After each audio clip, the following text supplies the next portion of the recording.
Otherwise,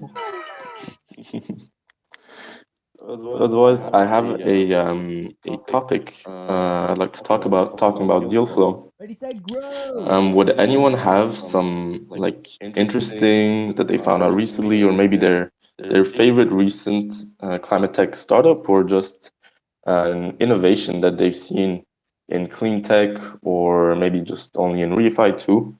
Anything impact oriented that they'd like to share, perhaps?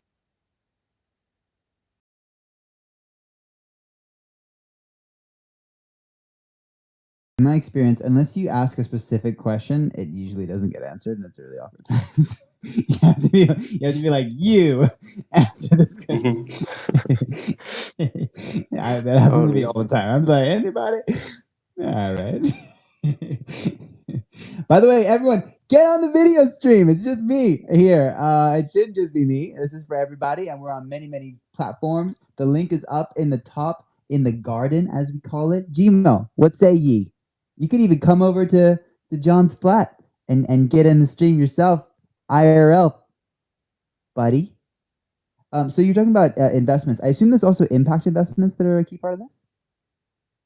Yeah, so it's really anything that is impact focused. So only really impact investments, or anything that can really bring out positive externalities in the world. Right. Love it. And so, So are you like, how do you try to quantify the impact for the retail investors? Like, is it like, do you have different metrics around that, like MRV? Are you looking at like both ROI and like IOI, like the impact on the investment, quantifiably? Yeah, so that would really depend on the type of investment, since it would be like some would be just regular crypto, some would be impact focused projects that are on chain, some would be regular like, climate tech startups. So I guess it will really depend, but of course we have thought about different metrics we could be using. So whether it be the regular financial metrics, of course, so the returns on investments, but also more on the impact side, the like the tons of CO2 equivalents that have been reduced or stopped from being emitted.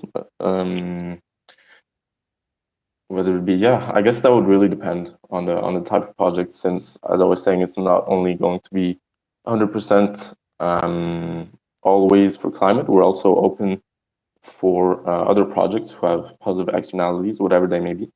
So it could also be helping communities anywhere in the world. It will really depend on the project. Got you. Yeah. And so, but in terms of climate, have you considered the ecological benefits framework, the old EBF? Old's pretty new, but you know about this? So EBF. Yes, ecological benefits framework. I think we should get Douglas on here. He said he was down to do a regular hosting slot, but gotta follow up with him about that. He's a super brilliant guy. So basically, what they're doing is they're doing like kind of MRV for 6 different dimensions of positive impact. So we're talking about, of course, carbon, biodiversity, soil, as well as air, as well as water, as well as equity, and how the people are treated and empowered through that. So you basically got this like 80-page question documents that maybe we can dive into a little bit at some point during the next 2 weeks. But yeah, basically like measuring all those different forms of impact, getting the full scope. I mean, this is kind of for regenerative projects, but yeah, that'd be an interesting framework maybe. Natural capital accounting, someone says in the LinkedIn comments. Stephen Cutter. I can actually put your comments up here on the stream. Give us a sec. Bing, bam, bam.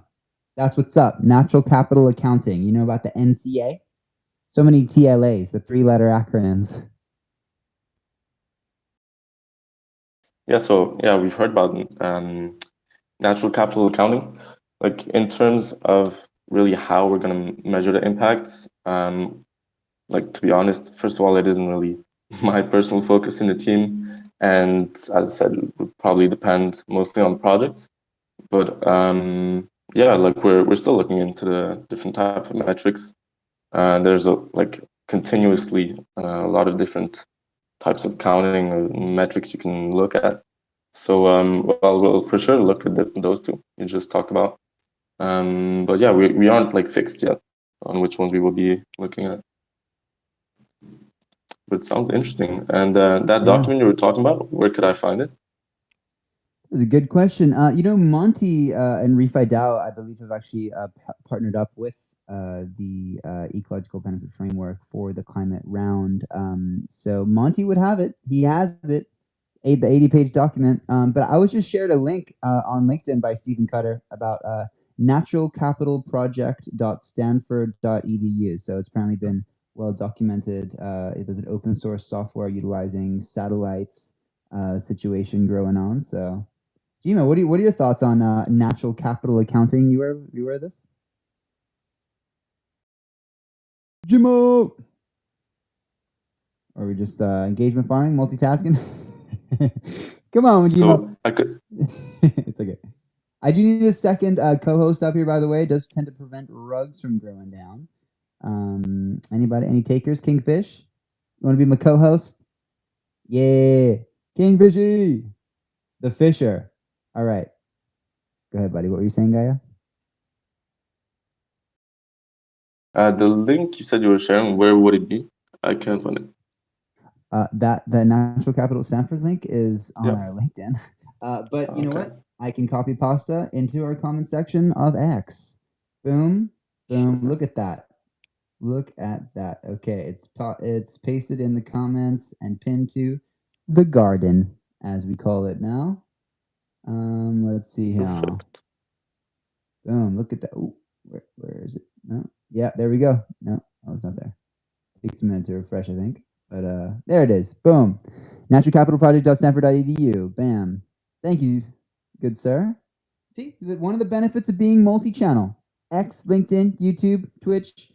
We get multiple people contributing to the conversation and sharing the alpha. We appreciate you. So Gaia, I believe Gaia it means nature, and I think it's got some quite a lot of meaning behind that word Gaia. Could you dig deeper into the term Gaia for us?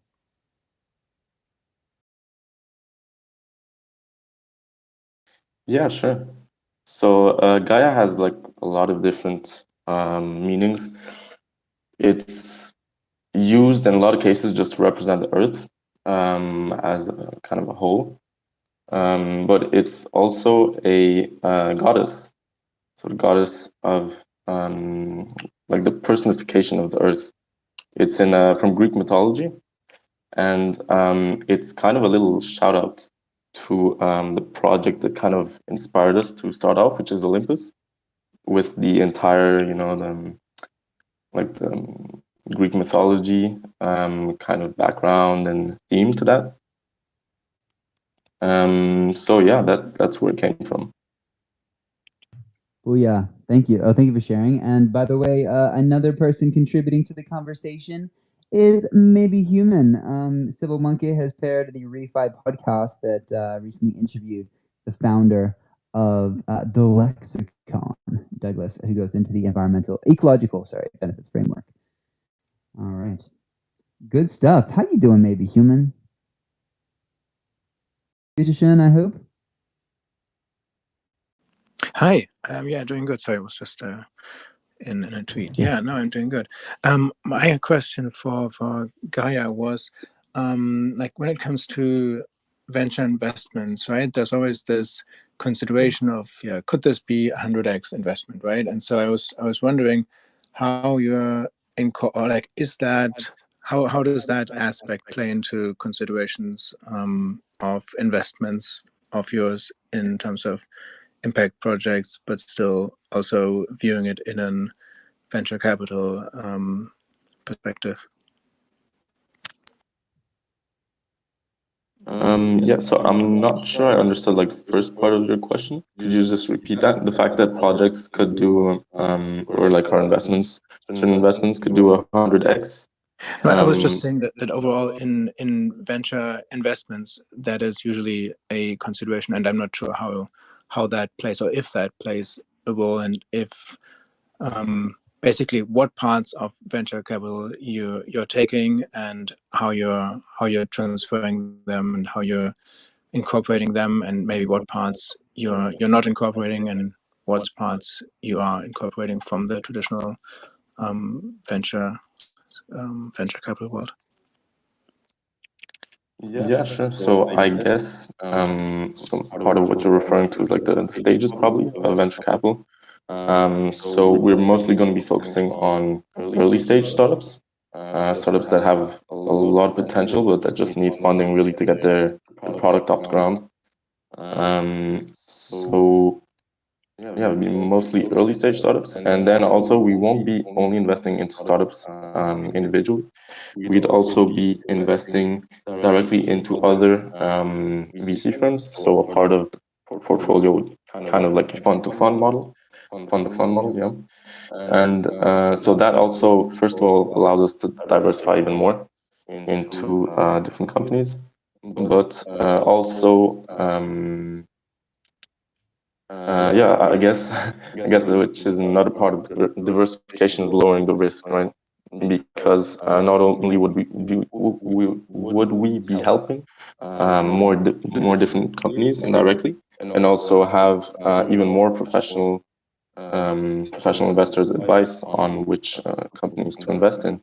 But in terms of a risk profile for our holders, that would definitely be much more interesting, because otherwise, especially at the start, if the treasury is only starting to grow and we would only be able to invest in, let's say, 4 or 5 startups, that's really risky. VC funds usually have a much larger pool of investments.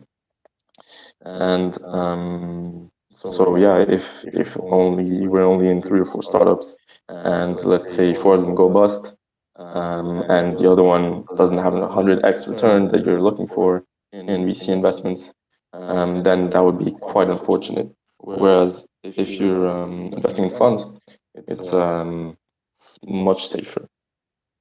And other than that, I don't know if that really answers your question. I didn't really understand what you were referring to. Maybe you can clarify when you're talking about like the different parts of the VC world. Is it like how hands-on you are in the startups, or go ahead? I was basically asking, like, does there need to be a 100x potential in a startup for you to consider it as an investment? Okay. Yeah, I see what you mean now. Well, I guess this also comes down to risk once again. I guess we would be looking, of course, into startups who have a 100x potential. I mean, that sounds great, right? But the thing is, it's the downside that we're really looking at first, and the risk that we're taking while investing in these startups. Yeah, because like if you lose, I mean, we all know this, right? If you lose money on investment, it's much harder to like you have to do if you lose 50%, you have to do 100% to go back to your initial portfolio value, right? So we're really looking at risk first.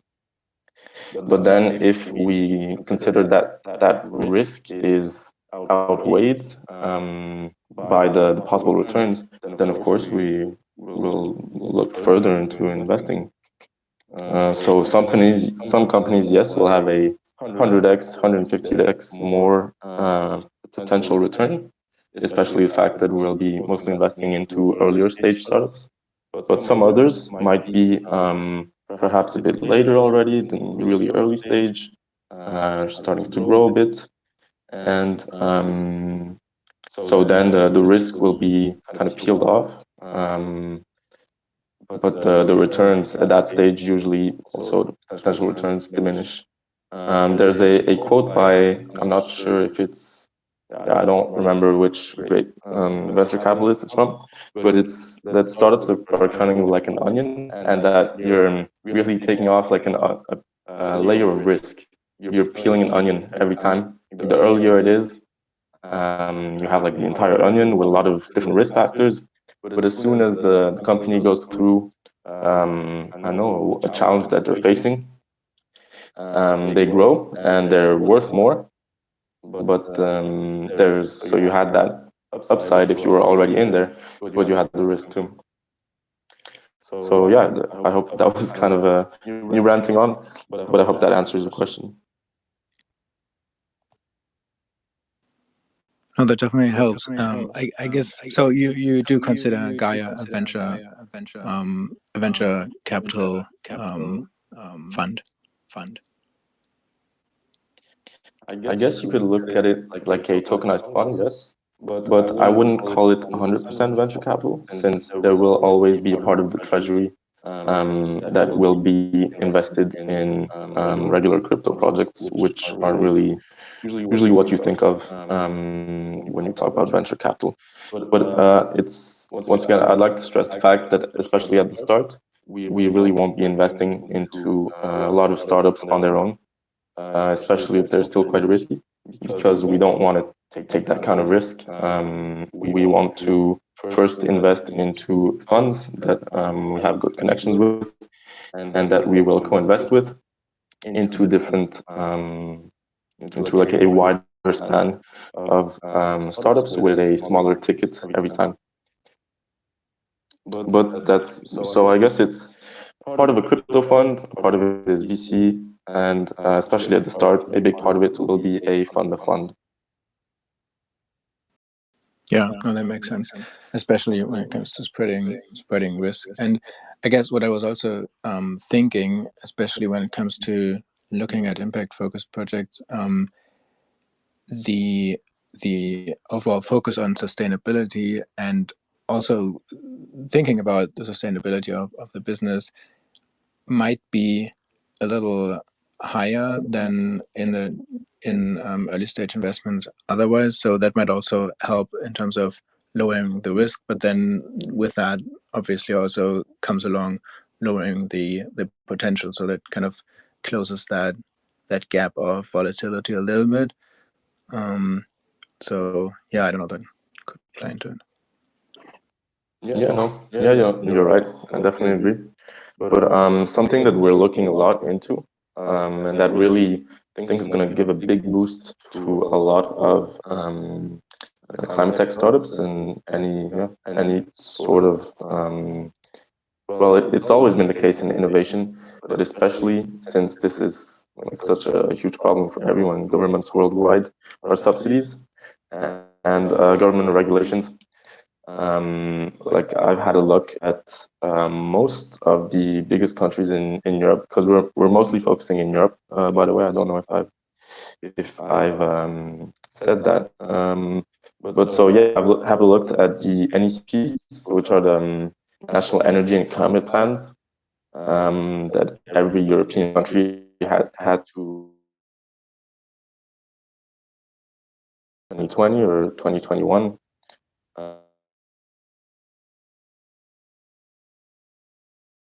Or July, and as usual, some countries were a bit late with publishing those, but they really are a goldmine for us because they show us where the future subsidies, or if it's not subsidies, it's just different measures that governments are going to be putting into place to really give a boost to these kind of startups and these kind of technologies. And for us, that's just like, well, free alpha pretty much. Companies can be more can be more outgoing with their projects. They'll know they'll have funding or support in many different ways from their local governments. But something I have noticed is that it really depends a lot, first of all, on different countries. It really isn't like homogeneous throughout the different countries in Europe anyways, the different subsidies that are going to come in place. But they're not homogeneous either for the different types of technologies, which is, I guess, good for in one sense, because some technologies are, well, by nature a bit better than others, or more promising, anyways. But on the other hand, well, I guess some technologies are promising and don't really have as many subsidies or support upcoming. So we'll be looking into all that to help us make our investment decisions.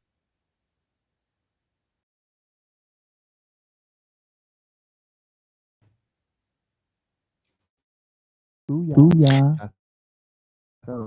I mean, what definitely comes to mind, right, is the Earth coin. So I don't know if you've ever talked to Utkarsh, but that is definitely something that comes to mind for me. I don't know if you've looked into Earth. Yeah, definitely. They're actually supposed to be our, well, they are our co-host for this time slot. Just not this weekend. I believe he had to go to a wedding or something this weekend. So he will be co-hosting with us for the rest normally of the Let's Grow Live. But so yes, we have talked. We talked already yesterday during this time slot too, and well, we actually said we were going to have a call together to speak even more. Because, well, we talked about some of the challenges we faced yesterday, which are like notably the legal problems, since like legal problems not for us, right? We're not getting sued or anything, but for the just what we're trying to do in general. There are a lot of regulatory barriers that we have to jump over, and well, since a big part of our offering is really getting retail investors to be able to invest in these asset classes, which are more or less protected and kind of a gray zone for retail investors in different jurisdictions. We've really been looking into that, talking with different lawyers, whether it be in the crypto space or just like lawyers that are more in touch with the regular finance space, the TradFi space, and also all of this also for different jurisdictions. Yeah, so that's been a big challenge for us that we've been working on, and yeah, I'm talking about this because yeah, he told us yesterday that that was a big problem for him too, and for Solarpunk DAO, and yeah, that's why we're eager to be yeah, to discuss with him even more on this topic. Love to hear that. No, that's amazing. That's amazing. That's at your touch. That's wonderful.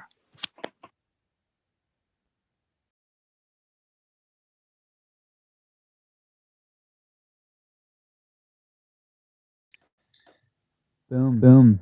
All right. By the way, Lucius, I know you said you're having trouble finding your grant on grants.gitcoin.co, but if you go to explorer.gitcoin.co, the link is working. Okay, Centropic, you can find the link. So tweet that puppy out, and then let's all fund what matters. Okay. And then come on the video. By the way, Jimmy, you looked so good on that live broadcast. You see the hoodie? I'm so happy with this. It just arrived today. Yeah, no, it's great. Fun, what matters. We need to get you a hair product endorsement, and then maybe they can sponsor the show going forward. Hair product? What do you mean? Yeah, because you have such a good head of hair. Oh, thanks, sir. I did hit up my barber right before the €5 for a haircut. Look at that. €5. Another five to trim the beard, but he tried to upsell me on another five for like a face wash. I'm like, nah, dude, it's not gonna happen. So that's the strategy. A little foot in the door, and then all the upsells. But no, I think he did a decent job. I did tell him, I'm like, hey, I'm gonna be live 24/7 for 2 weeks. You need to not screw this up. I'm like, better not cut enough. They cut too much, and I was like, super scripted. I'm like, please be careful. But yeah, no, €5 haircut, not too shabby. Cool, man. So I'm pumped. You said Q1 of next year you're launching this. And it's so tokenized. So we buy the token, and then that does social enterprise investments. That's the plan, right? Yeah, so well, there are two ways you can come about to getting the token. The first way is just buying it regularly on spot markets, and so on dexes or maybe sexes that we're talking about with, and the second way, which is really what changes stuff up, is through bond protocol. So on their dApp, you'll be able to see our live bonds. So that's how we call the fact that you can come and deposit your USDC or your Ethereum and get the Gaia token after a small vesting delay. So we're only talking about 1 week here. Nothing crazy, but it's so that you get them there for a tiny discount compared to the spot market. And so that's to incentivize people to, rather than just going and buying it on the spot market, they get a small discount if they actually put the funds in the treasury. Because if you're buying it on a regular exchange, like the money you're putting in, the asset is not going to us, right? It's going to the person who's selling. Whereas if you're putting it in our bonds, it's going to our treasury for us to manage, and it will increase our AUM, our assets under management. And yeah, and that's is that a katana you have on the live? You watching me? Yes, sir. I'm trying to keep it entertaining for people as well. Yeah, look. Aha! We must Jimmy. slay Moloch. We shall slay Moloch. Jimmy? Defeat the coordination problems of our world. He's having too much fun Can't on the hear video. you. I'm sorry. Yeah. I was muted. My bad. I said we shall slay Moloch together and defeat the coordination problems of our world. It's like I'm shopping the space. Guys, someone else needs to come on the stream, otherwise I'm just gonna get too carried away. Shimona, come on, guys, don't be shy. Doxing yourself is the meta. Builds trust. More donations, more donations, guarantee it. If you come on the stream, because people can see the sincerity in your face, how much you really want to change the world. Okay, and just watch the stream. Join the stream. The link is there. Easy. You just need a computer. We're live on Bankless, baby. Let's get the unbanked into refi. Grow the movement. Okay. Back to you guys. I'm not supposed to be hosting this right now. Kingfisher, you guys, come on. Kingfish, Buzzy B. Let's go. Hey, what's regenerative education for the people? What do you want from me? I want what do you want from me? I want to know what regenerative education is. I mean, I want everyone to know. I guess you missed it because you were doing all the sushi chefing in the background for your brunch, but yeah, I mean, we can talk about that a little bit if that's what did you drop? want. Yeah, I'm so sorry about. You know, it has a mind of its own. I didn't unmute. That wasn't me. I can guarantee. Because you know, Impact. I was brushing my teeth. No, I swear, because I was brushing my teeth. Definitely muted. Okay. And then I went to just go right at the end. Right when Impact Mike was talking, I was like, "Did you guys hear that?" Oh, and I felt so bad about that. Oh, we heard everything. Sandra got up on stage. gosh. She's like, "If you're making sushi back there, I'm just thinking about hibachi right now." No, I mean even after that, I was like, "All right, now I'm muted, right?" And then no, didn't help. All right, okay. Well, Anyway, before we talk about regenerative education and what it means to us and how we define it at Kingfishers Media, I do want to say congratulations to Lucius for making it into GG19. Thank you, Kingfish. I love that. It's very nice of you by shouting out that. I'm very excited to talk about regenerative education, actually. So let's go right in. Okay, well, let me set up the framework for the last few minutes because I know we've got Max Impact coming up after this, right? no, sir. It's a Gitcoin space. We don't overlap with Gitcoin spaces, good sir. So we got to figure out what we're gonna do. Should we shut her down, or should we just leave it open, play like I don't know, like lo-fi hip hop beats or something, and then just jump over there and skeet. So here's my suggestion. I would do that. Right. But what I would do on the video side is I would bring their space into the video broadcast. That's right. But here's the challenge. I use my computer to do the video broadcasting, but I also use my computer to play high quality music here. So you can't exactly do both. Two audio sources. Unless we get another steward up here to do the broadcasting of their video. Meanwhile, I'm jamming on the space. Huh? Now we're talking. Teamwork makes the dream work. Can we have two stewards logged into the same account at the same time? Or is Are that you gonna talking upset about the- Spaces on the phone, or are you talking about the video I'm stream? talking about the video. Yes, you can. Yes, you can. But also, we don't need to, right? You could just do it. Or Yeah, but I mean, I'm kind of managing things from this perspective too. on your phone. On your phone. You have two devices. So you have two devices. No, right? no, A no, phone and a no, no, computer. no, no, no. I'm on my phone and my laptop. Got you. And I've got an alternate device, but it's connected to mobile. Sí, señor. So what you can do is on your laptop, bring up the Gitcoin space, right? Broadcast it into here. That's your laptop. Phone's still not in use. Now you whip out your phone. You can jump on the Gitcoin space, chill like the wind. No one's the wiser. Yeah. When we all know what happened, but you know what I'm saying, right? We could do both. And then monitor. Meanwhile, this while I'm Meanwhile, multitasking. I'm using my computer to play high quality music here, chillin' vibes, and then I'm on my phone, also over there. Let me see. Oh wait, no, I'll need my phone. Damn, I can't do both. It's okay. Whatever. At least we can do both. I won't chill. That means it's up to you guys to chill. Let's go live. Yeah, I mean, we can do Show up, that. show your project and be like, by the way, let's go live 24/7. Come on. Let's go down. Yeah, I mean, I think that's a good plan, right? We want to make sure that as a community within a community that we're supportive of the community at large, right? And what's the best way that we're going to do that? We're going to go show up in their space, right? And we're going to make it like an impact, right, in their space, because they're going to see us coming into their space and exciting their audience. And so now, now tell them while you're there, tell them that they're being broadcasted and we're still supporting. Oh yeah, I mean, if you want to take care of all that in the studio, that's fine. Yeah, we can do that. No, I was saying you would broadcast the space, right, into the studio. Do you need a break? I will. Me? What is a break? Yeah. I don't know what that means. I know you don't know the meaning of Can you the define that for me? Well, it's my 30th birthday this weekend, so hopefully someone can cover me. Tomorrow, right?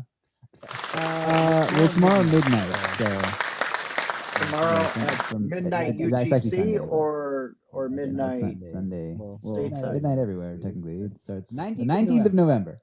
Okay. So Thank you for defining that. So yeah.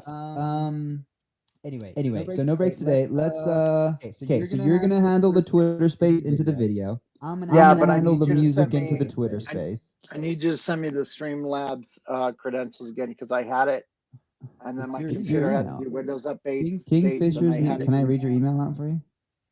Huh? It's your Kingfisher email. You can sign in as a team member. Good sir.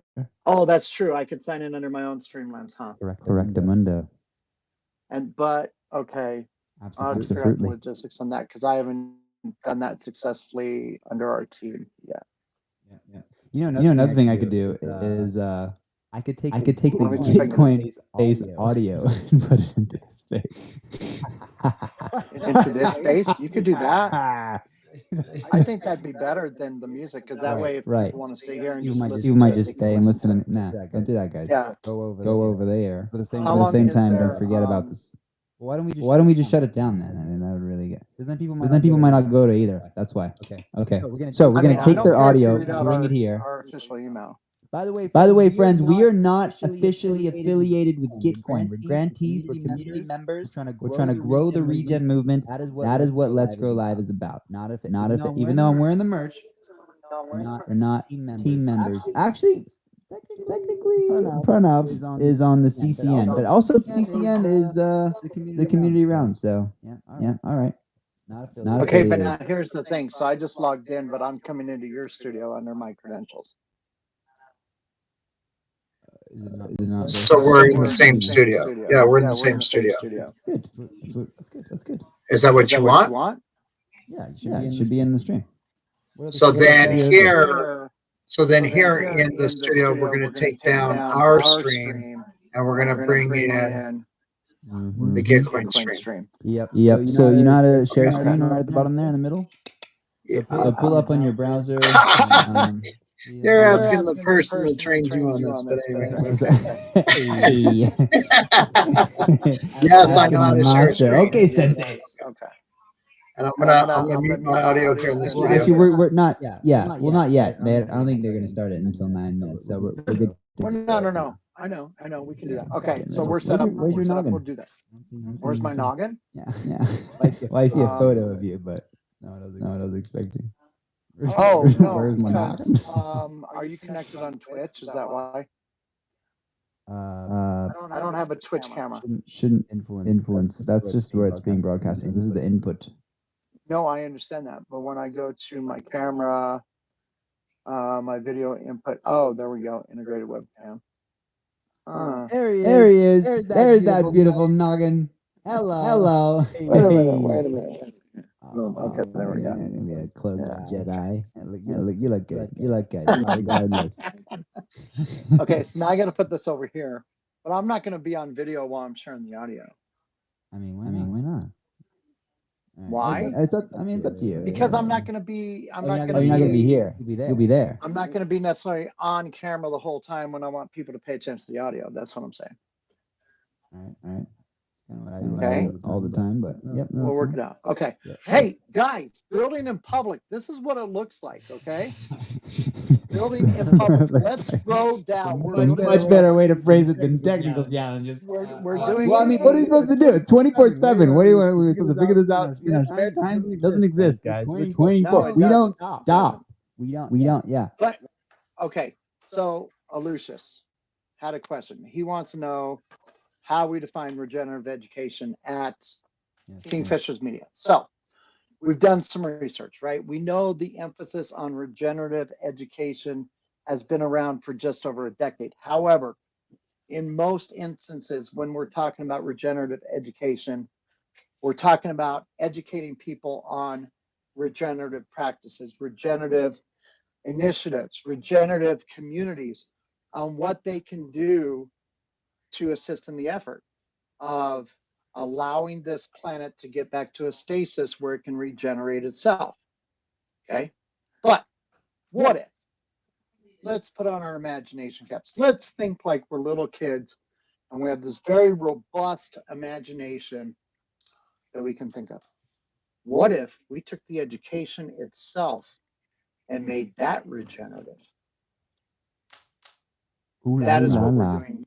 That's what's under construction at Kingfisher's Media.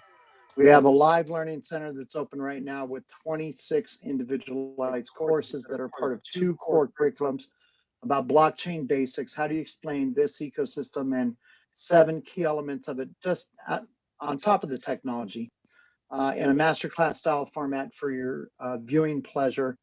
It is self-paced, so we have that major course curriculum, which is 8 individual modules. We also have 18 modules comprised in a financial literacy course as well. That's activity-based, it's gamified.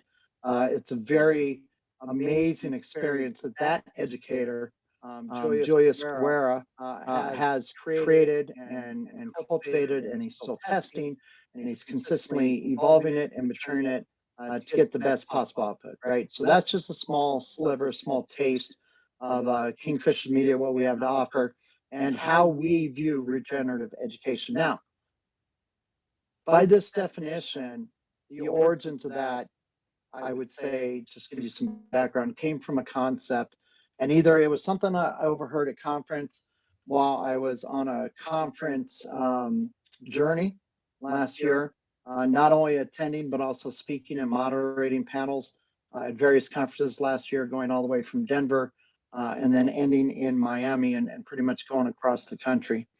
But there was something that stuck out to me. And so the exact origin of the source of it, whether it was something I overheard at a conference or somebody I heard on stage speaking about a conference, or whether it came to me in a dream state, is still, to me, unknown. But what I will say, the concept is called reach one, teach one. And basically that notion is, if we can all just reach out to one person and teach them what they want to learn from us, think of mentors, right? Mentor-mentee relationship. But if we can teach them enough of a knowledge base to give them the confidence to go teach other people, then they should be able to do that. And as we become expansive with this focus on the reach one, teach one element of it, it's gonna regenerate itself right into the natural ecosystem. It's gonna regenerate itself into all these little side networks and kind of like a spider web, right? Everything's or let's say like an earthquake, everything's going to emanate from the epicenter, right? So think of Kingfish Media as the epicenter of this energy for regenerative education and teaching people not just about emerging technologies, but also about actual life skills that they can apply immediately, right, to their daily activities. That's a big part of it. It's about the immediate application of the knowledge base, because we can sit up here all day and we can talk and we can share information and stuff like that. But at least in my opinion, at least from my perspective, what good is the information if it's not actionable, if we can't take action on it, if we can't immediately implement it? So that's where we find value. That's where we find we're adding value to the ecosystem. Initially, we started with Web3 because Web3 gets what we're doing, right? But we will become more expansive. We have other strategic partners and business partners that we're bringing to the table that are going to be a conduit for us into the Web2 world. Where they'll bring, students in through their ecosystem, and then they'll kind of shift them off to us, and we get them in the Web3 world and get a good foundational layer of education knowledge base built up for them. And then we can graduate them in our soon to come, and I don't think you've heard this yet, Jimmy, but our soon to come Web3 native learning center, which will be built on the Optimism chain. Yes, that's in the plans, that's in the works. And so then we can get them into more intermediate and advanced concepts, building on that foundational layer. But we have to have an entry point to get them in somewhere, and we want it to be familiar because it's going to be a conduit from Web 2 to Web 3, right?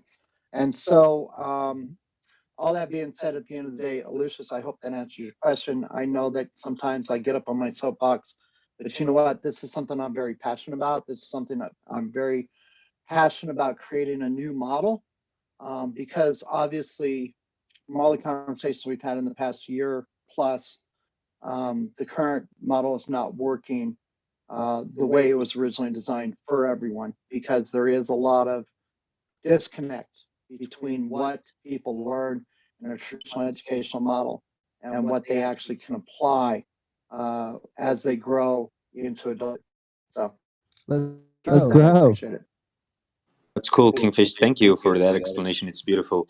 I think, yeah, education is a pillar for change, and it's one of the most important things to focus on for the future, for a bright future to come, right?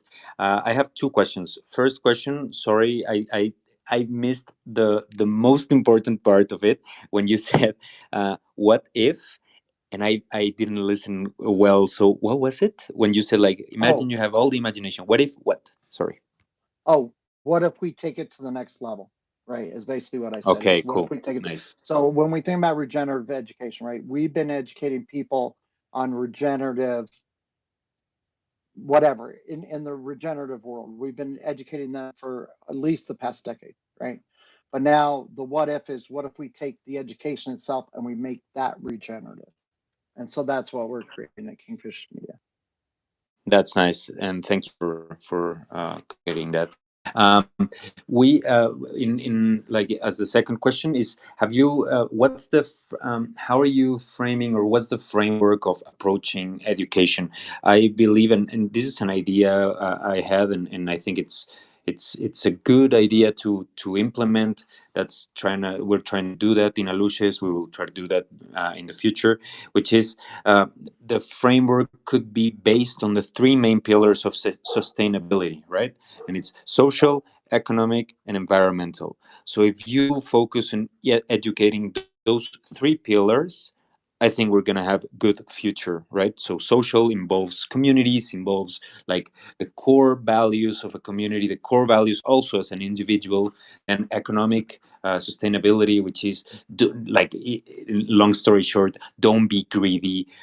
Try to make economics that work for the community, that regenerate the world, that is not only destructive, and the last one, the environmental, right, which is what we're all doing, try to educate as much as we can to understand nature, to understand the processes, to respect it, because if you understand it, you respect it, and that's why education is so important. So yeah, that's, I want to just put that on the table. I don't know if you've been like working with those three main pillars, and yeah, let me know your thoughts.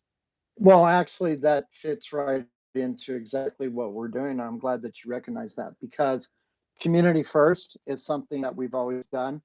I myself, when I started doing my own exploration outside of my original DAO focus with Social Bees DAO and kind of seeing what else is out there, recognizing that Web3 was a lot bigger than just one community, right? I probably got involved no less than 25 different communities, right? All with various different focuses. And that's outside of the, that's outside of all the, like the NFT communities and everything like that, that we're involved with this, or that I will too am involved with personally, not Kingfisher Media, because that's a separate focus for Kingfisher Media. But with that being said, community first, because we are a Series LLC and we have other business managers coming along in the process with us to help us manage our children LLCs.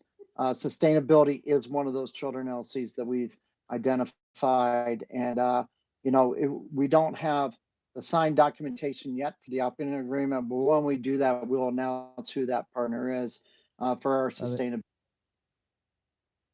Sorry about that. Looks like my We gotta earbuds just grow. died, It's so gotta hopefully get you can growing. still hear me. But we talk about the Hello, can you hear economic me? aspect of it. Can you hear me? I Yeah, can hear yeah. both, but I think between you guys can't hear each other. Fisher, you can't hear me, huh? All right. It's okay. Just real quick to wrap it Well, up, and then we'll you get to yeah. the focus for this hour. Yeah. So, Aloysius, to answer your question about the economic, to us it was very important right away to bring the financial literacy course into the learning center, because that's going to give people the foundational layer of how to be successful from an economic and a financial perspective. But additionally, our incentives are based on participation activity and not on economic drivers, right, within our ecosystem.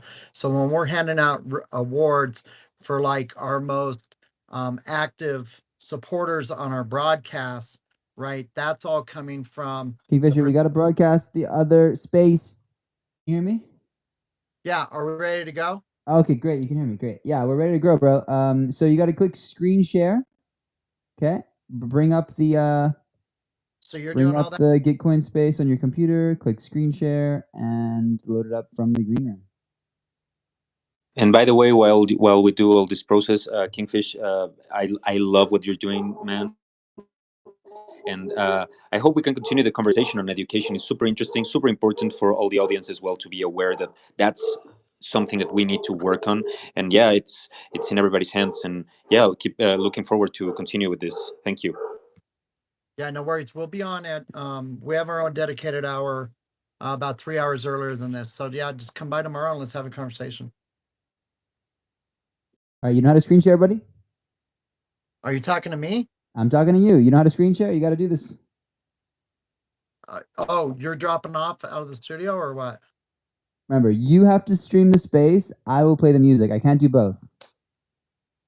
Okay, but you already have the space. Oh, wait. We're not playing music, are we? We're streaming the... You're streaming the space on the video from the Gitcoin, and then you're... Oh, yeah. We changed the plan. We're not doing music anymore. We are streaming their space here. Right. Right.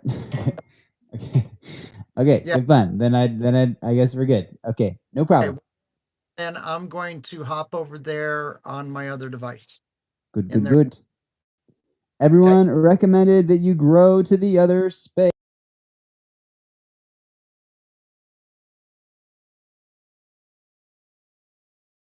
Of it. I think that as of GG19, I think we will have given away like $56 million to public goods and all the other things that matter to the community. We also, about 6 months ago or so, rolled out our decentralized platform. So we are sort of in Gitcoin 2.0 world, where we have the Allo protocol underneath the grant stack, which is used for all of our grant rounds. You'll probably see out there that there are a few program rounds that you've seen before, the ETH infrastructure, the open source software, and the community and education rounds. Those are what we call program rounds. Those are directly run by Gitcoin. And then we have some community rounds. I think there's a dozen or so of those out there that you can donate to as well, for a little more specialized ecosystems, such as the Climate Coordination Network, which runs the Climate Solutions round. And then we even have some independent rounds that are a little bit smaller rounds that are also happening.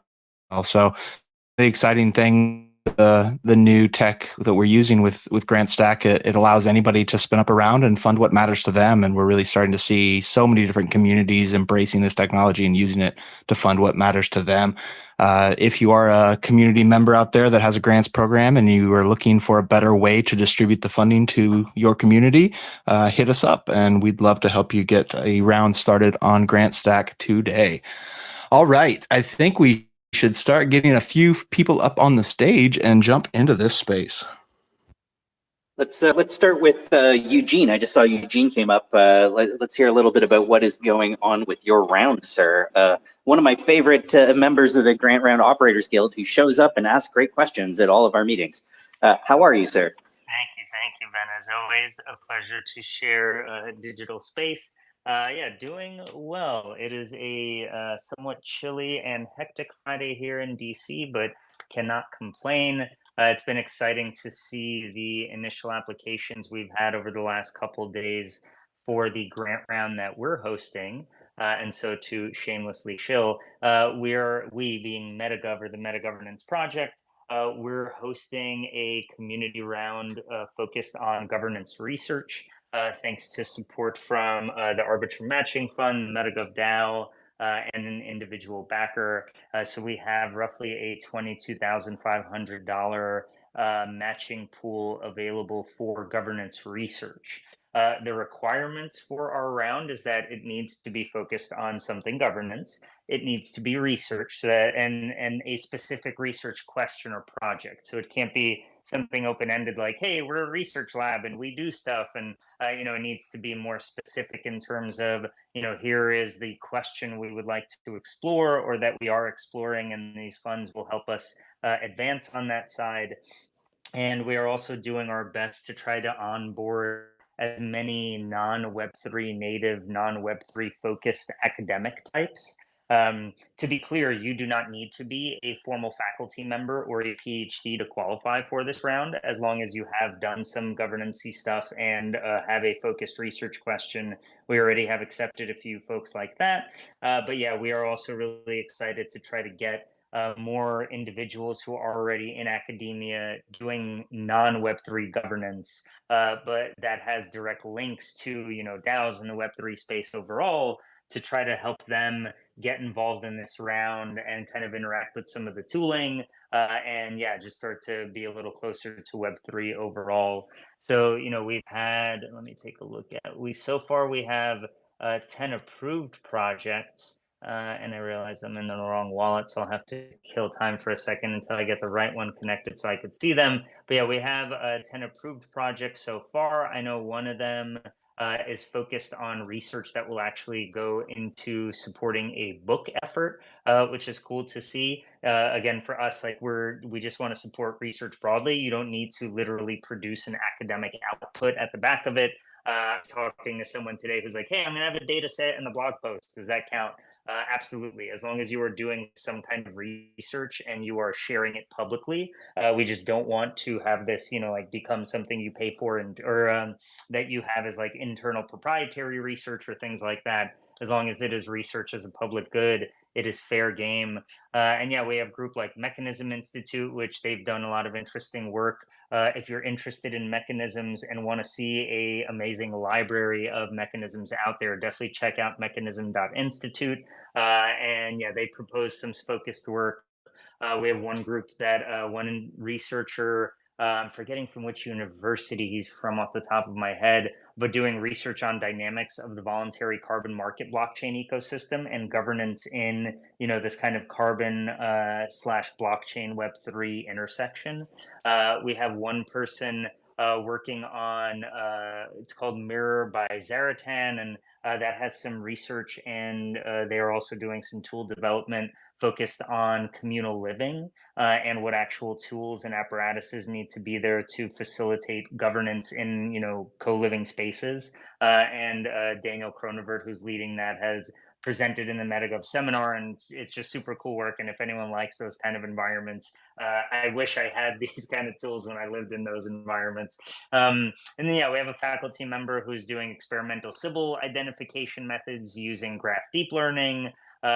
We have more sustainable governance with a Green Pill pluralistic communities group. We have approaching governance with more empathy and more empathetic governance broadly. We have some additional work on top of modular politics and using social platforms to help govern spaces. And then, one on decentralized ID for small island governance, which I think is generally applicable to a lot of like network state / pop-up city and that whole world. So it's really exciting to see the kind of projects that are already up. We are going to have applications open for at least another week, if not all the way through the 29th when GG19 ends. So please DM me on Twitter. You could catch me at eugene@metagov.org if you need me, if you have any questions. But if you have any kind of governance research question that you want to get a little more support for, please do apply for our round. And thank you all on the Gitcoin side for creating these spaces and the opportunity to do these rounds in the first place. Amazing. Bro, that was so inspiring. I'm like sitting here about to add more stuff to my cart. I have already given some donations, but just the way that you described some of those projects, research on empathy and governance. Wow, that is super cool. We should also get your research pinned to the top here. I want to make sure we leave time for everybody to get up and chill, because I feel like we could spend a whole hour just talking about your research too. But do you want to give us like the real quick TLDR on the research that you did on grants in the Web3 space? I think that is a resource and something super useful and interesting for anybody who's kind of curious about public good funding. Sure, I will gladly shill this, and I did not feel comfortable applying to my own round with this work, so I appreciate you separately shouting it out. So Michelle, who is the collaborator and co-author of the State of Web3 Grants report that we released a couple weeks back, or I guess a month or so back. At this point, we actually had, thanks to the support from the Gitcoin Stacks team, we were able to release this beautiful PDF version of the takeaways from it. TLDR is that it's as the name implies, an exploration of the state of grant programs in Web3. So we broke down 13 different grant programs in the space, and looking at their operations, some of their history, how they review grants, how they think about impact measurement.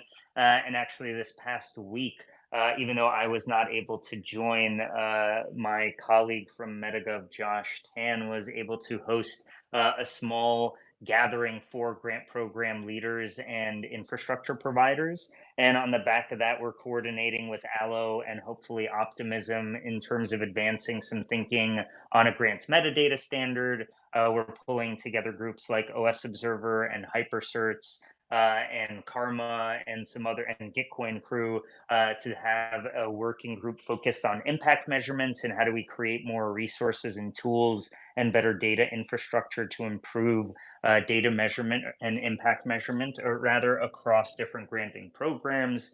And we currently have a number of grants out to keep doing more research on grant programs, including doing the grantee side. I know we really want to do a survey of grantees across different ecosystems. What is the experience like? How can the space generally help serve grantees more? I feel like that isn't always the frame. It's a lot of the time framed around the grant programs. So we definitely want to do some research that can help individual grantees as well. And at MetaGov, as a quick mention, we are a governance research nonprofit. we're not exclusive to Web3 governance, but that is a big chunk of what we do. We also have some interesting efforts around AI governance, as well as just digital community governance. And, we've had researchers publish work such as looking at what we can learn about how communities organize by assessing Minecraft servers and things like that. So yeah, if you are a governance geek like myself and everyone else in our community, whether or not you are a formal researcher, please check out metagov.org and feel free to reach out to me if you're interested in plugging into the community or ever collaborating in the future. Amazing. Thank you, sir. I think we should move on to the Climate Coordination Network and then start the shilling. We have none other than the one and only Colleen Chase up on the stage with us. I'm assuming you are going to rep the CCN today. Is that correct? Yeah, I think it's going to be me. Hi, Ben. Hi, Matilda. Hi, John. Hi, everyone. So good to be here. And Pranav is here. There's definitely some other people here. If anyone wants to come up, please just let us know from the CCN team. We're really excited to have this round going. There's 92, I think, John, last I checked. Wonderful projects in the climate solutions round. Maybe a few more will be added as well. Some a little bit late applications. We're off to a good start. We're hoping the momentum will build. And we want to invite people up to shill. And specifically this time, when people come up, if you get bonus points, how about if you say exactly why, or specifically why climate solution matters to you, being a climate solution matters to you, and how your project specifically, if it does, lowers GHG, greenhouse gas emissions, or really makes a measurable impact. Like, what real world action are you taking? We would love to hear that when you talk. So throwing that out there, extra bonus points. I think, Matilda, do we have maybe Anna Stone in the house to talk about a project that's near and dear to my heart, the Joint Solar Foundation and Good Dollar UBI Solar Project? But I'm going to let Anna kick it off because I'm going to wear my CCN hat for most of today. Thank you, Colleen. Thank you, Matilda, Ben, and the entire extended Gitcoin community for hosting this GG19 kickoff space. Excited to be here for another awesome Gitcoin round with our public goods community.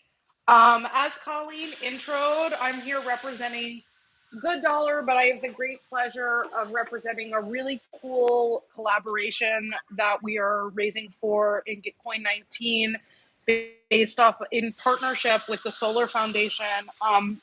The Solar Foundation, if you guys aren't familiar, it's John and Colleen are actually co-founders of it. It's all focused on bringing solar energy, leveraging solar energy based off of blockchain. And that's actually what our grant is designed to do, is take these two emergent converging technologies and show how when we pair them together, we can make real impact in terms of closing the digital divide and bringing solar energy in an affordable, efficient way to more people around the globe.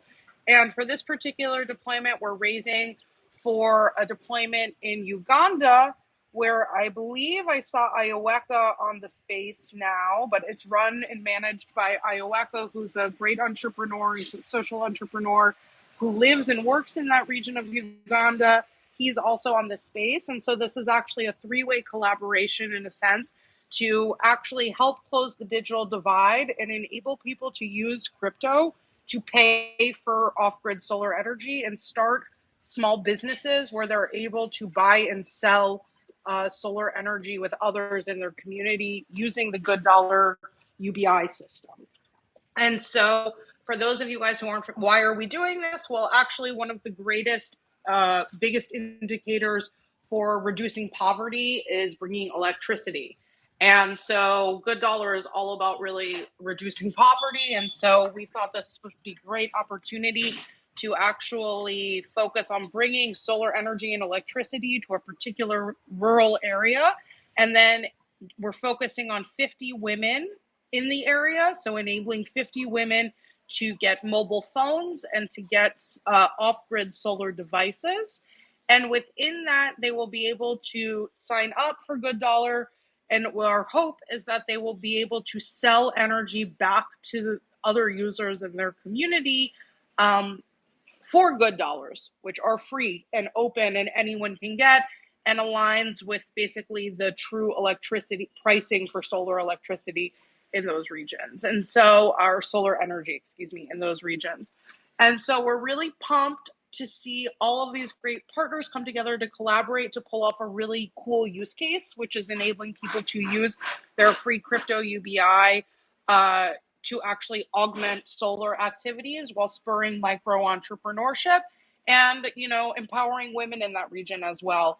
And so I think I've said enough buzzwords for 1 minute, so I will pause, but I'm really, really excited to work with the Solar Foundation on this grant. This is a project we've actually been pulling together for around 8 or 9 months now, and really excited that we finally brought it to a round or a full concept that we're ready to raise for and to really action on the ground. So that's that. Thank you for giving me the chance to speak, and of course, here for any questions. Thank you so much, Anna. John, do you want to add anything to this?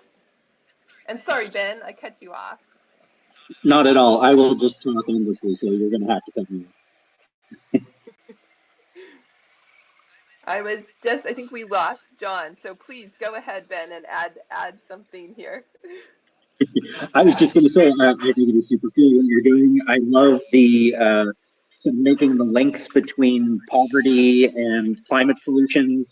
Just actually earlier today, we were just having a conversation about how some of the best climate initiatives are ones that really combine mitigation and adaptation.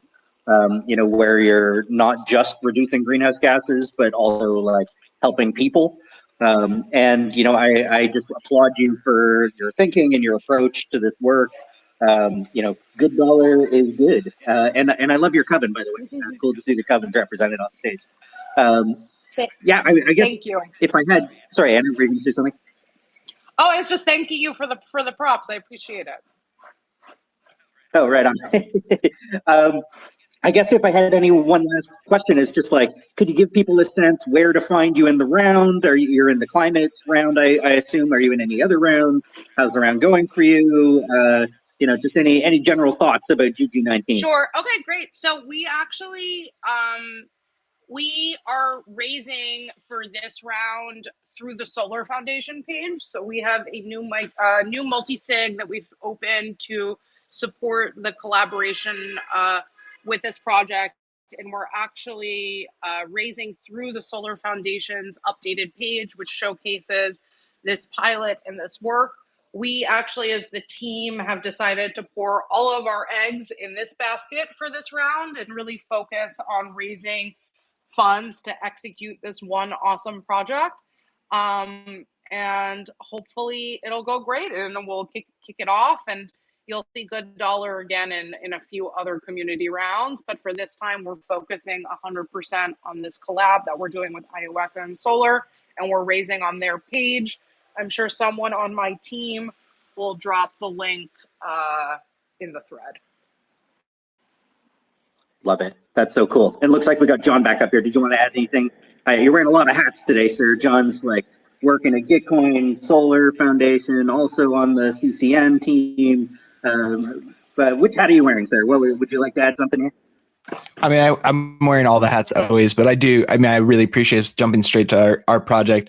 For those out there, it was only really because Anna has limited time, so we wanted to get her up here to speak on our behalf.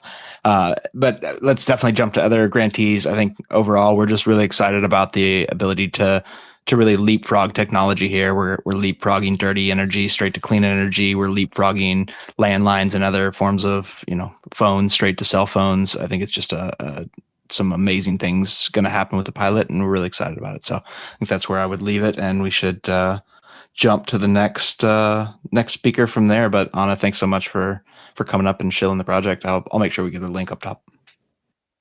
Right on. Thank Looks you, like we all got of Anna. you. Oh, right on, Anna. Thanks for being here, and best of luck in the round. Let's make sure we get your link to the project up in the Jumbotron. We actually have two folks from the security community up on stage. I think we had NFT Drew and then our blockchain ninja up there. You making me crazy, Mac. NFT Drew, you want to go first and share a little bit about what you're doing? Share the shill. I am so thrilled we got a bunch of Web3 security folks in the mix. And by the way, you don't have to be from one of the rounds that we were profiling today to jump up on stage. You can be on any of the rounds. This is a shill space for all grantees in GG19. So share your shill. Yeah, absolutely. Definitely just want to say thanks again for y'all doing the spaces and just doing this round. Like there's so much of this means a lot to us, even if it's a few dollars, because every penny definitely counts. But just to kind of introduce myself, my name is Drew, cybersecurity engineer. Myself, including I think there's 8 of us that are in the community and education round right now that focus on security. So specifically, I focus on Discord security, kind of education and training. I do a lot of threads just around how to stay safe in Web3, look out for common kind of scam techniques, how to have proper wallet segregation, wallet safety. And then I've worked with over 80, I think I just completed my 88th Discord security audit, and I think it's over a total of 400,000 community members now, to make sure that no one's getting misled, scammed, or an account gets compromised and unfortunately their wallet gets drained.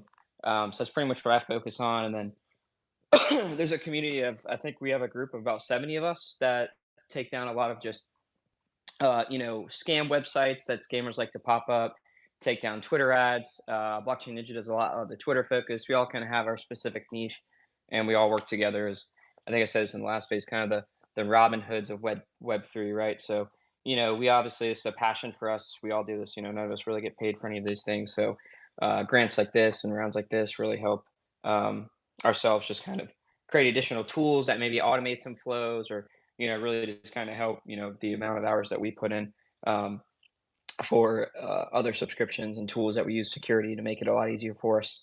So definitely appreciate every dollar. There's definitely been, I think, 9 contributors that I've gotten so far. So I can't be thankful enough. And again, make sure to check out not only myself, but the other 9 security people in the space, and obviously everyone else in the round. I'll go ahead and just pin up mine, if that's okay, in the jumbotron here. Please do, sir. There we go, and appreciate it. And I think a good question too is, for the security guys like us, it's like, if we get funds or if we get grants or if we get money allocated to us, what do we usually use it towards? For me personally, I use it towards subscriptions or bills. I think a lot of people don't care about security until after something happens, and then in Web3, after something happens, there's not much that you can do, right? So if it's a matter of I get an allocation of funds and I can go ahead and like upfront pay for a subscription for 2 or 3 security bots to show like a founder, why they should care about security and use these proactively, then I usually kind of allocate those funds towards that or any kind of fees subscriptions that I just have from the security tools that I use on a daily basis. That's awesome, man. And I got to say, like, I can personally attest to how helpful, a bunch of people from the Web3 community, Web3 security community have been. Not just us at Gitcoin, and definitely have been. Big shout out to Cyan and Mac and Plum, who all jumped in, as well as Zach and so many others when our Twitter account got hacked, which sucked, and a couple people got scammed because of a link that was posted. It was a real bummer. And honestly, as much as there's a lot of good people spreading good vibes in the Web3 space, it's a big space, it's a global space, it's open source, and there's a lot of scams. It's the reason why we built Gitcoin Passport. It's the reason why all of us really need to just like slow it down a little bit, pay attention to what we're doing, be super careful, keep each other safe. And like there is some people like Drew, like Mac, who are just like day in and day out working on stuff. If you see the threads that they're in, I've been invited into some of these conversations. It's just never ending. It's like there's just like never ending stuff going on. So yeah, much love to you guys for the work that you're doing. Mac, I mentioned you a couple of times. You want to come off mute and share a little bit about what you're doing and your grant? Yeah. So one, I appreciate you bringing me up. I definitely appreciate you getting me into the round, as well as everybody else, kind of walking us through that process, since none of us had ever even applied for a grant before. So me personally, I try to focus on the Web3 side of things for crypto Twitter. So whenever an account is clearly a scam account impersonating somebody else, I try to get those banned. Whenever somebody gets SIM swapped and locked out of their account, normally I'm the guy that people go to get them back into the account. Suspended accounts, banned accounts that were wrongfully done, I try to help expedite the process of getting those back as long as it was an illegitimate reason for being banned. If you were banned legitimately, I'm not going to do anything for you. A lot of us have been doing this for free, like Drew was saying, for a long time. Me personally, I've been doing it free for 3.5 years. It got to the point where I had used all of my side income. My brokerage account had went from a lot to next to nothing. So it's time for me to start charging for those services. And to do that, I need to bring in money, or I need to bring in money. That way I, can keep doing this. Part of what my grant round is going to be used for is I'm actually starting a business. The LLC paperwork should be done. This is news to you too, Ben. The LLC paperwork should be done by the middle of next week. The trust should be set up, and an overseas corporation for safety and privacy should also be set up as well. All that's going to cost roughly 20 grand. So that's what this grant's going to go towards, because that's a lot of money for someone who's trying to support a family. Yeah, baby, go play. Go play, Turkey. Sorry, that's my daughter. Do you want to say hi to everyone? Okay, go play, baby. Yeah, so That was amazing. sorry, you want to say one more thing? Okay, go ahead. Go play. What a butthead. Sorry, my Uncle Frank is more Italian than the rest of the family. And to make him laugh one day, I taught her how to say, "What's the matter for you, huh?"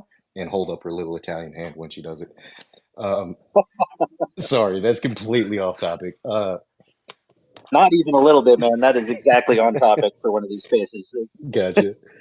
But yeah, that's what my grant round is going to go to. All of those costs are going to be put towards the huge bill of actually starting the company.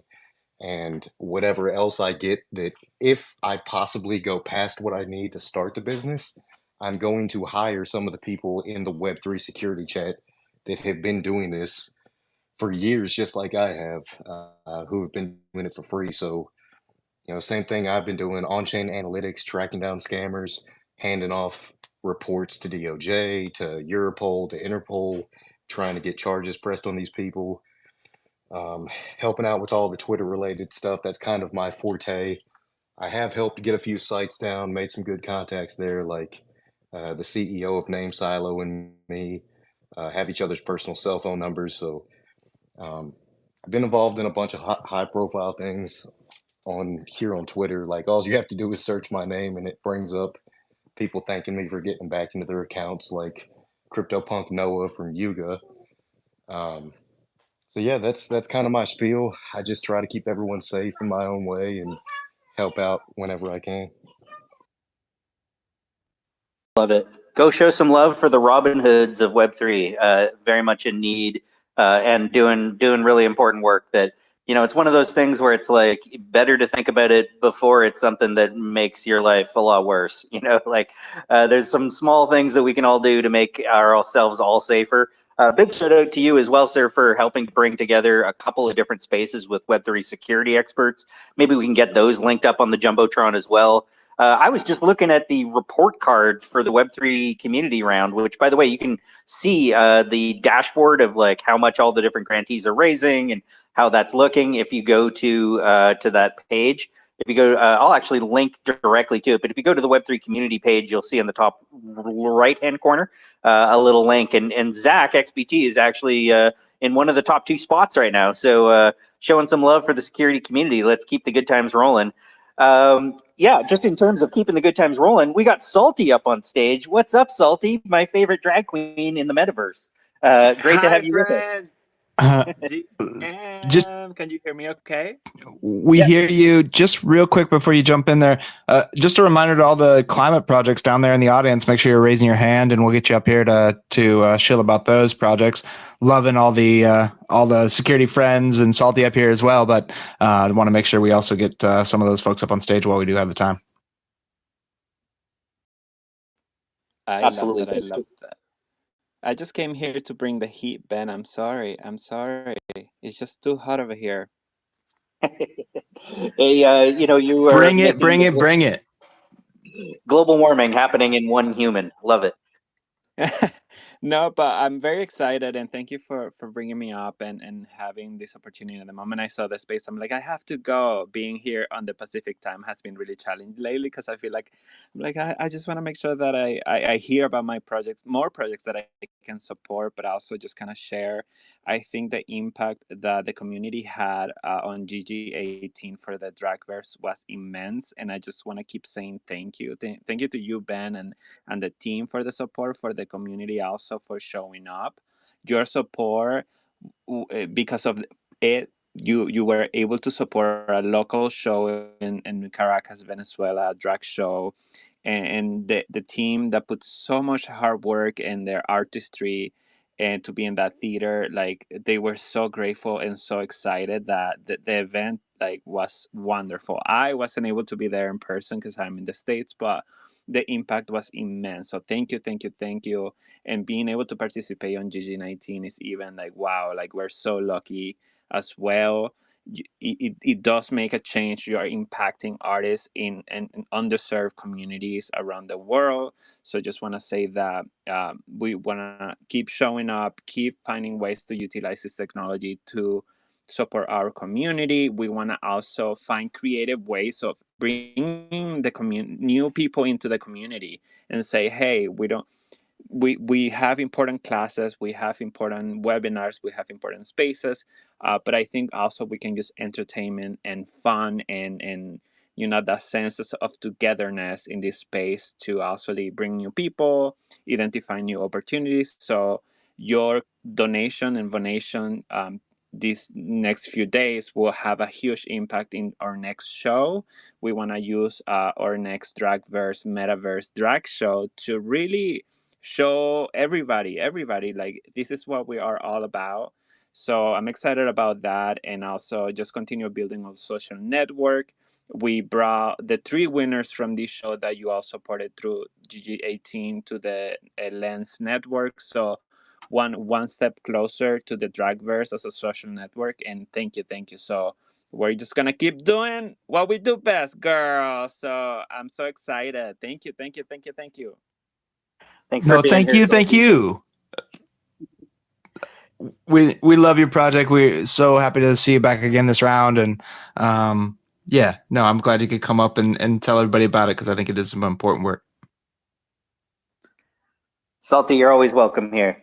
And if a fun fact, Salty's got the best Twitter space in all of Web3. Just saying it. You got to go check it out. It's on Fridays.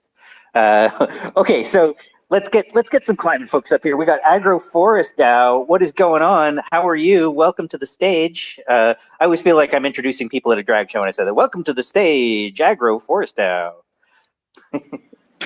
Hey Ben, hi. How's it going? So happy to Good, be here again. Thanks for being here. I was just writing a message to the chat box and ends up I didn't put the link. I came straight to the microphone. So yeah. All good. Cool. So yeah, we're here in Brazil fighting the heat wave. I don't know if this makes any news out there, but yeah, the worst heat wave ever is hitting us for over 2 weeks now. Our baby plants, the area we planted, they are suffering, but they got some rain last night. They are surviving, and diversity makes resilience. So even though we lost a few of some species, some pumpkins couldn't survive, but we have all other species coming, lots of rice, lots of bananas, and other products. So real world assets real world supply chains that we can own and we can build a narrative. So what we're doing, we are organizing, we are building rails for community agriculture, for the global tribe, using hypercerts, using HETS protocol, getting the teams, getting the collectives, the local stewards working together in coordination with digital stewards. So I think it's amazing to see this bridge. You know, it's something that we need to have this, and that the tech native folks they need to also have ecological literacy, and like not as a conservation mindset, but more as a food sovereignty mindset, and not just for subsistence, which is the ugly term, use it a lot, even in history books, but for over existence, if there is this term, and for celebration, for fun, so that our kids are in the best situation than we are. Okay, thanks a lot. We are in the climate round, agroforestal. I made an effort to make the page clear with the updates, and it's better than last round. So please check, and if you feel like, consider donating. Thank you, Ben, and everybody from Gitcoin, John and Al, Colleen, everybody. Thank you, sir. And man, you sound tired from that heat. Thank you for sharing the reality of what's going on the ground. It's important for us all to remember that you know, there's a lot going on in the world right now, and it's not always all good. But you know, it's the good people like you that are doing good work that give me hope that we can make things better. So thank you for doing what you're doing. I'll add you to my cart again. It's great to have you with us, and I wish you the best of luck in this round. Thank you for coming up on stage and sharing. Let's see, who do we got up next? John, do you want to bring up the next person? If you're there. I do. Let's see. Who was next on the stage? Is it Ether? Yeah. Okay. Ether, give us a little bit about your project. What have you guys been up to? What kind of impact you've been making in the world? Hi, everyone. Thank you, John, for showing me some time. Can you guys hear me well? Yeah, totally. Sound good on my end. All right, perfect. So I'm here representing Gaia. So Gaia is one of the many projects, great projects actually, on the climate solutions on this GG19 round. So I'm just going to take 2 minutes here, very simple. What we are building is a platform for everyone here in the space actually to get involved and create an impact. So this platform is an impact investing platform. So basically, we want to allow every individuals that owns crypto to co-invest alongside impact VCs into actual climate startups. So that's the one sentence, so you get the idea. So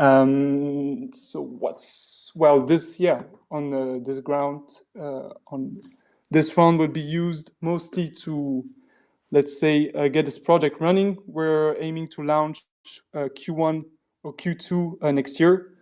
At the moment, we have been assisting many spaces, getting to know a lot of different refi projects, a lot of great refi projects, and that's more or less what we're doing. So I'm happy to answer any questions you might have. My only question is, how's the round treating you? How you feeling?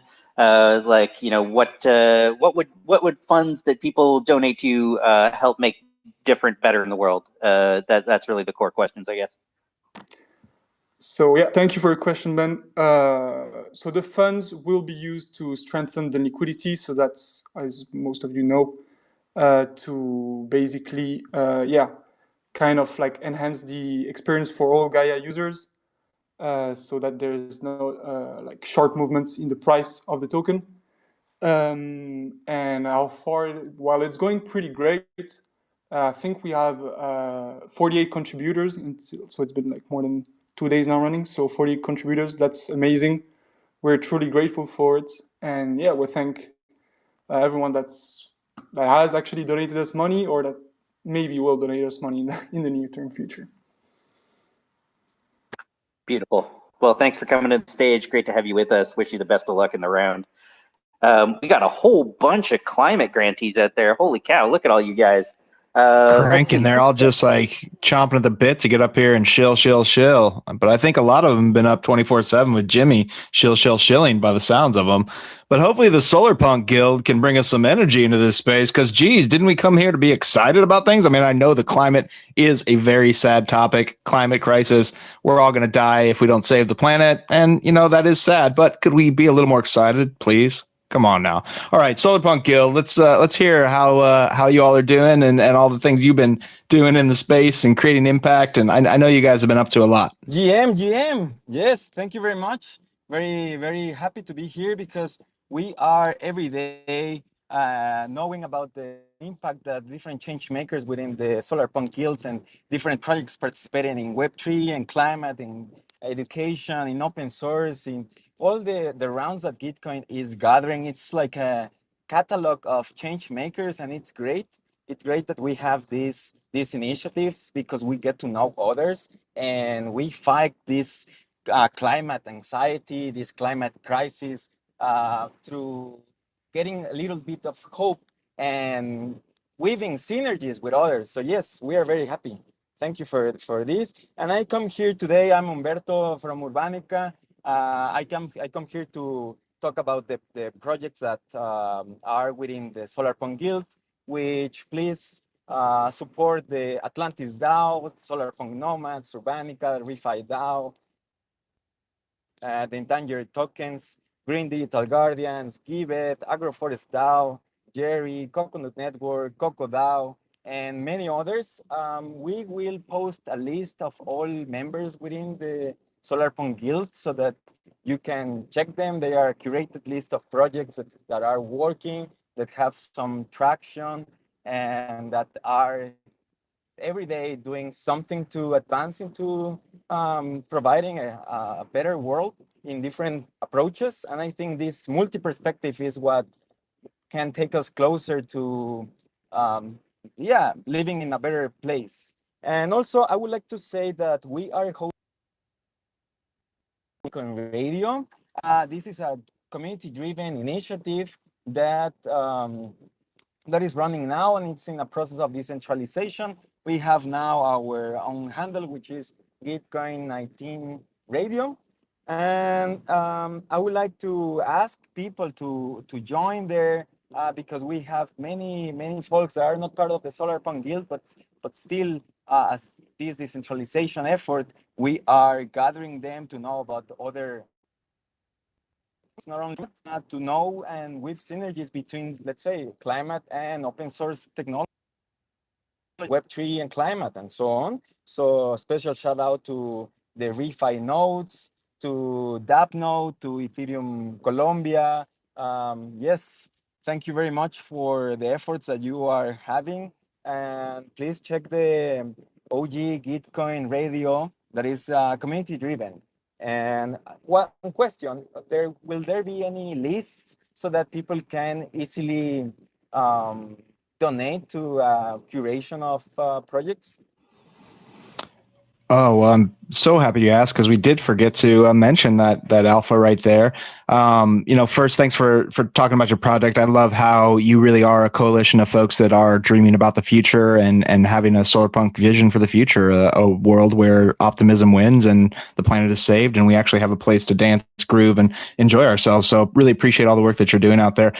In terms of collections, yes, we did just roll out a feature on collections. And so on the page, you are now able to see on the Explorer page, there's a list of various collections. There's a few that are high level. There's one collection that's new grantees. There's one for returning grantees. And then there was chosen 7 folks to create collections this round. and utilizing an amazing tech joke race, if you're familiar. So we had a joke race for the top folks to create collections. So 7 folks were able to create collections this round to test out that new feature. And so there are now 7 collections that just dropped, I think, earlier today. Go check those out. They're each about maybe 35 to 50 projects that these individuals really love and want you to learn about. And so you can hop in there, and if you just trust that person, maybe just add them all to your cart and go, or you can at least have a great place to start in digging through some curated projects that might really inspire you to donate to them. So appreciate you asking about that, and glad we could mention it to all the folks out there. Let's jump over to Deep. Deep, I know that this is your second or third round, but would love to hear what the project's been up to. Hey, everybody. What's going on? It's so great to be back doing this with you all again. This community is so fire. I'm so excited to see the developments of what's been going on for Gitcoin as well with the new network and how successful and smooth it's been so far. Even applying, it's been great. So good to be here as always. So since we launched, we've been in 2 prior rounds so far, and we've gotten like little scatterings here and there, which is like, as literally somebody else who was just up, like all of it makes such a big difference. Every penny counts. So we are slowly but surely just continuing the slug of doing the race that we can get our first season launched and lived. Again, just some context of who we are, what we're about. We're part of the Web3 community education round, and we're all about getting more women and diverse voices and perspectives into DeFi, not just like using the projects and the tools that are out there to enable more and more financial education and literacy for all, but also to contribute to these projects and have people from different backgrounds, different perspectives, different geographies contributing to the future of finance for everybody. Because the more we have the same perspectives creating new products, the more we'll have the same system generating what finance is and what it means in our world. So this is a big part of what we're about. And one of those initiatives is to basically do some more advanced education and have it come from women's voices and perspectives and get more women involved that way, slowly but surely. So really looking forward to, continuing to get more stuff coming through financially, as well as like other projects, showcased. So like, shout out to Let's Grow Live on this amazing initiative for this 24/7 radio and live stream space. I think the live stream element's super, super cool. We'll be there like every hour at 1800 UTC, and we'll be featuring some DeFi projects and getting some women to talk about some of the projects that they're working on, what's out there, and then getting some women up on the space to ask questions and to make it a really safe space for people who aren't necessarily DeFi savvy to be able to come in and like really ask the most basic things if that is where they're at, and making that more and more doable and comfortable. So yeah, it's great to be here, and just like so awesome to be a part of this initiative, the space. You guys are great. Just like having this, being there and being a support for all of the projects and all the incredible things that are going on that Web3 has enabled. So yeah, that's us. That's what we're up to. Continue to make it happen, one donation at a time. Right on. Amazing. I just love the work that you all are doing in women's empowerment. We really need that's certainly one of the barriers at this point to entry, I think, for women, is that it's such a male dominated industry as a whole. So I think the more that we can get women involved, the better this whole ecosystem is going to be. It's going to really that's just the way, as far as I'm concerned, if we're really trying to build a truly equitable future with these tools. Hats off to you. Definitely tag your grant up in the Jumbotron above. And then we're going to hop to, and hopefully I say this right, but Dr. Basabi, and would love to hear a little bit about your project. Looking at your bio, it looks like you've been hanging around the crypto scene for quite a while. Hi, John. Thank you for the introduction. Yes, and thanks Gitcoin for the grants. It's a great platform. My project unit is is an index unit of account, and the whole idea is that we cannot continue to use USD forever. So in the long run, we will have to have a new unit of account for the whole space, and all other coins are biased, so they all have their code base and their community. So we need something that connects the space and unites us all, and that's our unit. Is an index unit of account based on the top cryptocurrencies and human data, like global population and life expectancy. So just like Bitcoin is anchored in energy, we think that a unit of account should be anchored in the population, in the humans. Um, um, we're currently in the round, and we're looking to launch these in DeFi platforms, and people start getting acquainted with a unit of account different than dollar and not biased to any specific blockchain. Thank you so much. Thank you, sir. Thank you for being here, and great to have you up on stage. I think this is the first time we had you on one of these spaces, and would love to have you again. Let's make sure we get your project up on the Jumbotron, as they call it, at the top of the screen, so people know where to find you. Great to have you as part of the community, and thanks for doing what you're doing.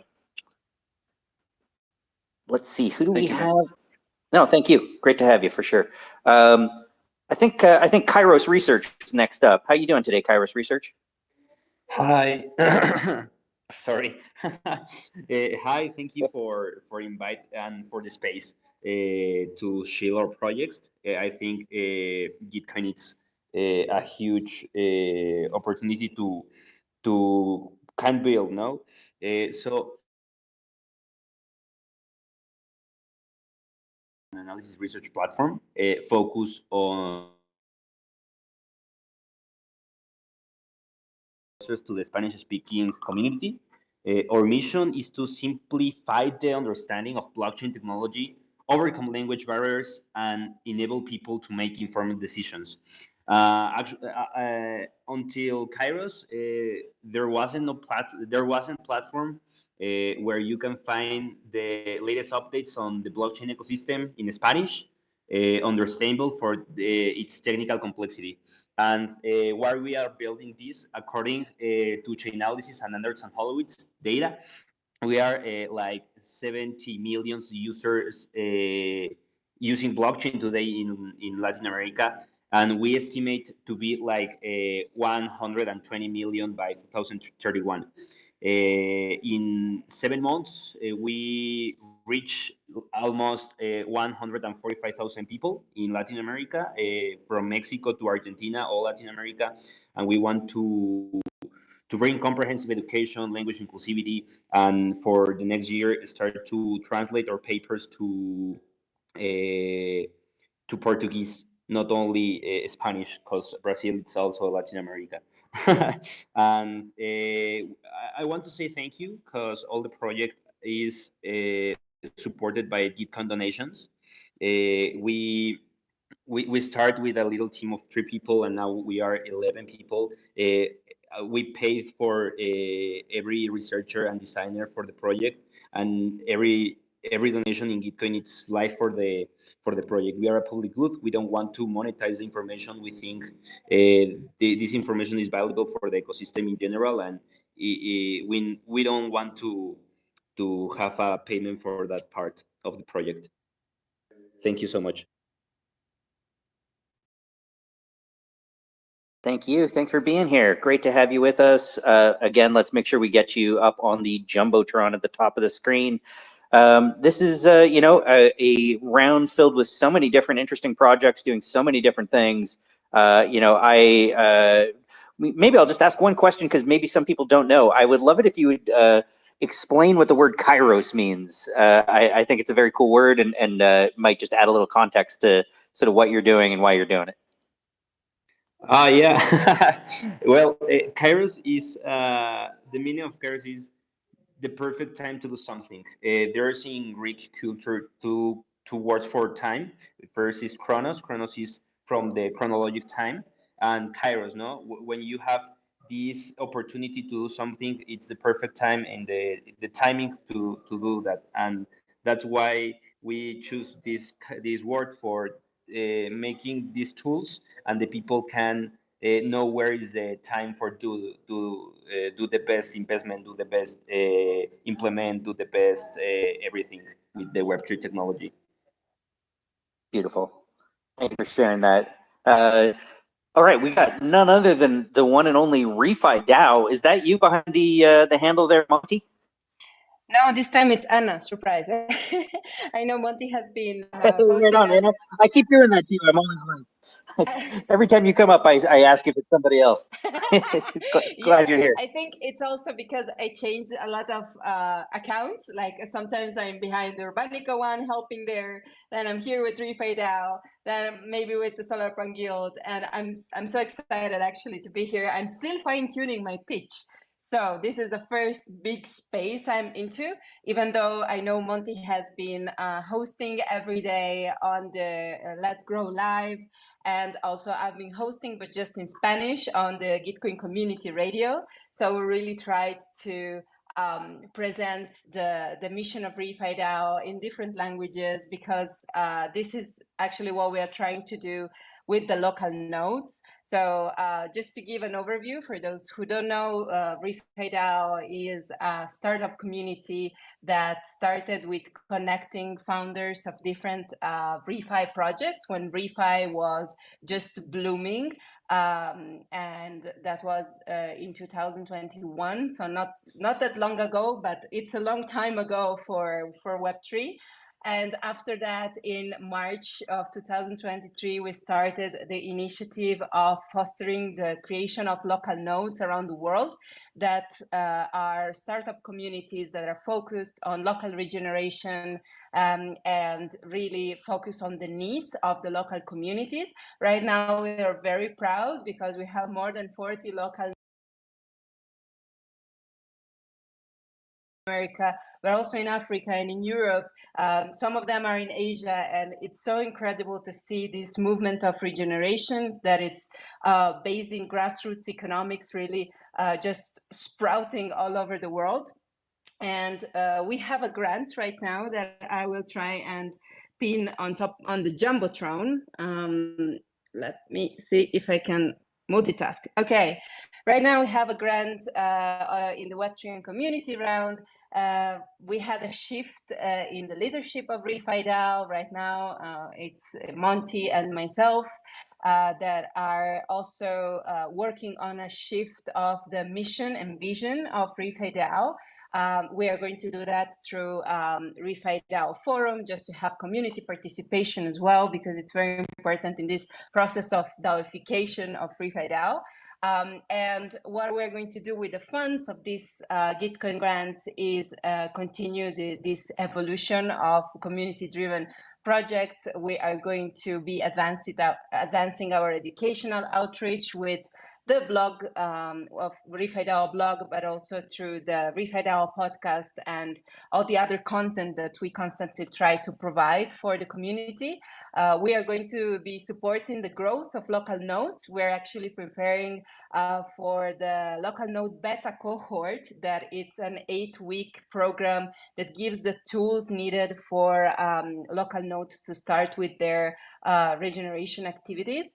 And we are also going to continue including the communities in everything we do, because this is the vision, this is what we want to Refi DAO to be. So it's very nice to be able to take part to the Web3 community round. We're very excited, and I would also like to invite you to join Monty every day on the Let's Grow Live from 4 p.m. UTC to 5 p.m. UTC, and for those who are Spanish speakers or Portuguese speakers, to join the Gitcoin community radio every day at 10 p.m. UTC. Yes, that would be it. This was my first speech. I'm going to fine tune it, so next time in the last chill space, I will be shorter. It will be shorter. But thank you, Ben, and thank you, John, and thank you, everyone. Anna, you are a true public good in human form. Thank you for doing what you're doing, and I just love hearing all the different things that you're repping, all the different things you're involved in. The membrane walls between all of our projects are much thinner than maybe even we realize ourselves, and the people who wear multiple hats and sort of are involved in multiple projects and multiple communities. Sometimes they say Web3 means you actually have 3 jobs, and as we heard from some of our security friends, people don't even always get paid for those jobs. But it's so great that you're doing what you're doing. I see your hand there, Anna. Do you want to add something? Yes, no, I wanted to add. Thank you, Ben, for what you said, and I really appreciate your kind words. And I also wanted to give a shout out because I see that Refi Medellin is in the pub. I think they're going to come up on stage. I see also Refi Lagos. I see Refi Colombia. All these amazing projects. There are Refi local nodes, and we're probably going to hear from them once they're up on stage. So very excited to see them here. Just wanted to give a shout out. Thank you, Ben. Thank you, John. Thank you, everyone. Love it. Thank you for saying that, and I will say a thank you to Matilda, because Matilda doesn't get enough credit behind that Mama Gitcoin account over there. We are going to try to get as many grantees as we can up on stage today. I know we can go over. I'm not sure how long over we're going to go, but let's keep the good times going. We got Igly up here. What is up, Igly? Talking about people doing good work in the climate space and other spaces. What is going on, friend? Tell us the good word. Hey, good morning. Actually, good afternoon, Ben. It's noon here in Colorado, where we're at, and my partner and I, Alicia, my name is actually Glenn. We're the creators of Fractal Visions, and we have been involved with helping host some of the Gitcoin radio spaces in the past rounds. Now we're actually a part of the Let's Grow team, which I think Anna is also a part of. So it's just crazy how many different things that she's involved with. It's super cool to see that. Fractal Visions is a platform that's inspired from the retro PGF on Optimism. We're definitely fueled by some of the funds for the development of our platform from the last round and round 2, and are a part of round 3. And we've gotten a lot of support this year from Gitcoin, and are starting to use the grant stack tools, and have had a ton of support from all of the different members in the community. So yeah, you can find Fractal Vision's page in the audience floating here too, if you want to follow our main page. And I just wanted to share one more thing here about grantee accountability, because we were able to help beta test the Karma Gap, which is a grant tool for other grantees to use, and it's plugged in to the UI of the interface for Gitcoin. So I feel like that was something that I helped to contribute to, and really proud to be a part of this. So just really thankful to be here, and let's grow, folks. This is really exciting. GG19 is probably got the most energy out of any of the rounds this year, I'd say. So happy to be here and watch and learn and listen to everybody's projects. There's so many amazing projects. So thank you. Thank you so much. Love it. Hey, thanks for being here, Glenn. It feels weird to call you Glenn. I'm just going to keep calling you Igly. That feels more Web3 to me. I don't know. I'm glad you're here with us. Thanks for doing what you're doing. John was just giving you shout out in the DMs where Matilda and I are talking as we coordinate here, telling Matilda, you got to go check out the videos that Igly's making. They're great. John, did you want to add anything there? Well, yeah, definitely to second that. Appreciate those videos. What a great Gitcoiner and citizen you are. Also appreciate you mentioning the Karma Gap. I had posted about it in a couple of our telegrams, but for those of you not aware of that, I did just post up there a link to one of their tweets that gives a link to their page. I do think it's also agree it's a great tool to go make some claims of the impact that you're making. You can post about the milestones your project is either hitting or goals for the future, and then you can provide updates And I think if you look at Igley's Fractal Vision grant, you can look at there's a second tab now on the grants page that says grants, and you click on that and it shows all those milestones and all those updates for donors to review. So we really are encouraging grantees to start using and testing out that site. Maybe even just go put one milestone up about something you're planning to do with the funds from GG19, and that at least can be a start. So there's something up there for your page, but encourage folks to jump on that. But hand it back to you, Igley, if you want to add something more, and then we'll move on. Yeah, I just wanted to say thanks to Ben for the call to action. He stopped by the space last night and said if somebody could make an instruction video about karma, that would be great. So I just did a quick intro. I'll definitely do more and do some deep dives on the platform. So that's going to be fun. Thank you. Dude, that's sick. I love that I can just jump into these spaces 24 hours a day. A lot of the time I'll be sitting there just kind of starting to go cross-eyed looking at spreadsheets and like trying to help get people into the round that are applying and all that. And like sometimes it's just great to just kind of hop on with the awesome folks like yourselves and just kind of talk about what's going on. And I just think like so often the best content like in terms of like helpful videos and stuff. No shade to you, Matilda, because I know you're working really hard on some instructional videos right now. But I just love seeing the community-generated stuff that like spreads the word. By the way, we did a little looking at like the metrics of where donations come from, and it's almost like the biggest thing is like people come because of the network effects of community members. Like we can do 1 million of these spaces, send out 1 million emails. The number one thing that's going to make a difference is y'all getting the word out to your own communities. And you know what? I think that is a great transition to bring up Tree Gens, talking about people who spread the word far and wide. I like looking at my my feed here. All I see is Let's Grow Live on the Live on X stream here. I don't know if that's you there, Jimmy, in the Tree Gens account, but what's the good word with Tree Gens? What's up with you guys? Yeah, how's it going? Yep. How many streams are you on at the same time right now while you're talking to us? I hear you. Can you hear me? Can you hear him, John?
Damn, dude. I am quite sure Jimmy did not breathe there.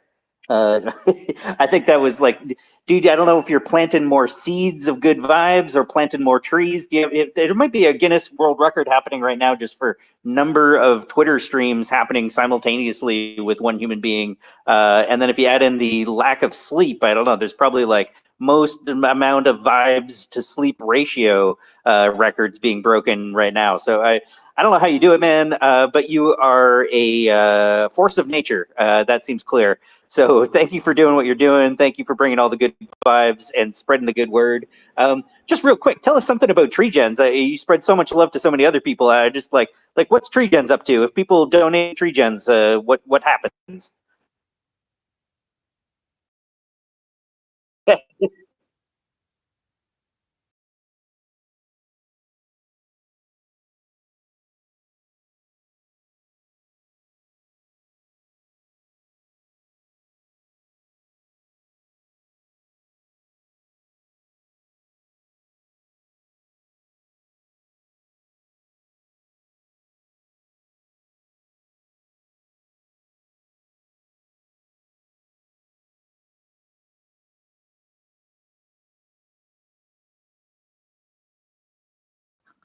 Love it, love it, and I love how you're always sharing the pictures and the updates on the stuff you're doing. Would love to see like now you've been doing it for a while, but I'm always curious to see like what's going on with those places. Like 6 months later, a year later, keep the good vibes going, keep touching those trees. Let's watch them grow together.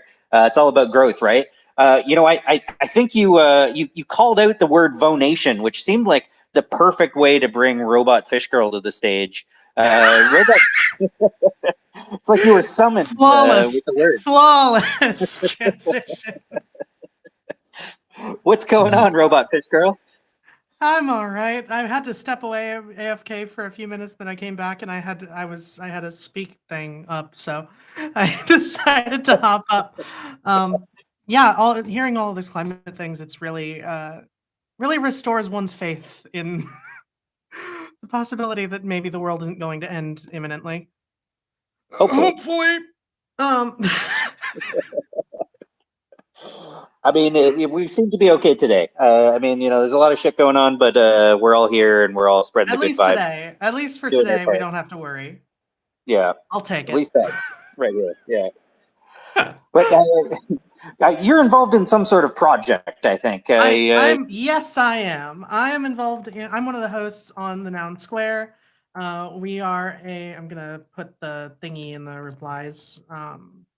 Just for the sake of convenience. The Noun Square is a fully CC0 on-chain media collective. So everything that we produce is fully public domain. And in the last 6 months or so, including during the GG18 round, we started having a major focus on educational content. So one, the reason why Vonate was relevant is because my co-host Toady Hawk is the one who coined that term. And we have been determined to make fetch happen, and we managed to do it. Sounds like you got some competition with the Grow Nation now. Listen. That it's a CC0 mindset, so it's not competition; it's collaboration. There you go. Nice. But do you want me? Because I can stand the air horns if you want me to. Amazing. Thank you. We needed that. My dog was a little bit concerned, but I think other than that, we're good. You think that's I also have this thing queued up that I can play at any given time if I want to. So. Oh my God. You know what? We might actually need to do that. We got a lot of speakers to go through. Can I keep you up on stage and we can close it out with that at the end? Yeah, let's do that. Anyway, I put the Noun Square in the replies. We make educational content, and it's CC0. So if you want to take it and do stuff with it, go for it. It's all 100% public domain. What is CC0? Just in case anybody doesn't know. CC0 is Creative Commons Zero. It is it's sort of the artistic equivalent of open source. It is a Creative Commons license that is literally zero rights reserved, which is where the name of the podcast that we also have came from. It is literally, it is essentially public domain, but instead of having to wait for it to enter public domain, normally you just say, this is CC0, it's public domain. So that's what all of the code for nouns is open source, and all of the art for nouns is CC0. And we really try to embody that. So whenever we're doing anything, we build entirely in the open with a lot of community feedback. And we also, make a real effort to make everything that we do. So 100%, like Zero Rights Reserved, the podcast, all of the content on our YouTube, every single one of our Spaces recordings, all of the videos that we put up on TikTok, everything the Noun Square puts out as the Noun Square is CC0. Anybody can take it and use it. Love it. And, this is completely off topic, and I promise, Refi Mehdi, and I see your hand, we'll come to you in 1 second, I promise. But I just noticed you changed your PFP, and yeah, this for is the first time totally in like a year. Just real quick shout out to that PFP, because I think it's a good cause, and all public goods are good. Yeah, it's Meta Queens. It's pinned up in my profile if you want to see more about it. It launched yesterday. It's a PFP collection of drag queens, which, for obvious reasons, I'm very interested in. And and they support 50% of the proceeds are going to Trans Tech, Social, and Outright International, supporting LGBTQIA causes worldwide. So, yeah. Beautiful. You did that very elevator pitch style very quickly. Thank you. Yeah, I've been hanging out with Shira Lazar. Can you tell? Totally. Yeah. No, it's all good. Thank you for being with us, Robot Fish Girl. Thanks for shelling all the public goods in such a great way. Refi Medellin, you have been very patiently waiting, and I see all of the rest of you who have requested. We'll try to get as many of you up on stage as we can. But Refi Medellin, please go ahead. Tell us what is on your mind. How are you doing? How is the GG treating you? Hi, I'm so sorry. I was busy at the moment, but so I just wanted to speak about our project and the Gitcoin round that is going on. So we are in the Web3 and education round community. So we are trying to teach people from Medellin how to use Web3 and to have a wallet and do things like that. And we are also trying to do like very actions like planting some trees and having some gardens. So that's what we are doing right now. Beautiful. And how are things in Colombia? It was like almost a year ago now that the last big Dev Connect happened there. But is the Refi vibes doing well? And tell us what will happen with funding that you receive. What are you going to put it towards after this round? Yeah, like now we have like 3 nodes in Colombia. We have Refi Colombia. We have also Refi Saravena, and the last one is Refi Bogota. So we are trying to build a community also in Colombia from Refi. So that's what we are doing right now. Beautiful. Thank you for that. Well, really appreciate you being here with us. Let's make sure we get you pinned up to the top. Which round can people find you in? You're in the climate round. Are you in any other rounds? We are just in the Web3 community and education round right now. Cool. Well, I will definitely go add you to my cart. Glad to have you with us. Thank you for being part of the round. Much good luck to you, and I look forward to seeing all the good work that comes out of the money that you raised this round. Thanks again for your patience waiting to get up on stage. Yeah, thanks to you. Thanks everyone. Cheers. Okay, see you. Right on, right on. All right, let's see. John, I think Decenter / Place was up next. Does that sound right to you? That's what I think on my end, and I'm with you. We'll bring up a couple more and try and go as long as we can. I know we're probably going to have to wrap up here, maybe another 5-10 or so, but we'll try and get as many people as we can. So Dissenter, give us a little info on your project and what you've been up to. Okay, thanks for letting me speak. Yeah, I'm the solo founder of Decentralize. To my background, I'm a mechanic in my apprenticeship, and I started investing in DeFi about 2021. And I started to write down my own ideas of projects. And one that I had was decentralizing r/place. So basically collaborative art and pixel art.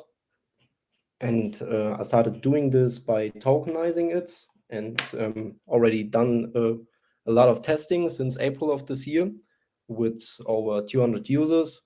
And we are now realizing that we are a bit over complicating things for like new users in DeFi, and want to lower the barrier to entry for new users. And a little bit nervous right here. Sorry.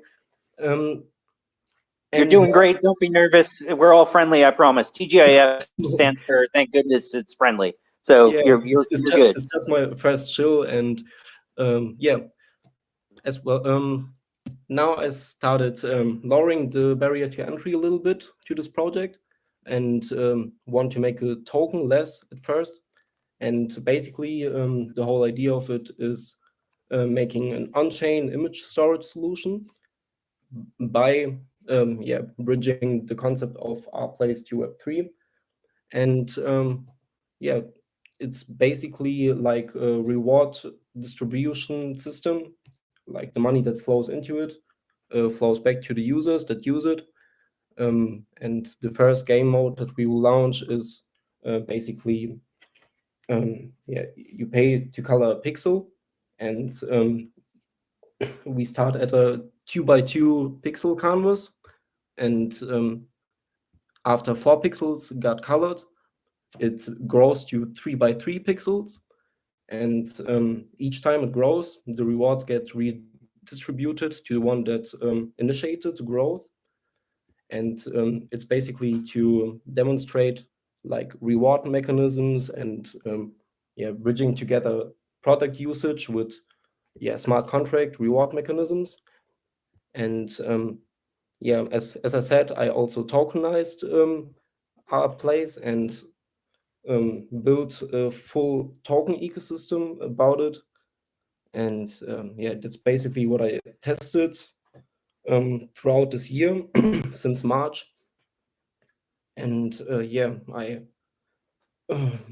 had a great time building it, added many features, and very happy to be part of this grant program from Gitcoin, and happy to see other projects, upcoming projects with new ideas. And as you probably notice and hear me struggling, it's my first project that I built, and I'm also solo, so I'm really starting out and try to build a team and a community in this space, and just trying to build cool stuff for the future. And as said, it's my first project, so I will do many things more. And the tokenless launch will happen on the 20th of November. And we would be happy to see you participating in the colorful experience on the blockchain, and like really create something that will last for eternity. As said, everything is on chain, nothing can be like manipulated or deleted from it. Everything you paint on it will be there forever. And I don't want to go very deep into the reward distribution mechanisms because I feel they are very complicated, even though I simplify them a bit to present them right here. So I will keep it like this for now. I hope I didn't talk for too long. And thanks a lot. No worries whatsoever. And I thought you did great for your first show. Thank you for sharing what you're working on. You know, honestly, this is a inviting and friendly and supportive space for anybody working on anything cool like what you're doing. I really appreciate you reaching out and sharing what you're doing and your art. You know, I think the art really speaks for itself. So like, please, let's make sure you get that up in the thread. I'm seeing 50 comments in that thread. Geez, I got to go read through all those comments in a second.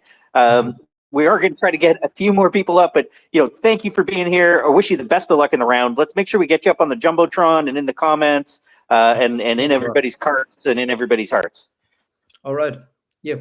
Thanks too from my side. And yeah, let's hear the other projects. I'm excited. Right on, right on. I think Fork Forest was next. Does that sound right to you, John? I'm just going to keep checking with John.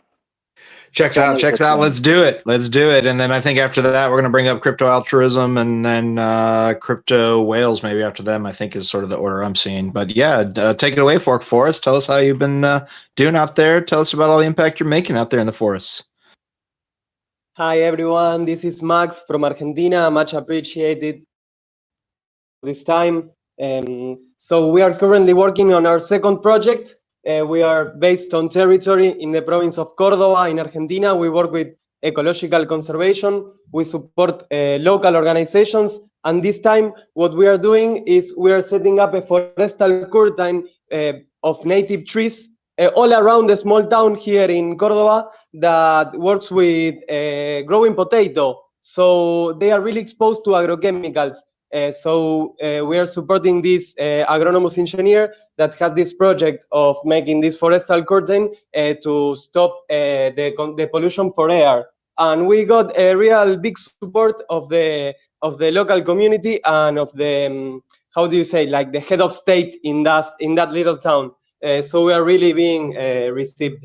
And what's funny is that we are planting a bit more than 500 trees next week. So, and we are doing that with what we got in Gitcoin grants 18. That was our first Gitcoin grant. So we're gonna show that impact as we are opening this new Gitcoin round. And we are trying to. You are asking what was the impact we are making. Well, we are gonna measure the impact of these native trees we are planting with the help of Game Forest. So that's a bit what we are doing right now. Thanks a lot for the space. No, thank you, and I always love to hear grantees that are utilizing different tools to measure and make claims of impact and prove out the impact that they're making. Help of Game Forest. So that's a bit what we are doing right now. Thanks a lot for the space. No, thank you, and I always love to hear grantees that are utilizing different tools to measure and make claims of impact and prove out the impact that they're making. I think that is the future of this space and where transparency in the blockchain can really be a huge adder to new ways of funding work and really knowing where that money's going. So thank you for all that hard work. I actually mistakenly got the order wrong, but Priyanka, I believe you're next. So apologize to jump over you, and then we will take it away from there. Hi everyone. It's absolutely fine. I'm always pumped up listening to fellow Shillers here, and it's been great going. Ever since we've seen the ETH India happening last year, and this was exactly where the entire skill DAO that I'm building came about. And currently, working on this particular decentralized element structure where jobbers, players, builders come on board and technically are able to mint skill challenges, crack some bug bounties, go away with a lot of layer one level knowledge, but then they do get incentivized with skill tokens, that we are currently working with one of the biggest players with. So all of this would come into realization around Q2 2024. And we're really excited on how we can bring these 16 million students from India onto the skill DAO to ensure the Web 2 to Web 3 adoption happens through our DAO. So really excited here, and we'll definitely be applying to more of your grants. So thank you, and just sending good vibes to the community. Right on. I just took a look through all the cool stuff going on your Twitter. Definitely encourage others to do the same. I even just looking at the banner at the top. I'm always thrilled just to see people engaging large numbers of people, especially like more diverse communities that are like making Web3 and inviting space for everyone. So yeah, definitely raise my hands in appreciation to the good work that you're doing, and really glad to have you with us. I'm not sure we've been up on stage before together, but I'm thrilled to have you with us, and definitely please do come back for more of these as well. By the way, for anybody who doesn't know, if you go to grants-portal.gitcoin.co, you will find the grants portal page, which has a whole bunch of resources for grantees as well as resources for donors. So, and one of the things that's on both of those pages is a calendar of upcoming Gitcoin Twitter spaces. So if you want to know when all the spaces are happening, if you want to be like Robot Fish Girl and come to all of the spaces, and even try to get up on stage for all the spaces, we will make every effort to try to get as many people as we can. We definitely try to get folks like who haven't been up before up, but easier said than done. We just want to get everybody up here as much as we can. And I'm going to stop talking so we can get to doing that. What's up, Wasit? We got you up on stage. You've been waiting for a while, very patiently. Thank you for being with us. Yeah, appreciate you being up here, Wasa. Just really quick, in case you missed that link, if you go to grants.gitcoin.co, where you're going to find all the rounds, scroll about 3/4 of the way down the page. There's a link to the grantee portal. So that's what Ben was just mentioning. So if you missed that link and you're trying to find it, grants.gitcoin.co. Jump in here, Wasit. Appreciate you. All right, thank you so much for the opportunity. So my name is Femi from Wayset, and I really appreciate what you guys are doing with the whole chilling thing.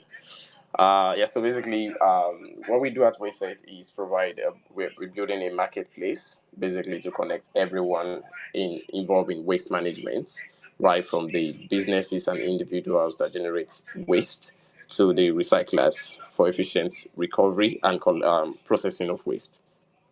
We're not just doing that alone. We have some other value addition, like, because we understand the problem with waste management. It's not just about collecting waste or recycling or upcycling. It goes beyond that. We understand the influence of regulations, policies, funding, and other elements that affect the current situations we're currently facing globally. And what we're doing is first connect everyone.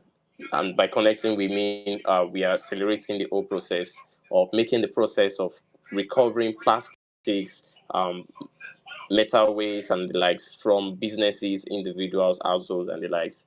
We're making it very easy and efficient. So we call it, I like to call it Uber for waste.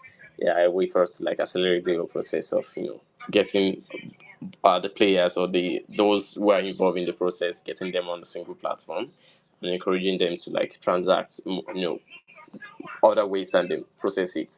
And not just that alone, we are building a kind of waste circular economy. That's what we call it, waste circular economy, where beyond just allowing people to process the waste, we also on the marketplace, we also allow people to use the products made from this waste, so access products made from this waste.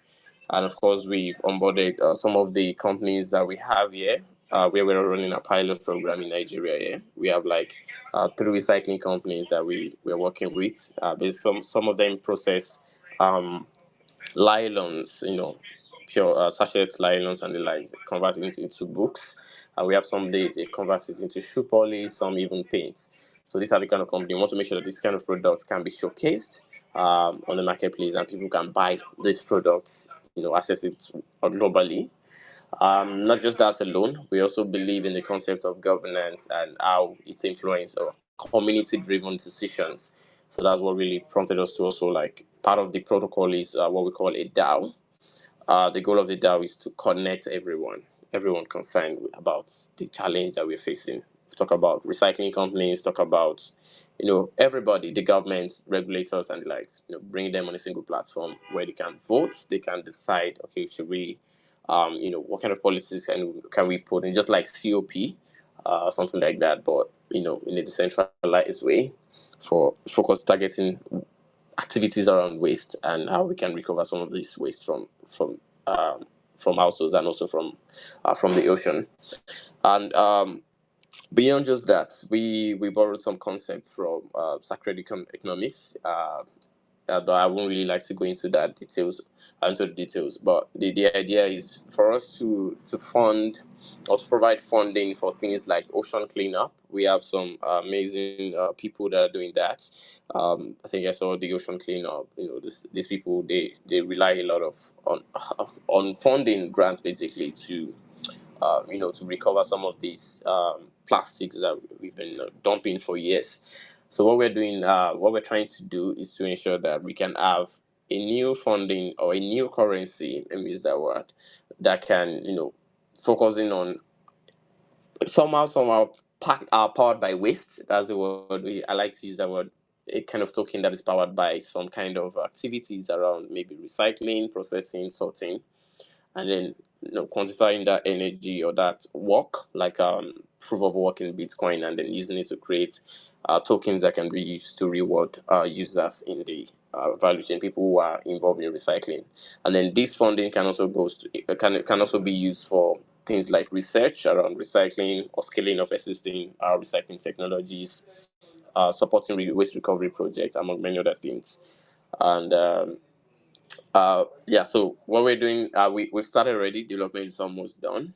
We're concluding that that's next month. We are doing a beta launch in December at what we call Wasted Community Hangouts, happening live, like it's a physical event happening here in Nigeria, and of course we also have a virtual session where people can join us from all over the world, just basically to discuss around things, what we're doing, what we're building, and getting feedback from the community on how we can fine tune the whole product. And through Gate grants, we intend um, to further our development efforts, not just that alone, but to also continue, fund some of our pilot programs, some of our activities here locally. Things like working with recycling companies, processing more waste, onboarding more collection facilities, and setting up more collection facilities. These are some of the things we are trying to achieve with this current grant round. And we encourage everyone here to support us in any way possible through our donations. And yeah, so thank you so much for the opportunity to chill what we're doing, to talk about what we're doing here. Yeah. Right on. The Uber of waste. I love it. That's a great way to sum up what you're doing. I definitely applaud you for super important work. And can I just say how cool it is, like how diverse and like international these spaces are. Like if you feel comfortable doxing where you are in the world when you come up, I always just love hearing all the different places that people come from, and also tell us how many languages you speak. Because I got a feeling I am like one of the only idiots up here who only speaks one language. There's a lot of smart people out there who speak a lot of languages, and I'm always just like, it's hard enough to shill if English is your first language. I know there's a bunch of people who are shilling in their like second or third language, so please, everybody is welcome wherever in the world you are. Whether you feel super comfortable doing it or not, we will try to make this a safe and fun experience for everybody. And Wasit, that is such a cool project you're working on. I am really glad we got to hear more about it, because I was checking you out on the page the other day, and it's always just so cool to hear right from the people involved. So yeah, thank you for sharing. Thank you so much. Yeah, thank you. Next, we have the pleasure of hosting Crypto Altruism, who had the pleasure of hosting Ben and I separately on 2 different podcasts recently. So great to have you up on stage. And I know you got a grant in the round, so would love for you to shill it, but definitely wanted to shill both Ben and my episode about the Solar Foundation that recently dropped. So yeah, tell us a little bit about Crypto Altruism. I'm a big fan, but I think you can probably tell the story better than I can. Oh, well, thank you, John. That means a lot coming from you. And it was such a pleasure to have both you and Ben and Colleen on the podcast over the past week. On Tuesday and Thursday, the episodes went out. So I think if anyone wants to listen, I think they're both in our highlights. You can check those out. Most of you might know us. For those that do know us, for our blog and podcast, that we focus on Web3 social impact and how the technology can be used to advance public goods, and really putting out lots of articles and podcasts, really trying to elevate projects that are doing good. But what I wanted to talk about quickly today was the focus of our Gitcoin project, which is our Web3 Changemaker Toolkit. So over the past 6 months or so, we've been collecting feedback from nonprofits, small and large, all over the world, and consulting with folks one-on-one to gather feedback on what's preventing nonprofits from leveraging Web3 technology for good. whether it's to simply accept crypto donations, or to something more complex like monitoring their impact on chain and being able to verify and report it back to funders and stakeholders. And so gotten a lot of great feedback, and now building this toolkit that is a one-stop shop for nonprofits, regardless of their knowledge of Web3, where they come from, their backgrounds, what their scope is, their size. It's an opportunity for them to come in, learn about the technology in an accessible way, learn about the different use cases, putting together a 10-part course highlighting different use cases for nonprofits. We have a self-serve tool building that will help them essentially create their own unique kind of Web3 engagement strategy and recommend different tools and stuff based on the inputs they've provided and their size and their area of work, as well as a database that highlights different potential partners, funders, services they can use in the community as well. So that's a big focus of ours, and that comes from feedback from nonprofits. They're just feeling like they don't know where to start because the space is overwhelming. It's new. There's so much going on. And so this really hopefully can serve as a starting point for nonprofits to get them from a point of, I'm interested to, I'm very comfortable now engaging and know where to go in terms of the next step. So funds through this project will go towards supporting that, as well as the release of our 10-part nonprofit podcast series, which just released a 6th episode featuring John and Colleen from the Solar Foundation on Thursday, which I guess was yesterday. It feels longer ago in the wild world of Gitcoin. But yeah, that's a little bit about our project. And I also wanted to thank all the folks at Gitcoin that are hosting this, but also did my first round of donations yesterday, or grow nations if Jimmy's listening in here. Don't want to make him upset.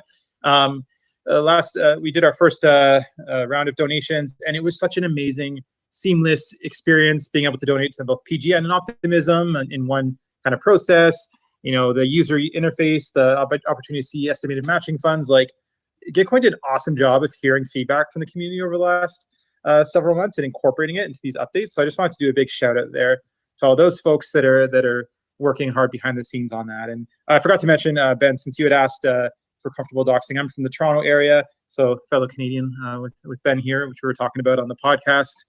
And unfortunately, I'm not, despite being Canadian, my French is pretty bad. So I'd say I'm only really comfortable in one language. So I have nothing but respect for all those people that are up here shilling in their 3rd or 4th language. It just blows my mind how smart people are and their ability to be able to speak different languages. So thanks so much for having me.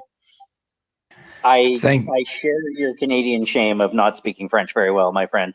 It's our official 2nd language, and I officially suck at it. I did spend a little bit of time learning Hunkaminam, which is an indigenous language on the West Coast, which was one of the most difficult things I've ever tried to do. And I'm saying all of this because it's a great transition to bring up Pigeon Parlor. Speaking of languages and the Web3 space, Pigeon Parlor would love to hear how things are going for you in your Gitcoin grants round, and please tell us a little bit more about your project.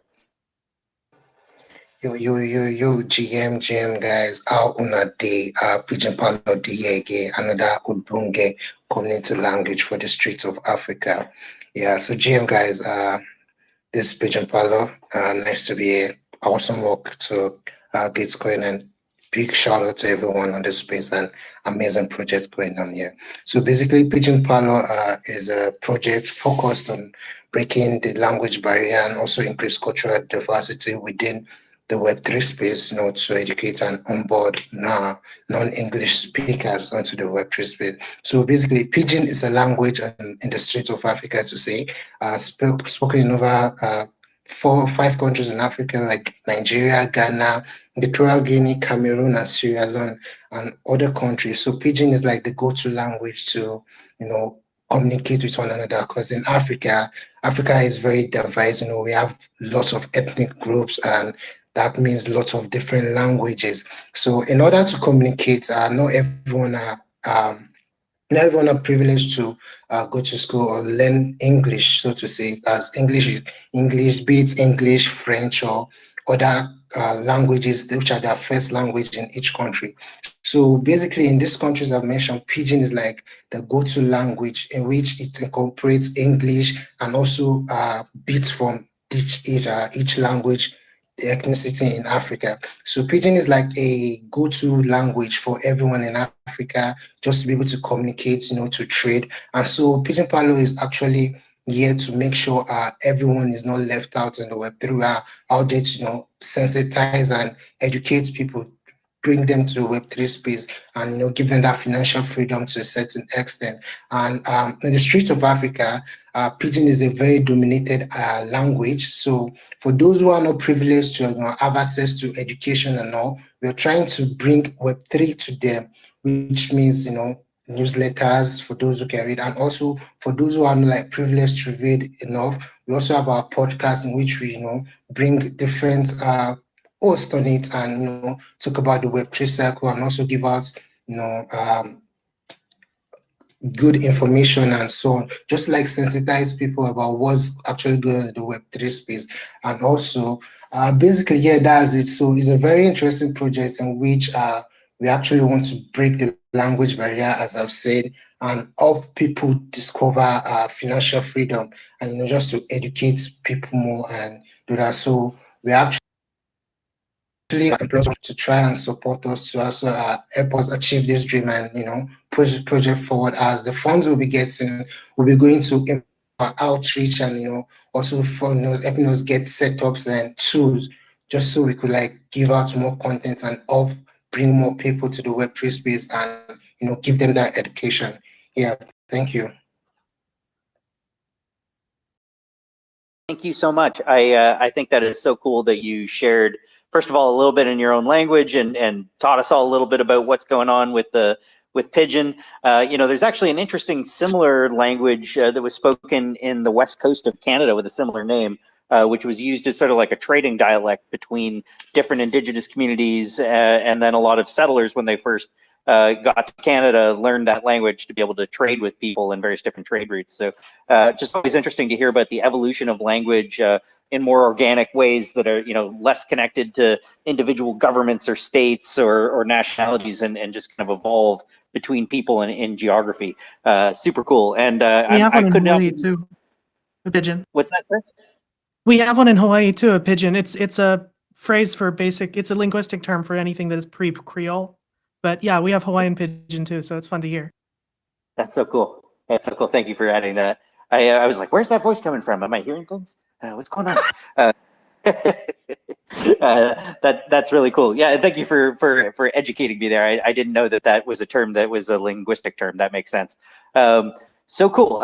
Okay, so I'm thrilled you're here with us, Pigeon Parlor. Let's make sure we get your grant up on the Jumbotron. Let's make sure that we get you in everybody's awareness and in everybody's basket. Let's spread some love to all the great projects that are coming forward. Okay, who do we got next? Let's see. Can you tell that I am going on not enough sleep and starting to get a little wacky? But we're going to keep the good times rolling. I think we've got Impact Market. I think we had somebody next, but I think they may have just dropped off the stage. So we need to maybe invite somebody else up. Yeah, sounds good. I mean, I appreciate everybody's patience. I know you all got a lot going on in your worlds, but it does look like we got Impact Markets up. What is going on with the Impact Market in GG19? Microfinance, love to hear it. Hi, everyone. Good evening. For some of you, might be good morning. For some, might be very late evening. And also agree a lot with the what was being said about the diversity in this space is definitely inspiring. I was since the beginning heard Agroforest DAO saying I'm Brazilian, and then about the heat wave in Brazil, then not there, but feeling a lot from the people in there. And then, well, about impact marketing this round. We are very excited to be joining this round for the Gitcoin rounds for the first time. We are on 2 rounds, the climate solutions and the Web3 communities and education. And then we are very excited to be participating or loving the energy of the whole community and everybody being together, sharing their projects, what they're working on and supporting each other. So it's been very inspiring. We're very excited. Sad that we didn't participate in the previous rounds, and definitely looking forward to keep growing this movement and keep supporting, making it happen. Regarding our project on both rounds, at Impact Market, we are working with financial inclusion. Some of you might know Impact Market mainly by our UBI project.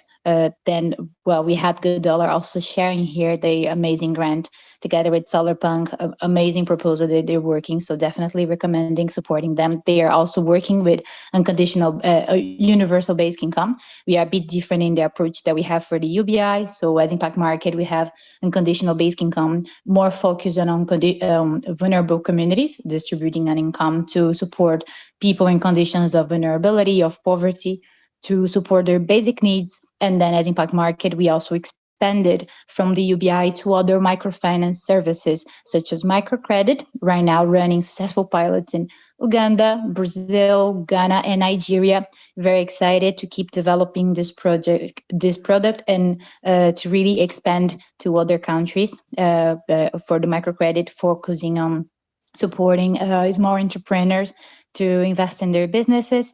We have an educational platform, our Learn and Earn. So we are both on our side creating educational content on Web3, finance, all of this different content to support people, to empower people to take the lead on their own decisions to thrive.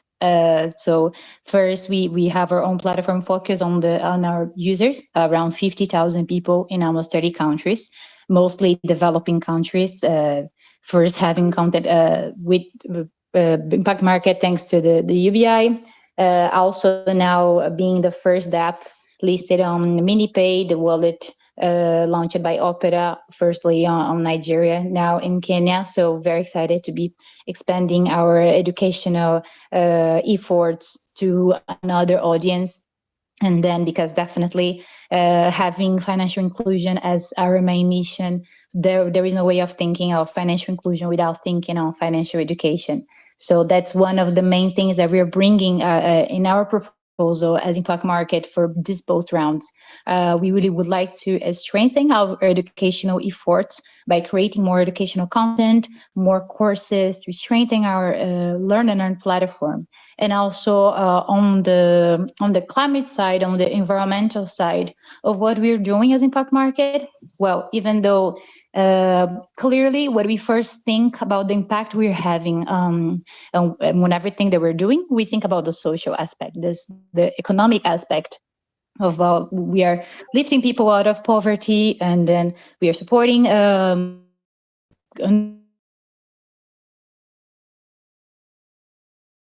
environmental impact.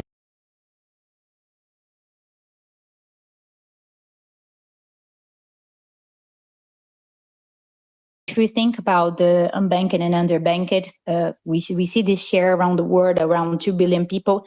Most of them, they are in rural communities. And these people in rural were mostly farmers and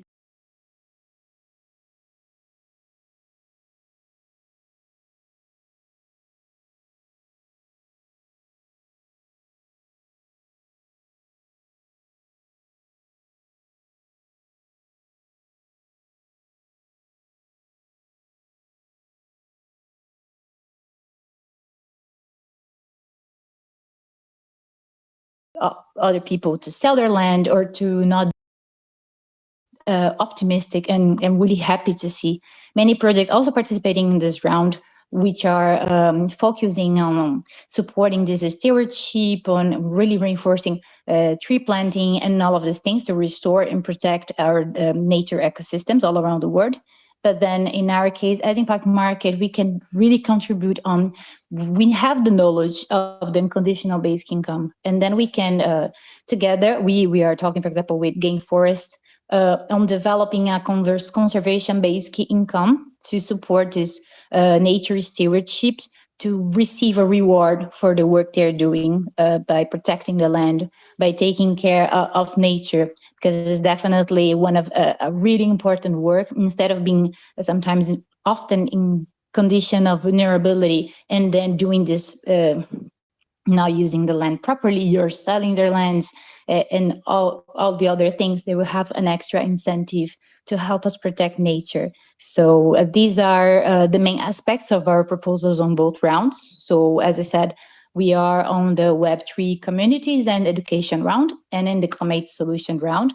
So please, I would love to count on the support the support of all of you here. We are already getting some nice donations. So really happy so far with the beginning of this round. Looking forward to keep sharing more about our mission, about what we're doing, and open to discuss with all the projects and even other ways to collaborate to bring the best for the local communities all around the world. Thank you for the opportunity. Amazing. That was so great to hear from you. Thank you so much for coming up and sharing what you're doing, all the good work that you're doing. I just love it hearing all the voices from all around the world. This is can we just do this all day? I don't know, John, Matilda, do you want to just hang out all day and do this? We could do this till midnight tonight, right? I'm kidding. I mean, if I was Jimmy, I would not be kidding though, because he's probably actually doing that today and tomorrow and the next day and the day after that. I don't know how you guys do it. It's I'm tired right now. This has only been a couple hours. How you holding up, John, Matilda? You feeling good? Oh yeah, doing pretty good. Doing pretty good. Yeah, I'm hoping that Jimmy also has some real coffee that's helping him helping him through the day. I'm actually doing this with no coffee, so I'm glad that he can at least drink coffee. So yeah. I'll drink another one for you. Thank I'll post a picture of 2 mugs later, and one of them can be in solidarity. Perfect. I'll live vicariously through you. Cool. Well, I'm definitely not going to fall out of any airplanes anytime soon, so I will live vicariously through you for that one. John, you doing all right? I'm doing great and been really loving hearing about all these projects, but I am going to have to jump, not because I'm getting so tired of the space, but because I have to get off to pick up my daughter from school. So I'm going to have to jump here in just a minute, but let's keep it rolling, and I'll drop off gracefully here in a minute or two. Beautiful. John, bringing the real life, real world into the space. You know, I do have a dog staring at me right now saying, like, take me outside, but whoops, I said the magic words, shouldn't have said that. Never mind, go back to sleep. Everything's fine. All right. Yeah, everything's going to be all right over here. All right, we got some more cool people up on stage. I think we can keep the good times rolling. I am just going to keep bringing all you up on stage to talk about your grants. Just please only put up your hand if you are a grantee. Oh, we had Yaupon T up, and then I think that's who we lost. So I just clicked the add to speakers again. Let's see if we can get you back up. But there you go. Okay, Yaupon T, you've been waiting for a while. Please spread the good word about your tea. Tell us why we should be drinking your tea instead of coffee. Yes, hello. I appreciate. I think I got rugged by the spaces a little bit earlier, but yeah, Yaupon tea, we're the only truly sustainable native source of tea here in the United States, actually. Based out of North Carolina. We sell a 100% Yaupon holly tea. And this is similar to, if you know, yerba mate, or even the traditional Ilex category. Yaupon is amazing. Health benefits in terms of antioxidants, something like 17 times higher than a cup of green tea. Has natural caffeine in it, less than a cup of coffee, unfortunately, but it's a much smoother experience. But besides all the health benefits, we're doing all sorts of stuff in the not only Web3, but the ecological front, and are actually working on developing tooling for DMRV, working to enable our network of Yaupon suppliers based here in the southeastern part of the United States with carbon and eco credit based rewards for the different benefits they provide through sustainable Yaupon holly growth. So it's a mouthful, doing all sorts of stuff besides just that Yaupon tea, but yeah, really looking forward to this grant round. We were lucky enough to be involved in GG18 and have actually made some progress. So we have an alpha, you could call it alpha version of our habitat analysis tool, which lets us track all the benefits that our suppliers provide with their Yaupon tea. So yeah, super excited. And yeah, looking forward to hearing about a bunch of other groups. I'm so glad I could be here for this chill because this one is a little close to my heart, mainly because it is in the same state in which I live. So always great to have a fellow North Carolinian Gitcoiner in the space. So, so yeah, it's super excited about what you all are doing, and glad that you've continued to run a grant in the program, and hopefully picked up some great community along the way. So I appreciate all of you out there. Thank you so much for joining us. Ben is going to keep on chilling away and keep the energy bumping. Let's keep those donations flowing, and let's keep supporting all the things that matter to us. And together, we're going to make a beautiful world together with all this great technology. And yeah, appreciate you all. Talk soon. Appreciate you, John, and please give your kids a high five on our behalf. John, as he's leaving, I just want to say that guy has done so much work to make this grants program a reality, not just in this round, but in a whole bunch of other rounds. First as a volunteer, and then as a person involved in the climate team, and now working directly for the public goods team at Gitcoin. Honestly, don't know how we would do what we do without John. So yeah, much love to John as he's heading out the door. I'm just saying all the things that would make him blush when he can't hear me. So, that's a good time for it. All right. Yeah. Yaupon tea. I just one question for you. First of all, for anybody who doesn't know what DMRV is, could you just really quickly explain that? I think that's a really cool addition to what you're doing. And I'm always curious to hear about how things are progressing and how people are making the links to climate and environmental impact. So just if you wouldn't mind just giving us a couple of more mouthfuls of goodness. And also, where the heck do I get some Yaupon tea? Can I order this online? Do you guys ship to Canada? How does this work?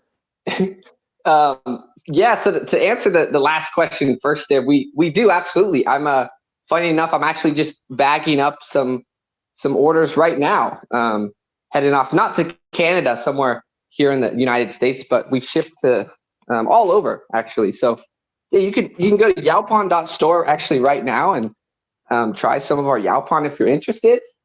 But yeah, the DMRV, which is the sort of really exciting part of what we're doing, stands for Decentralized Measurement, Recording, and Verification. So besides just serving our Yaupon tea, we actually, like I said, have a network of local suppliers. These are anyone from a local landowner with a couple acres of land, all the way to public landowners with many more acres than that. And because Yaupon holly is this native crop or this native plant that just grows naturally all over the place, especially here in the southeastern part of the U.S., folks are able to sign up with us, join our supplier program, and hopefully soon here actually reap many of the benefits of this program. And so this DMRV platform is essentially just a web-based tool on our website, and you can go and actually look at the different benefits, things like improved water quality, soil health, and carbon sequestration. So actually looking at how much, all the different benefits that this Yaupon management provides. And so you can actually see that right there on our website using this tool. And it's all open source, and that's actually what we're mainly looking at funding, continuing with GG19. So yeah. Beautiful. Thank you for adding the Yaupon details so that we all know how to go and get our Yaupon on. I'm curious to see what happens when I try to ship it over the border. They might look at it and go, "What is this? We did legalize this stuff in Canada, but I'm not sure what that is." It should be good. As long as you're not in Ireland, I think we're fine. They have some funny tea laws, but otherwise, we've shipped to Canada before, so looking forward to it. All right, I'll go check it out for sure. Thank you for being with us. Thanks for sharing what you're doing and for spreading a little bit of awareness about DMRV, because I just think it's super cool to hear all the details from the folks who are with us. And I am just adding words as I try to get other people up on stage. We do have some folks who've been waiting for quite a while. I'm doing some clicking, trying to get you guys up on the stage. Looks like it worked, I think. Who do we got? Maybe? Carbon Counting Club, right on. Great to have you with us. How's it going, Carbon Counting Club? Oh, it's going good. Thanks for having me up here. Thanks for, putting this whole thing together and being part of it. I'm a volunteer with the Evergreen Coin community. If you guys want to support them, it's greatly appreciated. Um, Basically, we, pay people crypto for doing environmental works. The reporting and verification has always been a struggle. Ours is just very human. You send in pictures in your stories, and the rest of our community looks at it and tells, if that happened or not, and then you get crypto for it. Feel free to collect some crypto if you want. I see you go up there by the lake and do juggling all the time, Ben. Clean up some trash and claim some crypto for it. Also, if you want to be on the end to help make that prize pool larger, Gitcoin's doing a lot to help us with that. For every dollar donated, we're going to put $2 out there for people to earn doing environmental works, and there'll still be money left over to make a more robust verification system. So thank you guys for these opportunities. Uh, Anybody interested in helping or participating, feel free to get a hold of me and ask any questions you may have. Right on. You are bringing some very chill vibes, and I appreciate it. And I just love the name. Carbon Counting Club is perfect. And the good vibes you got in your banner. I'm just gonna keep calling out people's banners here because I'm always clicking on all of you to just check out what it looks like on the other side of your handle there.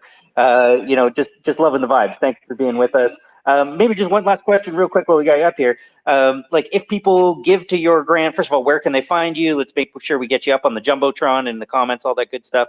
And if people do give to you, what are you going to spend the money on? Well, I know that the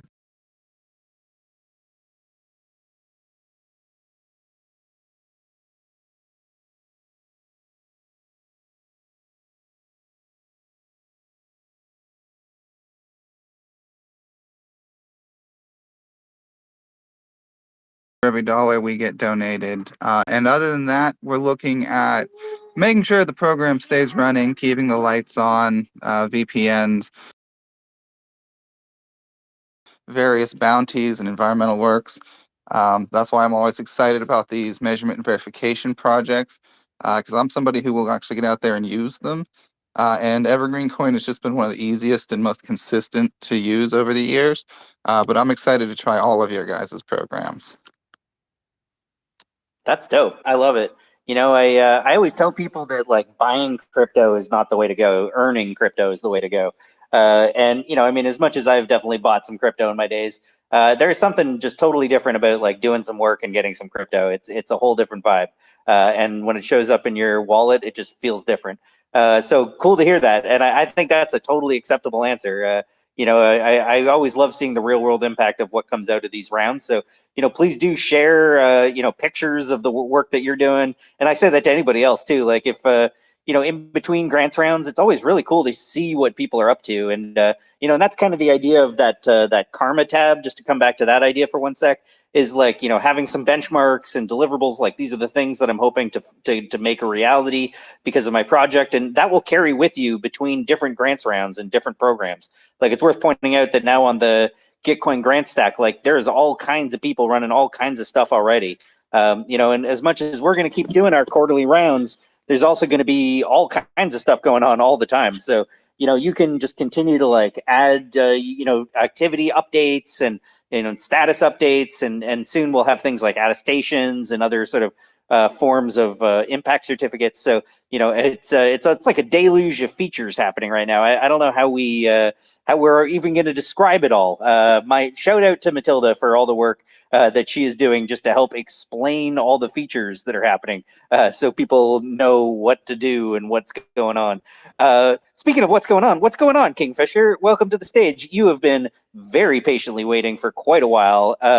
Would love to hear how things have gone with your project since the last round, what you're planning to do moving forward. Welcome to the stage. Audio check, 1 2 1 2. Audio check. You are good to go. We hear you loud and clear. Thank you, Ben. I am actually mobile right now. I'm going to my Web 2 emphasis, but appreciate you bringing us up here on stage. GG18 taught us a lot. We came in with the focus on the brand because that was the qualifier for the age of the project in order to get included in the Gitcoin grants. And now we're putting the emphasis more on the company. of Kingfishers Media LLC. So we are formed as a company. We are a Series LLC out of the state of Wyoming. And what that very specific business structure does is allows us, in the traditional business sense, to be collaborative rather than competitive. So the way we grow our business is we look for strategic partners that can come on board, be business managers, and help us manage our business. GG18 was very kind to us. We found 46 unique supporters once you guys sifted out all the civil, with the civil defenses, you guys sifted all that out for us. So we had 46 unique supporters in GG18, which was, my understanding is pretty good for first entry. Now we're looking to at least double that, if not go beyond that, for GG19. We did secure a membership with the Let's Grow Live and the Let's Grow DAO prior to coming into GG19. So we're also assisting with that 24-hour multi-stream broadcast on both audio and video across many different platforms, including our channel partners over at Bankless DAO and all their various streaming channels as well. So very excited to be here. I did pin something up at the top. It's pretty explanatory in that pin post of where people can support us. We are in the Web3 community and education round.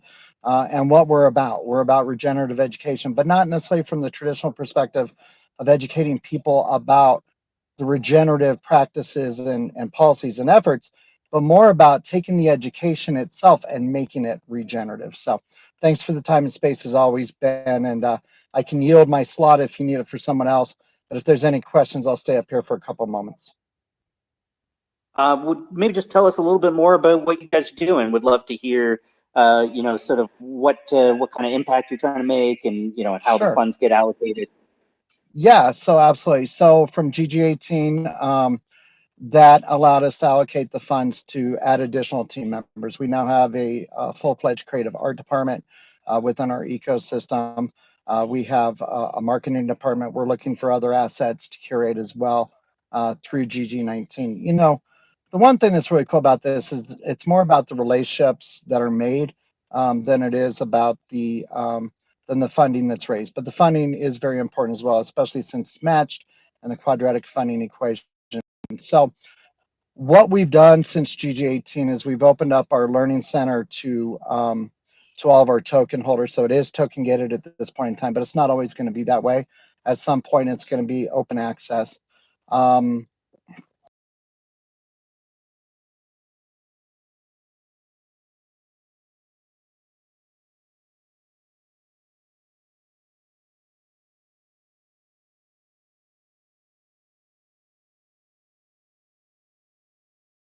We have 26, if you counted the courses individually, it'd be 26 courses inside of our ecosystem since GG18.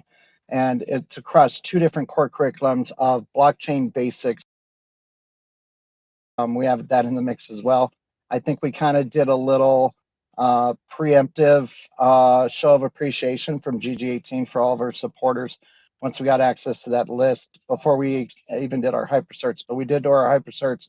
And we've actually been talking to the hypersearch team about using educational certification and attestations in that ecosystem. So they've got something to chew on there, at least for the future, because I think that'd be a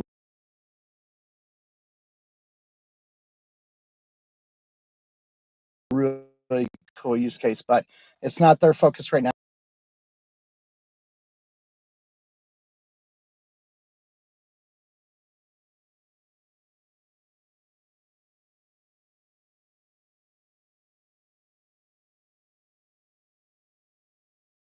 But hopefully that'll come to fruition at some point. Hey, check it out. We got Cyan God up on stage. You were, I was trying to get you up earlier, and then I don't know if you got rugged or whatnot, but glad you came back. Thank you for being with us. Another superstar of the Web3 security space. Please come off mute and tell us all about what you're doing. Hello, GM, to those.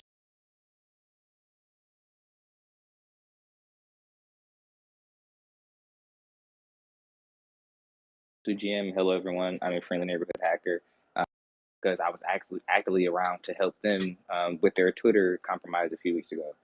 Shout out to Mac, who was actually one of the first people to help them. But me and Plum actually stuck around to find out how they were compromised, help them improve their security, and we're actually looking over their Discord security at the moment. So I really want to shout out to Ben for helping me get into GG19. Let's go, everyone. My project is specifically a Discord bot that's running 24/7 looking for wallet drainers. That project was not a single alone effort. There were many contributors to that project. But on behalf of myself and all of those wonderful contributors, I would love if you guys supported this project because it has been serving Web3 all of 2023. Teams like Gitcoin, Pocket Universe, Wallet Guard, MetaMask, and others, anyone that they would be trying to fish you with an impersonation link, those are links that we detect, find, and report. And with the support of the other security community, we can get those links taken down as fast as possible. So again, thank you, Ben, the whole Gitcoin team, and the Web3 community. Looking for your support, guys. Right on. Love it. I just gave you a shout out on my own Twitter just because I very much appreciate all the work you've been doing, not just for Gitcoin and for us, but for so many others. And you know, it's just so great to like have a community of people you can reach out to and just like talk about what's going on, ask questions about the different audits that have been done on various things. There's just so many like brilliant people in this space. So much appreciated. Let's make sure that we get you up on the Jumbotron so people know where to find you. And in that thread, holy cow, 61 comments in the thread now. I'm like trying to stay on top of this thread, you guys. And I keep trying to bring everybody on stage, but more people keep wanting to come on stage. I don't know. I guess we are going to just keep doing this forever. Robot Fish Girl, how you doing? I haven't even said hello to you in a little while, but you've been hanging out very nicely with I've us. just been here having a good time listening to everybody talk about their different projects. It's so cool. This is like the third space you've been on today, if I'm not mistaken. Is that correct? No, it's the fourth, but yeah. In fairness, being on spaces is quite literally my full-time job. So like, that's amazing. It doesn't really count. I mean, funny enough, this really isn't even my job. I'm actually doing my job on my laptop. I just like doing it. I love hearing from all the grantees. It's definitely part of my job, but it's definitely not my whole job. In fact, I'm pretty sure it's not even isn't my job. This is I'm here because I want to be, but yeah, the other ones are mine. Love it. Well, you are definitely a huge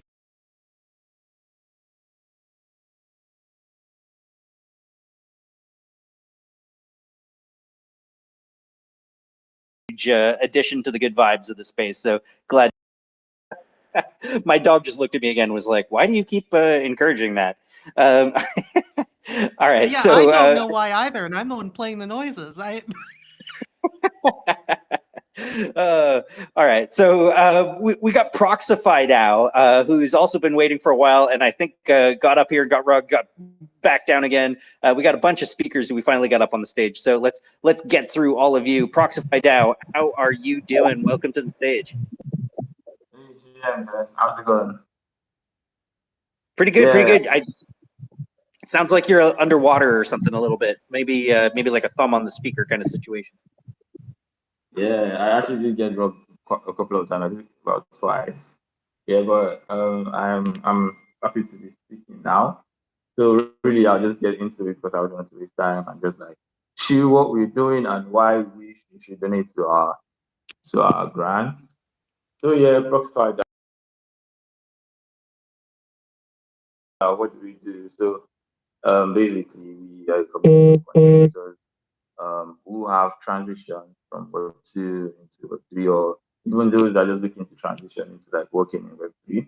So we are just like holding our hands together, like taking on this journey together, and like trying to build something like a decentralized work org, right? So we do this by hosting tons of like online webinars and one-on-one onboarding sessions and all of that stuff, just to like help people get started to like working and contributing to Web3. So the next step now is to like bring all of this in real life, especially in Africa. So we have partnered with a couple of African university clubs to like bring the education in real life to these African schools to like help them to onboard them into Web3. So our grant application is just to cover the logistics, the prize money, and all of that stuff that will go into these events, these workshops, and the hackathons that will be organizing. Yeah, so please do check out our grants, and if you feel like it, yeah, donate to us. Thank you. Amazing. Thank you. Really great to have you with us. Always great to hear about all the amazing different projects that are out there in the world doing the good work, onboarding people wherever you might be. Thank you for doing what you're doing, and thanks for being so patient and getting yourself up here. Maybe just real quick, I'll ask you, with the funding that you get this round, what are your plans? What do you hope to do with the funds that you raise this round? Yeah, like I said, we try to bring like dedication in real life. So we already have in the works, and like I said already, I've reached out to a couple of like African university clubs. So we plan to like organize in real life workshops and hackathons, right, to help like people in transition and like educate them about Web3. So the funds will go into the logistics, for behind these events, and for hackathons where it'll be like prize money. Yeah, that's what it's going to go into. Love it. Thank you so much for sharing. Let's make sure we get you up on the Jumbotron at the top of the screen, and make sure that we get you linked out in the thread so everybody knows where to find you. You can add you to their cart. Always great to hear directly from people behind the projects. Thanks again for coming and hanging out and being so patient. Yeah, thank you for having me. Right on, right on. All right, so we got, let's see, I think we got Remlan from Pax.social. Great to have you here with us. Thanks for joining. What's going on? Hello, everyone.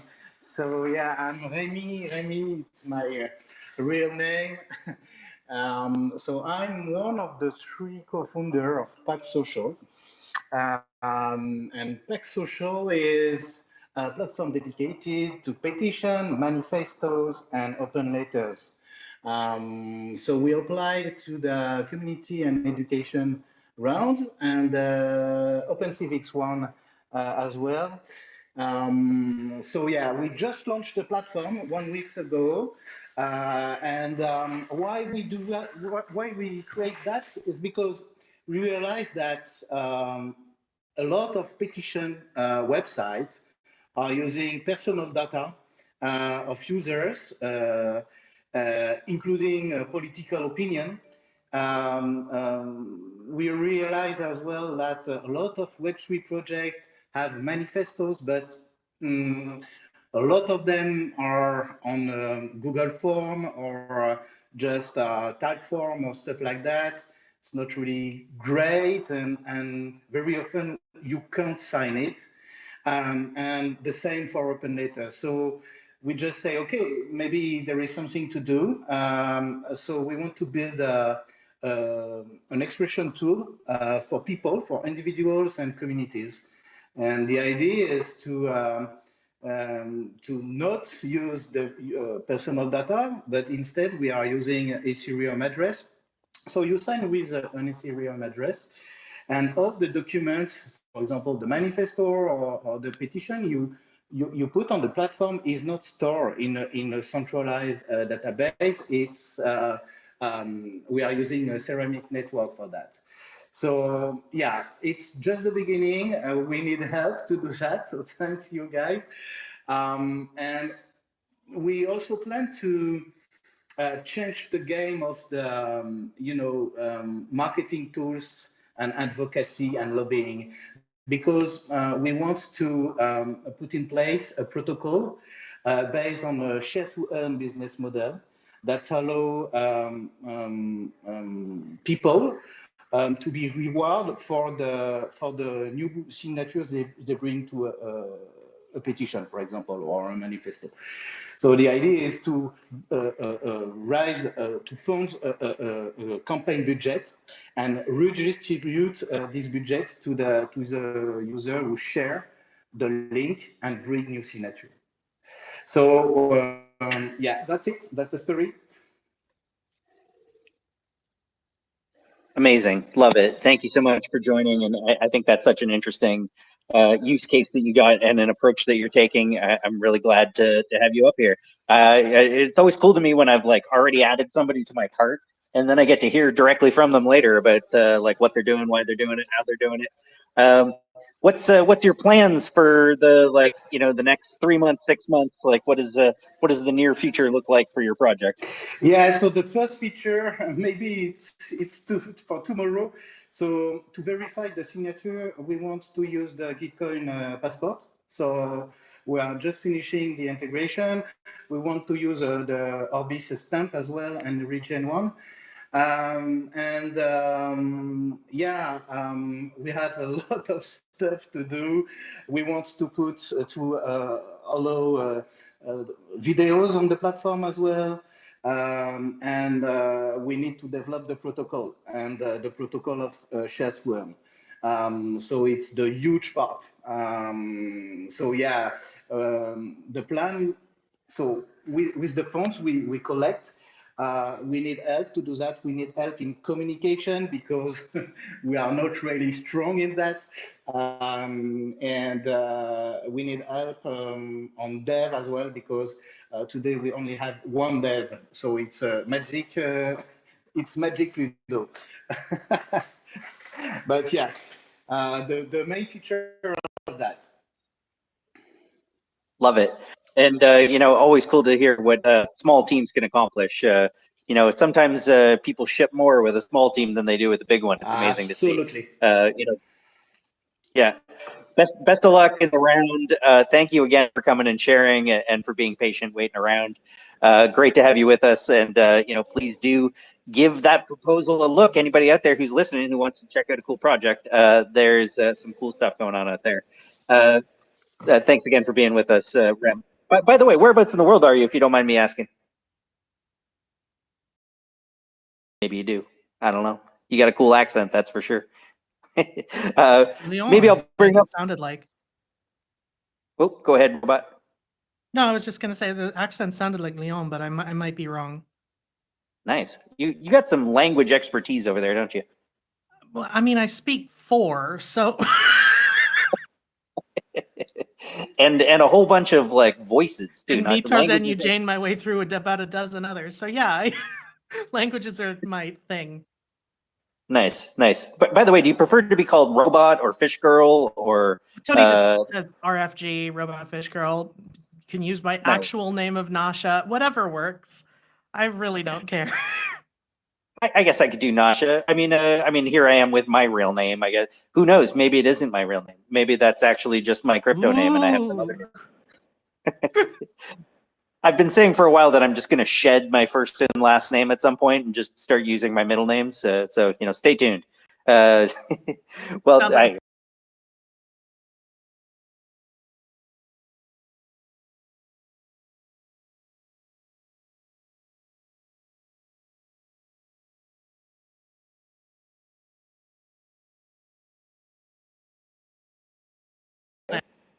I think it's a good plan. All right, so.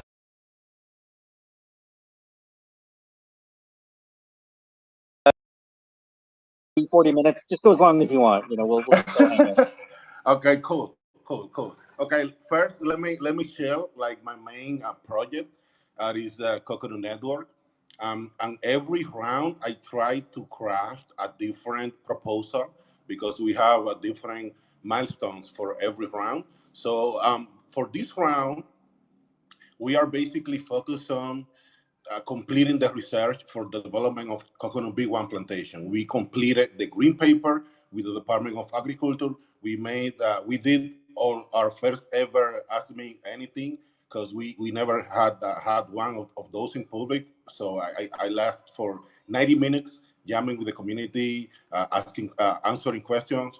So we have a new website page called Impact and Transparency and a new roadmap for 2024. So we completed the DAO migration and we attend the UNGGIM Americas. This is basically something that the United Nations make every year. They make this event at Chile. So every year our CTO actually go to Chile so we can keep building our mission, a vision that is building a trust layer between the Web3 and the Web2 real life world. And I want to go for the bonus question about talking about how our project have a positive impact climate. Um, Based on our research, we have a thesis that education and lack of opportunities is one of the most harmful stuff that you can have. That's a mix that is very deadly for the planet, because when people is uneducated and they lack of opportunities, this is where you have deforestation. This is where you have people selling the land to corporations that are not aligned with what they're doing. Um, we are building our project in a way that we are going to protect and we are going to take care of whatever matters to the community. That's why our DAO is, we don't have voting power, is 0%. The core team have voting power in the DAO, and we are building it this way because, you know, we want to empower the people and we want them to fork what we're building and build this perpetual source of value. This is the thesis of our grand proposal: building a perpetual ecosystem of value that is eco-friendly. And by eco-friendly, I mean like green agriculture and, you know, educating the underserved communities that are the ones that are the vast population out there. So yeah, that was about coconut, and I want to share my collection for the Gitcoin GG19. I made a collection as a grand curator. My collection is called the Evergreen List, and it is a list of projects that I consider are aligned and creating a value in a way that is going to be like impacting the wider community. They range from educational projects to climate projects to open source projects like Glow Dollar are trying to fight poverty with a stable coin. We have projects like Urbanica that are infusing post-capitalism into the mindset of the people. So yeah, check out the green list. It is in the Explorer page. So thank you so much. Any question? I'm free to answer. That was great. I would love to hear a little bit more about the Evergreen collection. How did you make decisions about what to put in there? Where can people find it? All that good stuff. Yeah, the Evergreen collection, it is in the Explorer landing page of Gitcoin. You go explorer.gitcoin.co. Basically, the criteria that I use is, are these projects building something that is sustainable in time, and how impactful that is going to be? Like how green is like to sustain the flywheel. That was my criteria. Like every project in there, like I in my own opinion, they're gonna be here in 20 years from now, keep building and growing. That's my take. Oh, nice. So you must have won that joke race along with the other joke racers. That's awesome. Congratulations. Thank you, thank you, thank you. Right on. Yeah, for anybody who doesn't know, I think John mentioned it earlier, but we did a joke race for different curations. So you can go and right on the Explore page, like Wasabi was saying, you can go check it out. I haven't even seen your curated list yet. I feel like I'm getting some alpha here on this, right here on the radio with you, my friend. I am clearly getting a little bit wacky right now, but that's okay. Want me to put an alpha sound for you to wake you up? Yeah, please wake me. I'll put it right in my ear. There you go. That actually worked. It's like, who needs coffee when you want to got hear that, me right? layered 27 times? That. Hey, let's hear it one more time. Alpha. I actually mostly just wanted to hear it so you would laugh at the end again. That was the best part. God damn it. Oh man! All right, so I think we have actually got everybody who's raised their hand up on stage. I see no more requests, but so I think we have 5 more people, if I'm not mistaken, and then we will call it and we will end it all off with this amazing thing that RFG shared with me yesterday. So first we got let's see. I think it was Sylvie. I think Sylvie, is that you, Deidro? Are you there with us? Hey Ben, hey everybody, hey Gitcoin family. Yeah, thanks for getting me up on stage. I'm super behind on work and like on updating. I've been slowly but surely putting a thread together. Yeah, just overall very excited about the update for Sylvie right now. The last month and a half has been traveling around the world, Kenya in particular, and then Sicily and Portugal, and meeting our pilot sites in real life. So that was very emotional and a lot of fun, especially in Kenya where the work has been happening remotely for over a year and a half. But the main update, well, I suppose real quick. So what we're doing at Sylvie is we're building tools for reforestation. Really helping drive coordination and funding. So a lot of MRV and pairing these MRV stages to just as easy to use user interfaces and UX within an app that we're building. So the main two updates.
My bad. You gotta unmute. We don't have the Twitter Space audio coming in here. Unmute thyself. There we go. Unmute. Okay. Is that all? Is but a box of chocolates. I have something I want to show you. Hold on 1 second. Okay. Box of chocolates. I hope. Fund what matters. It has arrived. Nice. It has arrived. Look at this. Beautiful. Beautiful. Yeah. I hope this funded properly. Oh yeah. I mean, it's fun in the comments, right? That's nice. Either fund And public goods or fund the org that funds public goods. Either way, it's pretty good. yeah, either way. I mean, it's still fun and public good in some regard. I hope that you, yeah, show that shirt all over the place. Yes. This with me into the nightclub tomorrow. Yeah.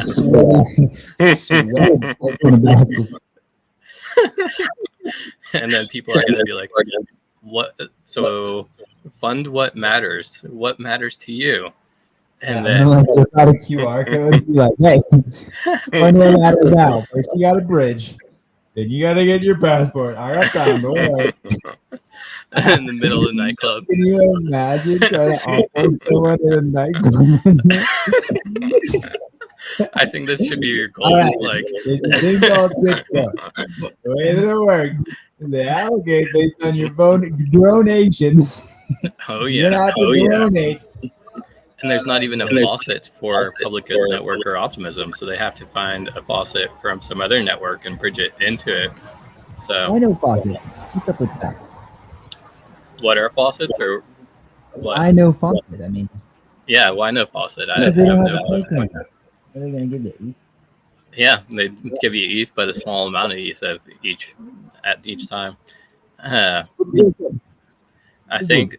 Have you seen Stakely? Stakely's faucet is a thing to strive for, and one of the ideas I had recently was like, for Gitcoin rounds, when we're doing the Public Goods Network or we're doing Optimism, like Let's Grow Live could create their own faucet, and then it would encourage people to become part of the network, and then also donate. Not sure the gray area, but You're yeah, saying the what? Oh yeah, paying people? No, can't do that.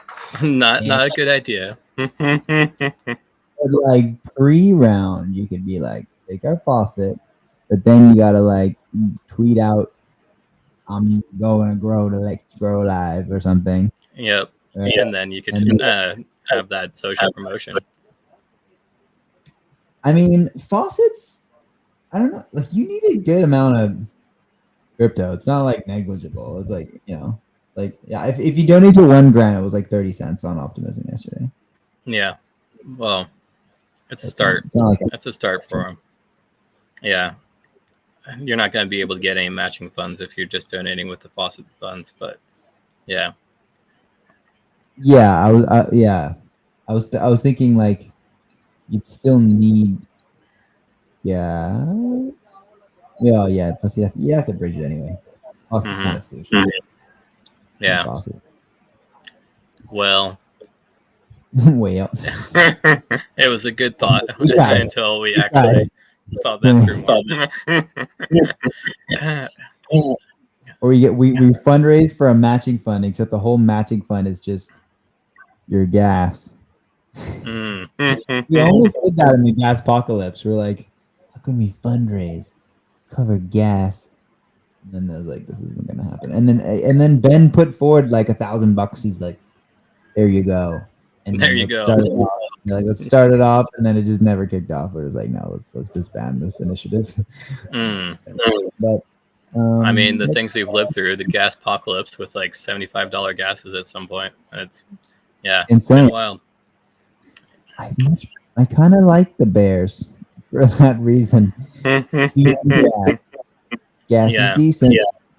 Now even L2 gas is like, I thought you were supposed to be like nothing. Now you're like. I did a lot of like 1-by-1 donations on day one, and so I don't think that was very wise. So, nah, I just like gas upon gas upon gas, and yeah, you get gas. I got so excited with the ID risk. I'm like, you can do it now, do it now. The ID risk doesn't have add to cart do a whole bundle, is it? It's always like an individual.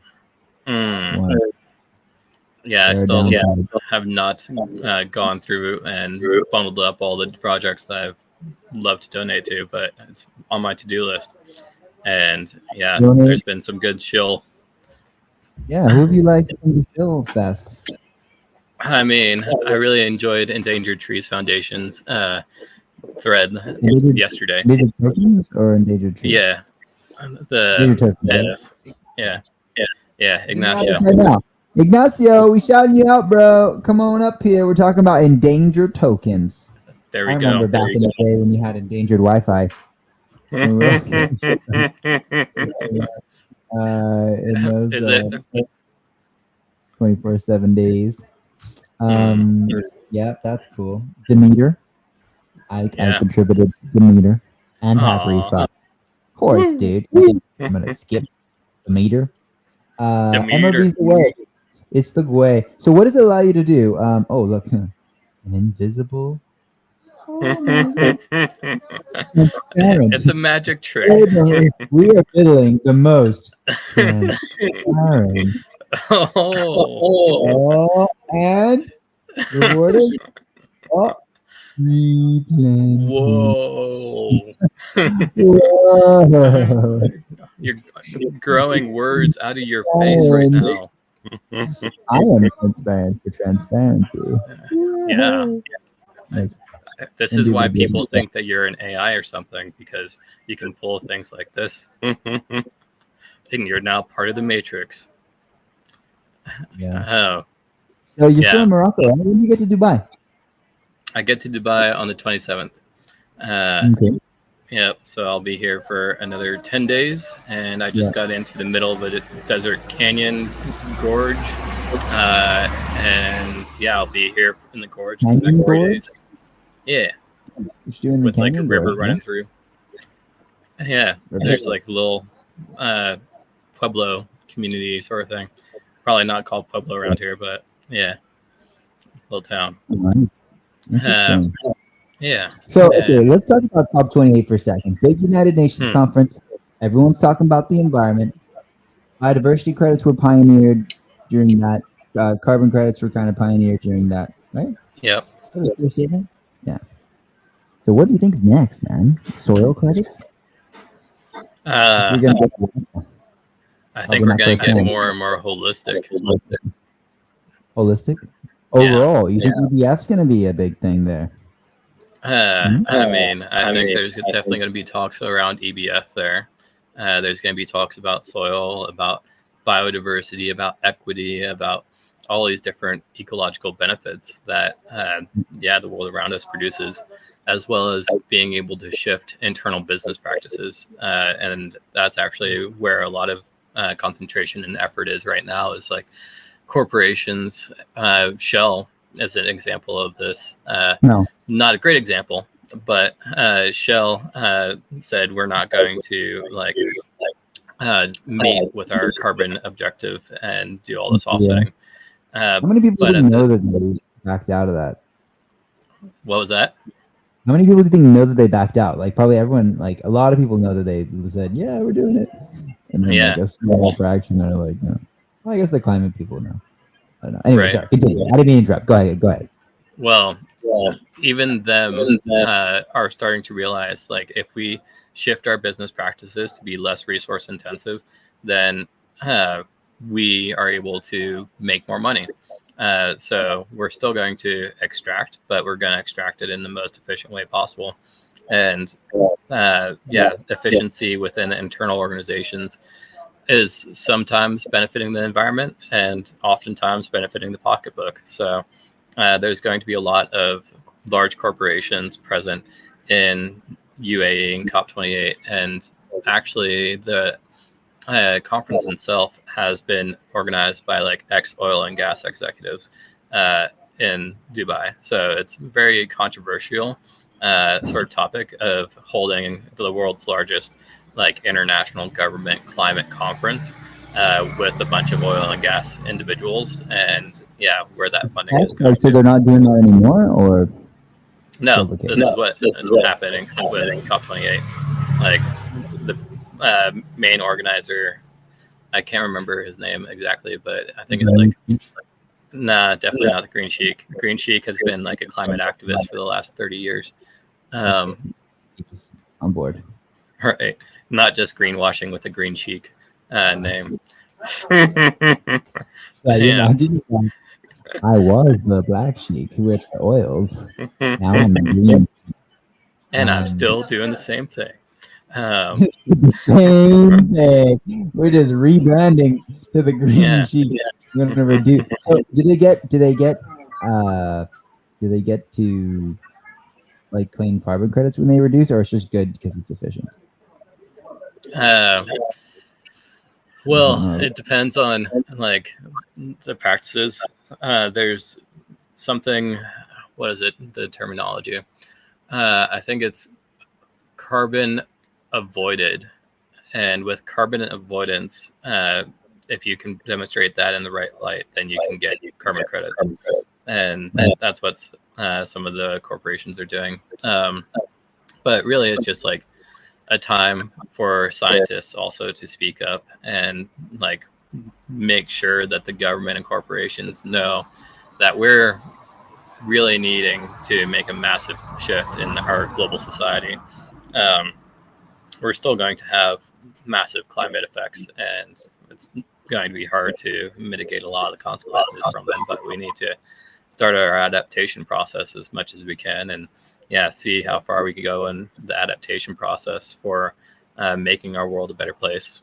And a lot of the thought process also and resources are going to be going towards innovative organizations and technologies that could help our world transition into a different way of being. And that's sort of where we are in regenerative finance. Is we're on the cutting edge of some of this technology. So if we're able to attract some good figures into this movement and that have large amounts of funding resources backing behind them, then it could even be like a leverage platform for this movement. And I'm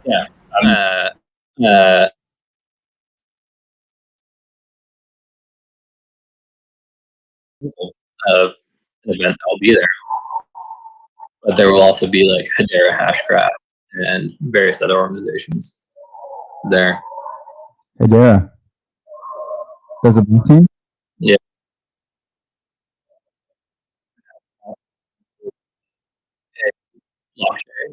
Blockchain. Making sure you can hear me still. It looks like my Wi-Fi might be glitching. Yeah, it glitched and you dropped some video. Uh-oh. Okay. Hello. Yeah. As you were, good sir. Yeah, you can come back. Cool. Oh yeah, I tried to get crypto whales up here too. Sending you on the next shot. Yeah, go ahead. Yeah.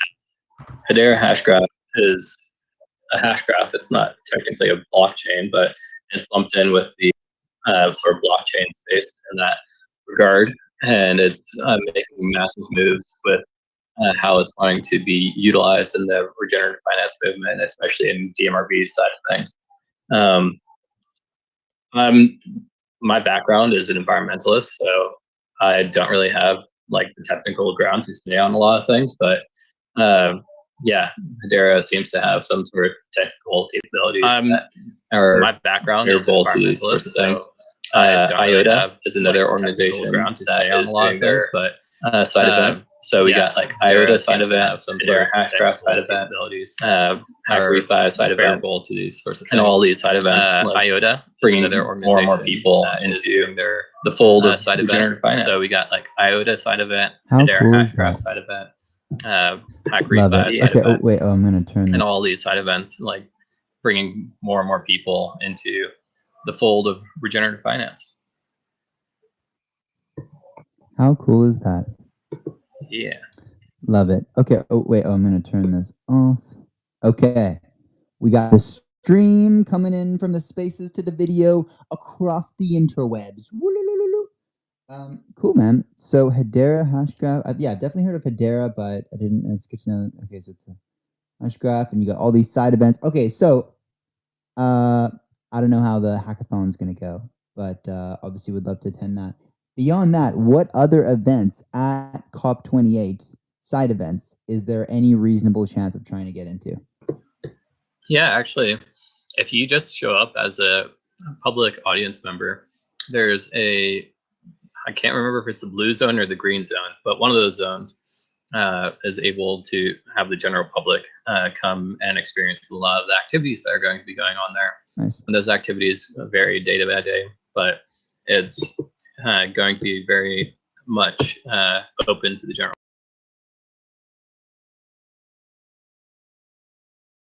But yeah, I'm excited. Me too, man. Also my first cup. Also my first. Cool. Yeah. You planning on being there, C or C? Say again? You planning on being there, C or C? What's C or C? It means yes or yes. Oh, Like C or C. Oh, sorry. I was imagining the letter C. Okay, C or C. Yes, no. Hondo. Most definitely. All right, I want to Nice. recognize that we got a couple other splendid individuals here up on the stage, notably decentralized CEO, Crypto Whales as Whale. Crypto Whales, have you seen? Oh, wait, I don't know if I actually tweeted it out yet. Oh no, I think I scheduled it. Okay, it's scheduled. Your videos, good sir. I mean your trees that you've funded. We included that in part of the world record attempt. So you'll actually see me planting all of your crypto whales and trees on a video. Coming out shortly. Yeah, so stay tuned Let's for that. grow, It's baby. dedicated to you. Let's grow. And we can slice and dice it for your holders as well. If I don't know how you want to allocate that, but you have funded us to do a bunch of trees, and I'm very grateful for you. Thank you for making an impact with Tree Gens, good sir. Dude, you realize that all I am doing is just funding it. You're the one doing all the hard work. So I appreciate you more than anything for even allowing me to be able to do this. Because I know I definitely couldn't plant 3,000 freaking trees in Colorado. It's probably not allowed unless, I don't know, I got some kind of crazy restrictions and guidelines and stuff. But thank you, man. I appreciate you a lot. You're a legend. Well, your monthly Earth Day initiative has a lot of potential, and I can't wait to see it blossom. Friends, it's coming up in how many? 5 days. 5 days. All of us got to participate. I want to make sure the entire Let's Grow community participates in this monthly Earth Day. Okay, so it can be something big or small, but you got to do something. And yeah, why don't we have a little brainstorm sesh? What are some of the cool things that you've noticed that that people tend to do? What are some recommendations, some go-tos for those who have not yet participated in monthly Earth Day? So I want to say like the very easiest thing that you can do is honestly just pick up trash. There's trash everywhere. Like even walking from your car to the grocery store, I bet you can find like even trash that's not disgusting. Like I'm not asking you to go pick up like a diaper that's laying in the gutter or anything like that. Like if there's a candy wrapper, pick that up, take a picture of it, and throw it in the trash. Like that's what I mean is like it all starts from somewhere. It doesn't have to be anything crazy, but that's like the majority of it. I'm gonna start doing some crazy collaborations. I'm already working with Starbucks. I said yesterday I'm working on getting Starbucks to get involved with that. I'm working on getting some stuff up in my company to get a big group together to help out with that as well. But yeah, I don't know. I just see a lot of good stuff coming from this next year of this Earth Day. Hells yeah. No, definitely, man. Yeah, how many more we got? So we got November, we got December, we got January, we got February, and we got March. 5 months. 5 Earth days until the biggin. 6 months away. Right? Wait, did I calculate that right? No, that's on the 4th. Hold on. Yeah, we still have November. We got December, January, February, March. Yeah, we have 5 Earth days until the big old April Big Daddy. All right. It's not 6 months away, but we have 6 Earth days. So, all right. So, yeah, the goal is we 10x every time. And we can settle for 2x. But if we shoot for the stars, we just might get to the moon. To the moon, as Lunko would say. So perfect example of that. I mean, like if you look at my chart with the Gitcoin thing, I went from 7 projects in December. I'm gonna have to look this up. I went from 7 projects in December to pause for a moment.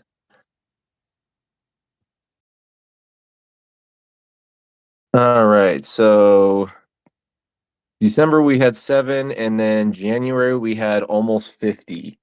So that was literally me spamming the crap out of I mean, I guess it's not spamming, but I was literally sending DMs like crazy.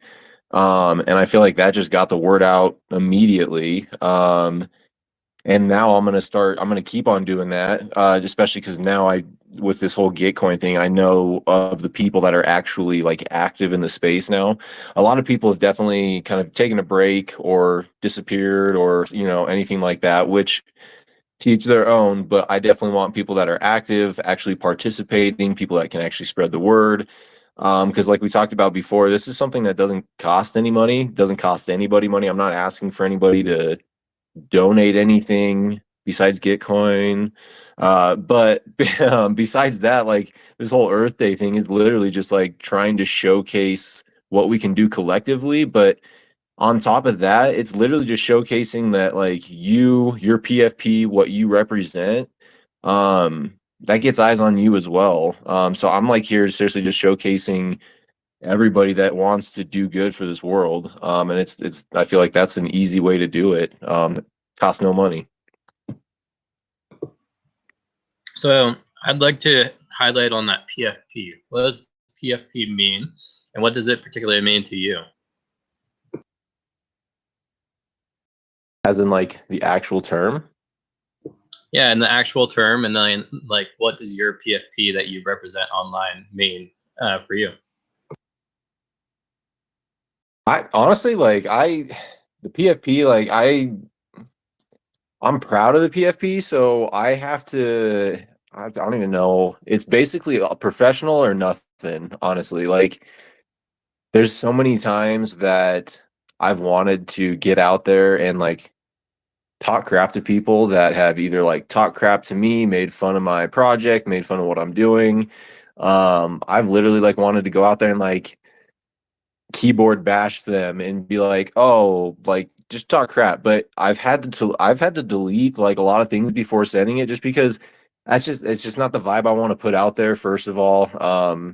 Second of all, it's a waste of energy. Third of all, it's the face of the business. So that right there, the PFP is the face of the business. And so um I got to be very respectable just because I don't want to put any negative vibes out there. I don't want it to be political at all. Um, I I want it to be about nothing but saving the world and doing my damnedest to do it.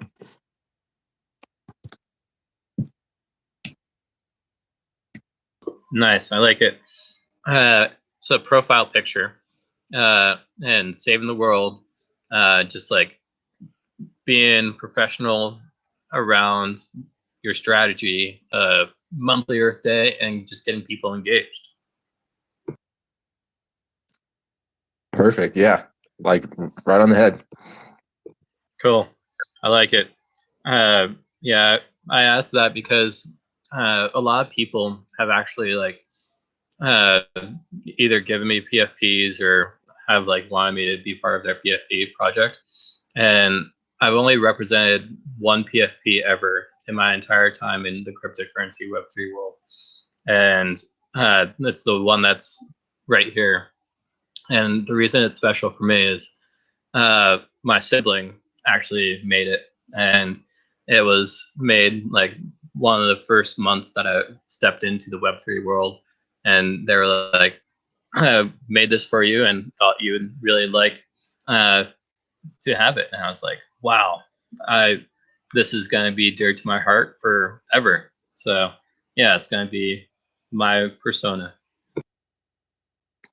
No, I love that. And it's definitely like I love that you represent it well. I mean, like represent it well and you're proud of it. That's what I guess that's what the cool thing about it is. I mean, there's a lot of people that just throw whatever they want up as a PFP, but just to be like, hey, this is what I'm proud of. Um, that shows a lot. And I guess that's why I'm not necessarily extremely concerned about like the sales of my NFT, like the NFT side of my project, because I'm sure there's different strategies and different ways where I could mint this entire thing out and literally have 500 holders. But are they going to be 500 valuable holders? I can almost guarantee that's going to be a no. So yes, if you are a degen or whatever you want to call yourself, but if you look at my project and the stats and the numbers, it just looks like shit. Like it looks like a crappy thing. But what I am so proud of are the owners and the holders that have supported me. Almost every single one of them have supported me because of what I'm here for. So I've gotten to know them, they've gotten to know me, what I'm actually about, who I am as a person. And so that's what matters to me a lot too. So when I like see people that have a whale as their PFP, that literally like blows my mind, just because I don't know. I just feel like you said, or like I said, like it's just something to be proud of. And if that's what they're using it as, is because they're proud of owning that NFT, like shit, man, that brings tears to my eyes because, yeah, I'm literally like here trying to make the world better. That's literally what I'm here to do. And if that's what somebody's proud of, it just is. It just puts it on a bigger picture, on a bigger level, which is really cool. And that has ripple effects out so greatly when you have like this genuine, authentic want and compassion to be able to do a positive good with the world, where you're able to really grow organically the communities around you that are going to help your project succeed. And I'm just wondering if you have like any tips or recommendations for the general public when they're growing their project initially. How is the best ways in which to really portray your authentic self and what you're wanting to accomplish in this world? Honestly, it's go out there and be yourself. I'm very transparent when it comes to a lot of different things. I've also, I mean, obviously everybody's had their own life experiences. I've had stuff happen to where it like put me in like a quarter life crisis, I guess you could call it, where I literally was in a shitty period in my life, and so it's like just show your true self. Like I changed what I wanted to do and it made me a happier person. So I can see that. Whoops, sorry. It shows through my work. But also like when you're creating a project or creating a company with Web3, be in it for the passion. I can't stress that enough. I've seen so many people literally disappear overnight, and it's because they didn't make money.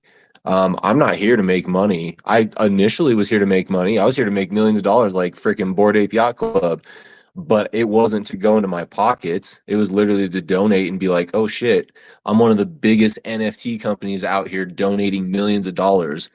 That obviously did not happen. Um, but look at me, I'm still here. Grinding this out, pushing it every day. But like I said, just try not to focus on the NFT side, because what I'm passionate about, like I said, is to make the impact, and I've looked at other ways to do that. But yeah, you can't focus on like the money aspect. Don't get into it for the money. Get into it for the passion. Get into it for the change. And if you're doing that, it becomes fun. It's not, I do this probably 2-3 times more than I do my actual job. And I don't make any money on my NFTs, but I thoroughly enjoy showing up every single day, connecting with you guys, making impacts, and just seeing what the heck we are all doing to literally make this place better. So, yeah, literally just go after your passion and keep at it. Love it. And one of the things that I really notice is like we have Pepe, for example, and Pepe is this meme coin that doesn't really have roadmap or community or anything like that. But then people go freaking nuts for these Pepes or these degen projects, which sometimes don't have like the passion behind it. So what sort of aspects do we think that are some of the most valuable aspects that the refi movement should adopt in terms of just getting the degen sort of support and backing behind projects? One of the things for me is like memeability and being able to build out that story. Yeah, for sure. And that's a good question because I feel like a lot of us that do have NFTs, we struggle with the sales part of it. And that's why I say go after your passion, because it is so very easy to get down on yourself and get down on the space, because you can literally see pixelated pictures of poop that are selling for 1 ETH and just minting out. Like it's so easy to get like down on yourself.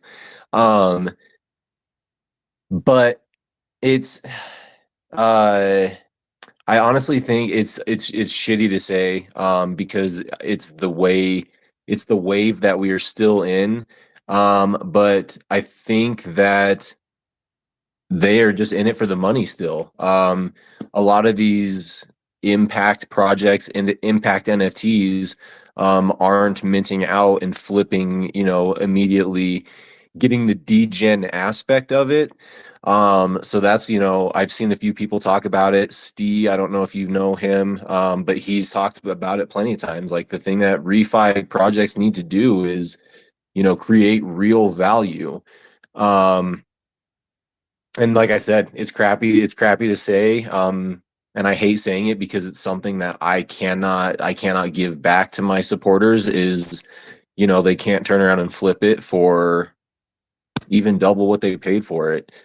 Um, so that's something that I kind of like beat myself up over. So, I turn around and I pivot this way. I look at it and I say, okay, cool. They want real value. What are some other things that I can do to provide real value? I'm planting trees with Jimmy. Eventually, I feel like there's going to be a way to be able to measure economic value, as far as like, cool, I have this many trees. The business is worth this much. Like, that's something cool. But also, merchandise. I'm working on something in the back end to provide merchandise, but that merchandise also has kickbacks that, we could use to also plant trees or help some. So there's just a lot of different things that I'm looking at to try to bring value. One thing that I'm really focusing with Gitcoin is to start posting these pictures that we're creating from this monthly Earth Day. Like, we've created a ton of pictures. And the thing that we've missed out on with that is submitting them for crypto. That's something that we could also earn as a community.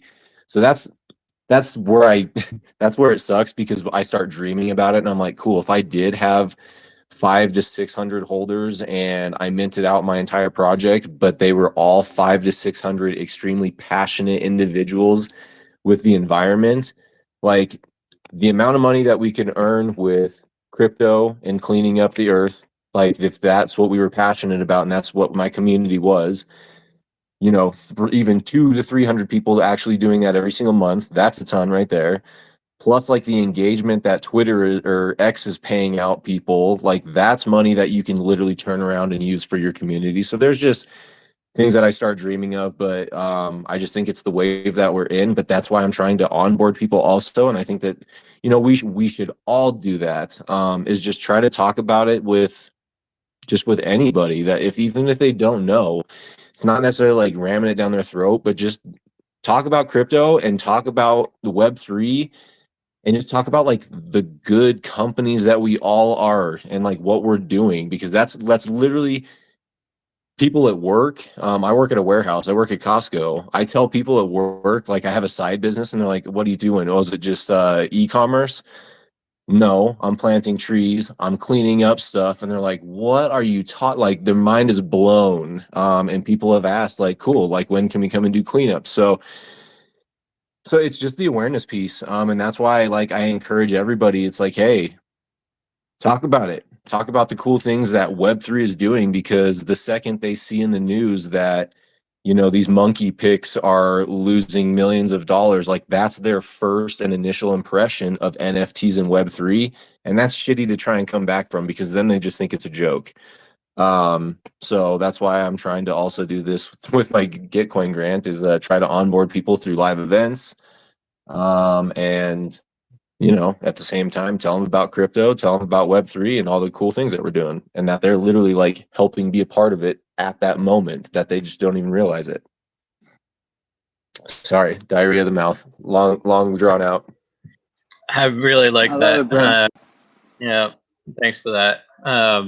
I just got off a bus ride of like 12 hours, and on the bus ride, I was talking with people left and right. And one of the people I was talking with is a young individual around 26 years old, and we exchanged numbers and everything. And once I got to the hotel I'm staying at, I connected with Wi-Fi again, and he had messaged me asking if I could teach him more about the cryptocurrency and the regenerative finance movement. And I was like, there we go. This is how we onboard, like little by little and slowly but surely. We're still in the very beginning of this entire process, and it's still so young. Like people who did the 365 days series and ended up being like really famous through like Christie's auction house and everything like that. People recently recognized one of my friends, Stevie O Spirals, for his NFT collection that he's doing, which is just fantastic photography. And yeah, putting that into an NFT. And that was featured on Rarible just the other day. So it's very early in the movement, and it's diversifying and recognizing the power that these have. One of the things I'd love to be able to see more of is like Giveth has the ability to have tokens be give back when you donate on the Give platform. And there's all sorts of great public good refi projects on the Giveth platform.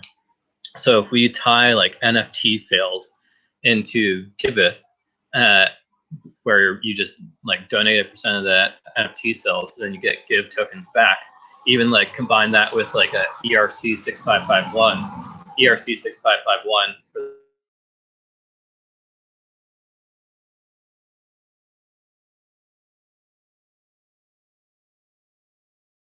give backs into the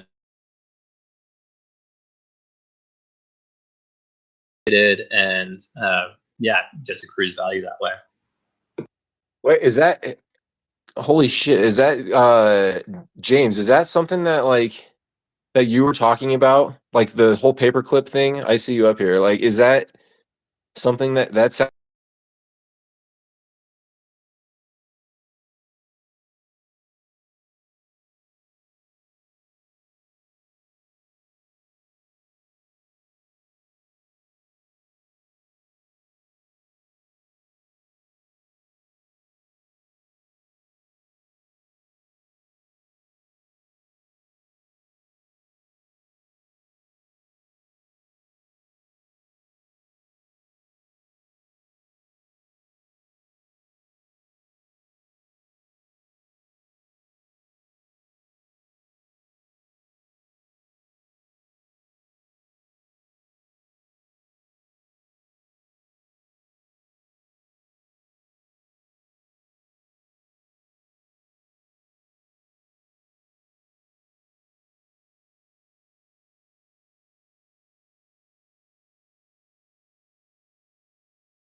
vulnerables.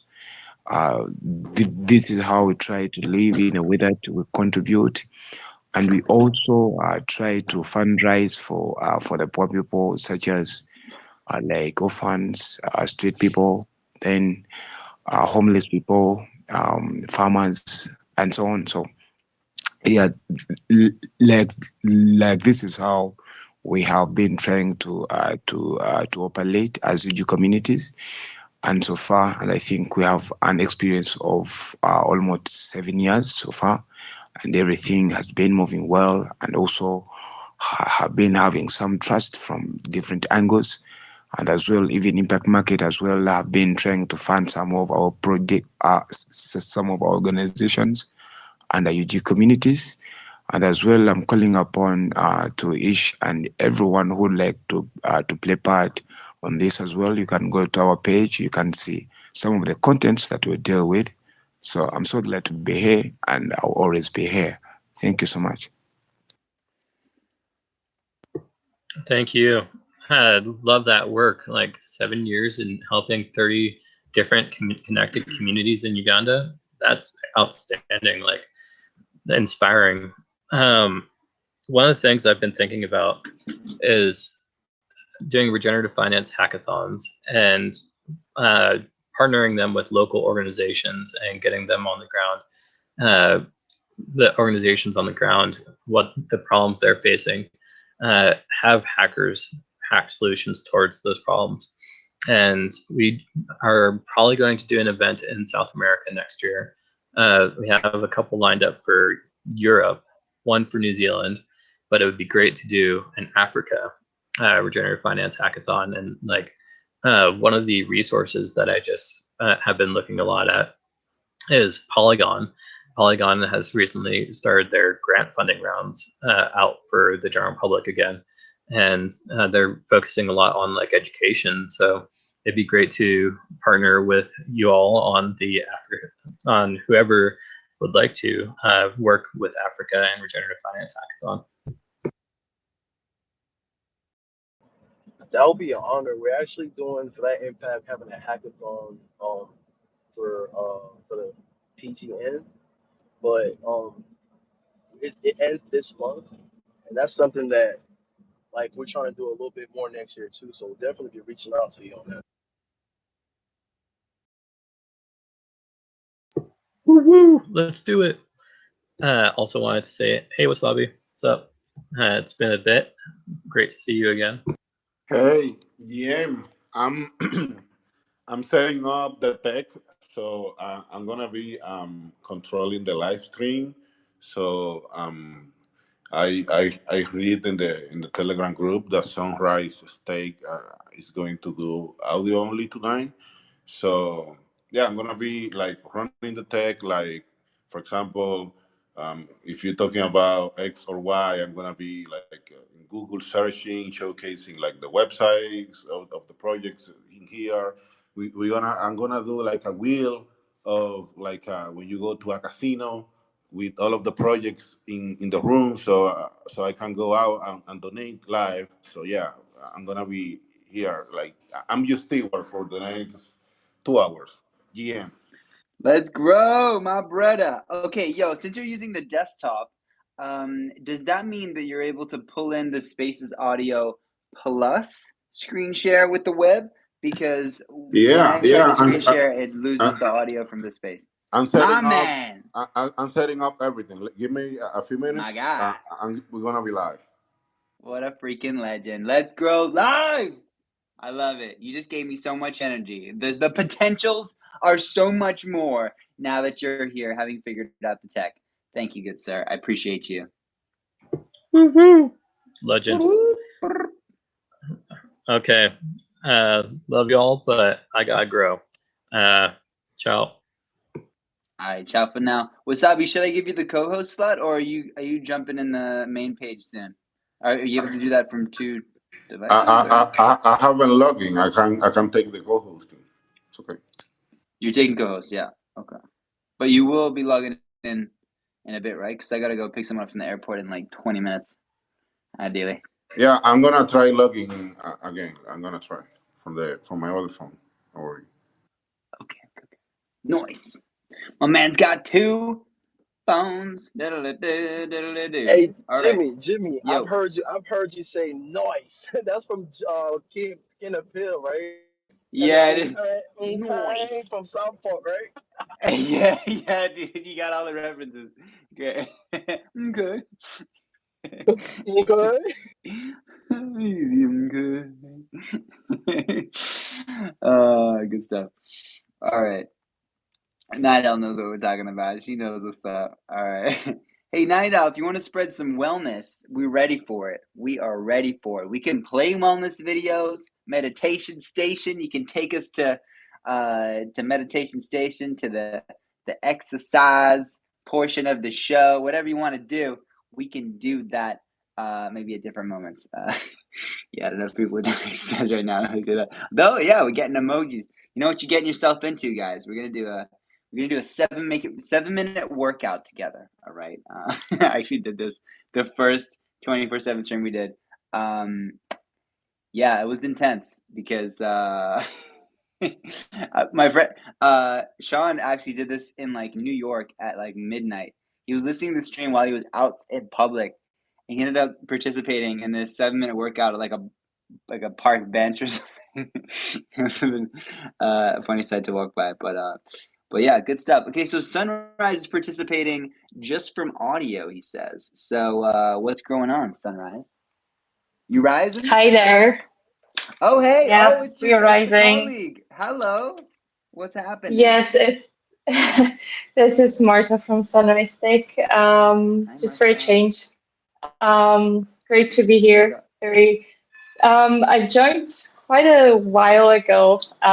Been listening to you just to get the vibe. It's been great. Lots of great ideas. Very happy to talk to you. And yeah, I've really taking notes, some great ideas that I would like to follow up later on. Amazing. All right. And today we have also Stefan with us from Block IoT, who was very kind to join and talk to us as well about his project, about his sustainable initiative.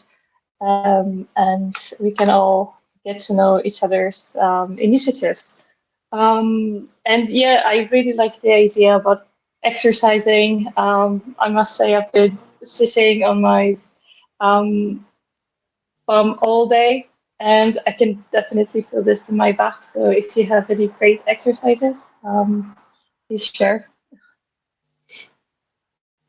Yeah, I mean, I don't know exercises that are particularly good for the back, but yeah, we could do a 7-minute workout. Absolutely, we can do that if y'all want to do it. Yeah, it's pretty simple. It's like 30 seconds of like various different workouts, and all you need is a chair. The one thing that you need, that is it. You can do this in your home. So yeah, but actually, you're co-hosting right now, right? With, let me look at the schedule. Or is it not you? You're not in this spot right now? We are co-hosting, yeah. Okay. Though I'm not a co-host at the moment. You're not not at the moment. No, I give it to Wasabi. I just log into. I'm in the Let's Grow account. So how do we? Okay, so you join the spaces. You ping me on Telegram as soon as you get in this page. And wait, hold on. Before you do that, let me give a co-host to. Okay, let me over drop here. from co-hosting. Yep. Okay, Sunrise, I'm giving you the co-hosting. Okay. Boom. There you grow.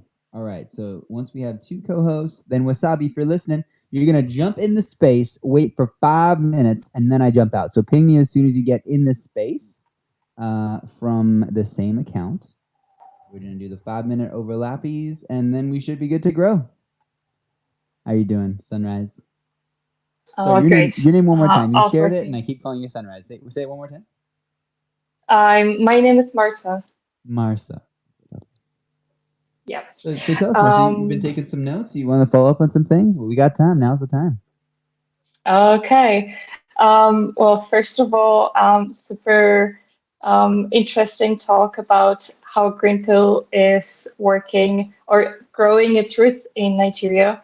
I'm Give you sorry, I'm like some. triple tasking. I don't know if that was meant for me. Sorry. Oh, are you unable to hear the co-host who's talking right now? Yeah, I can't hear. Maybe it's Uh, coming from my end. I don't know. That is a classic rug.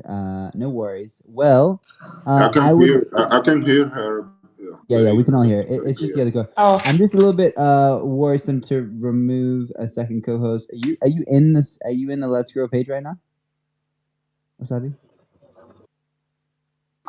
Yeah, I mean, I haven't In joined. the space, I mean, in the space. No, no, no, I haven't. I haven't. Oh, okay. I'm waiting for you. So, Like, you let me know when you want me to join. all right. So I'm dropping green pill down just to fix the old bug rug. Okay, and then come on back up. I'm inviting you back up. All right. Now, as soon as you got the second co-host, then jump on in. Ping me when you're in. All right. Bing, bom, boom. Come on back, green pill. Green pilly. All right. Oh, here we go. Okay. As co-host, though. Boom.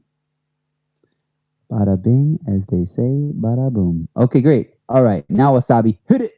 Jump in the same account. From the same account, you're going to join the space. Ping me when you're in. We count down to 5 minutes. And then I grow out of here.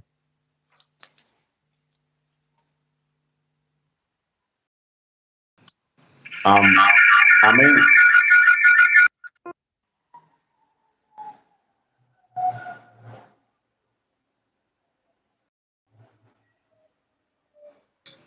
I mean,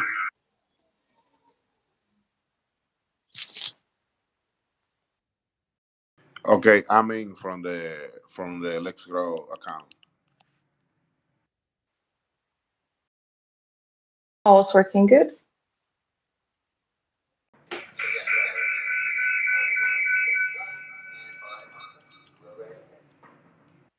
Thank you.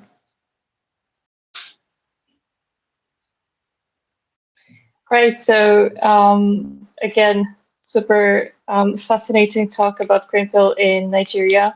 I just wanted to share that, like we all know, that green pill is about local chapters. It's about growing local communities and maybe unifying on a global scale, but actually taking an approach from a locality and like sharing all those stories the way you've shared just a few minutes ago about how it is important to know the cultural context to really target your own community well with climate action, with regenerative action is so important.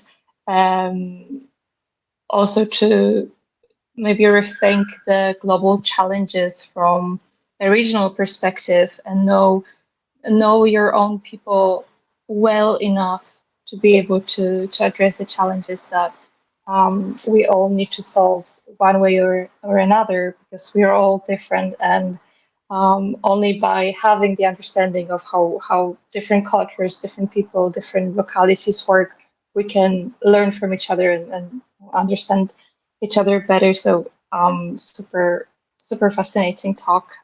Thanks for sharing this. Um, well, we at Sunrise Steak, we're based mostly in Europe. However, we also have volunteers contributing to our projects in Nigeria, and this also hits home to hear about the local stories. Yeah.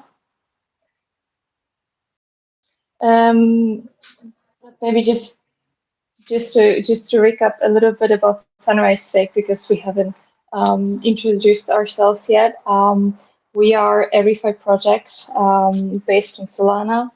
We are also bringing the Solana community to Gitcoin around this GG19. We work in the carbon sector of refi.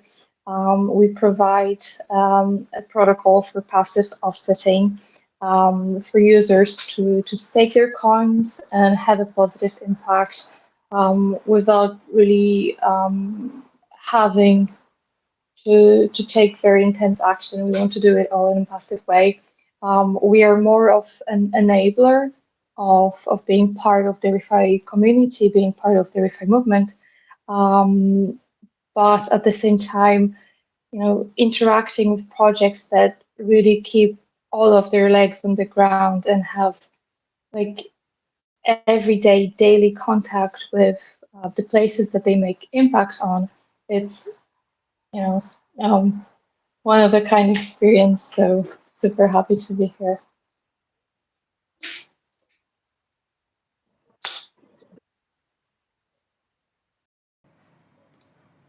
Yeah.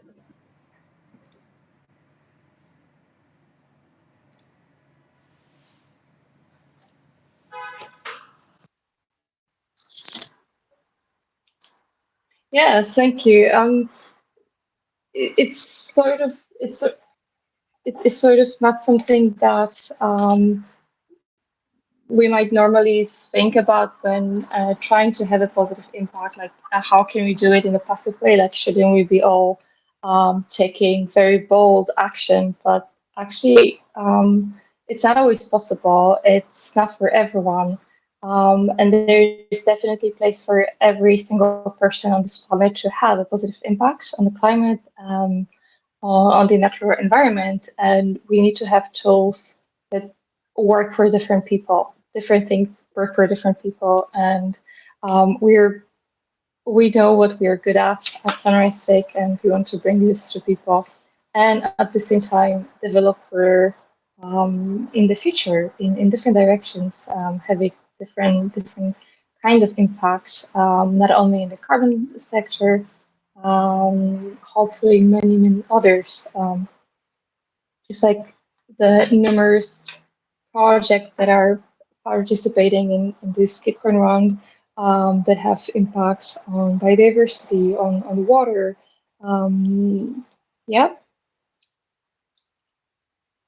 but Absolutely. maybe let's ask Stefan.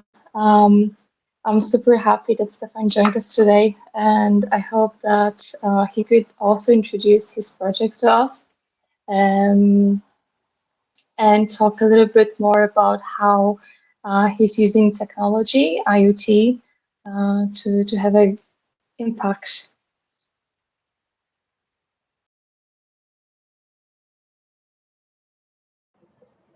I don't think he's a speaker right now. Stefan Snyder, is that who you're referring to?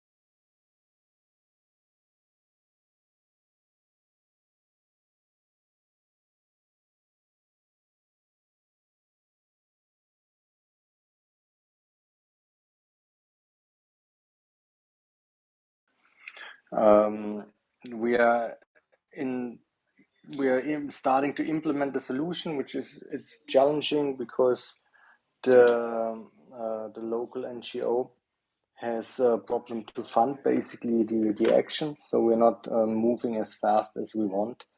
So we're also looking at other projects. One is on solid waste management together with a startup called Taka Earth, where we track recycling efforts. And we're currently also start looking into working with local coffee farmers and help them to improve their yield.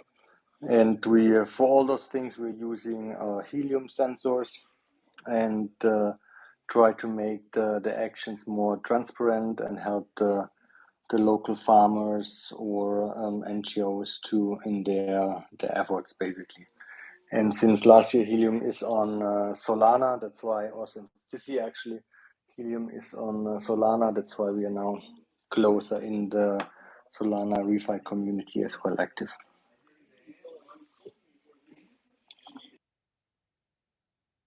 Stefan, absolutely nice. Like it's good to see a use case for the Helium network, not just Internet of Things in general, but actually use case for it. That's amazing. Yeah, so I think like the Helium network is like, I think it's not so much about if it's on Solana or the own blockchain. It's the main technology to be accessible, and it gives actually many projects the chance to use it as a very low cost, and especially also for things for carbon credit creation, DMRV, and all those topics. I think there's a lot of potential using the network, and it's often still overseen when the discussion comes up regarding DMRV and what could be a solution. I think Helium is not popping up often enough. How is the reward miner rewards allocated? Like as you guys use the Helium network and Internet of Things for that, like when you get rewarded for the mining, is it allocated back to the team or like to help the individuals you're helping? How's it allocated?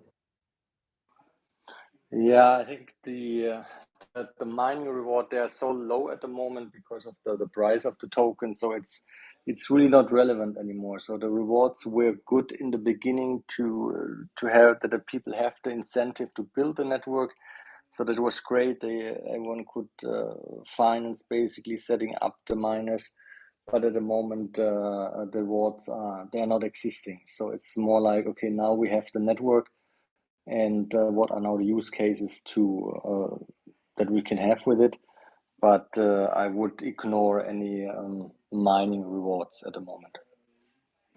I have about 7 miners that I don't use, but it's in the States. Is there any way we can change it to be used anywhere else? We're willing to donate some of that. Oh yeah, actually, for sure. Like, I think there could be many projects that would like to have that. I mean, you can always ship them, right? You have to pay an assert fee. I think they reduced it now from $10 to $5 if you change the location. But you can just ship it anywhere. It depends on the frequency. If you're in the US, you have like the 915 megahertz, so you could not send it to Kenya, for example, but South America has the same frequency, so projects there would for sure appreciate it. That's what I was getting at. That I think the frequency was the issue. So yeah, I've added you, and we'll see what we can do with that.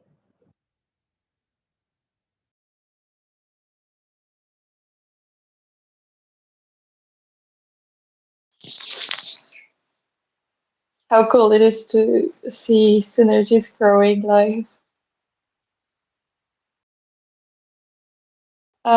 But yeah, actually, I have a question for you, Stefan, because you mentioned for Stefan and everyone else, because you mentioned participating in a hackathon, and earlier on we also heard about different refi hackathons planned, and those that have already happened.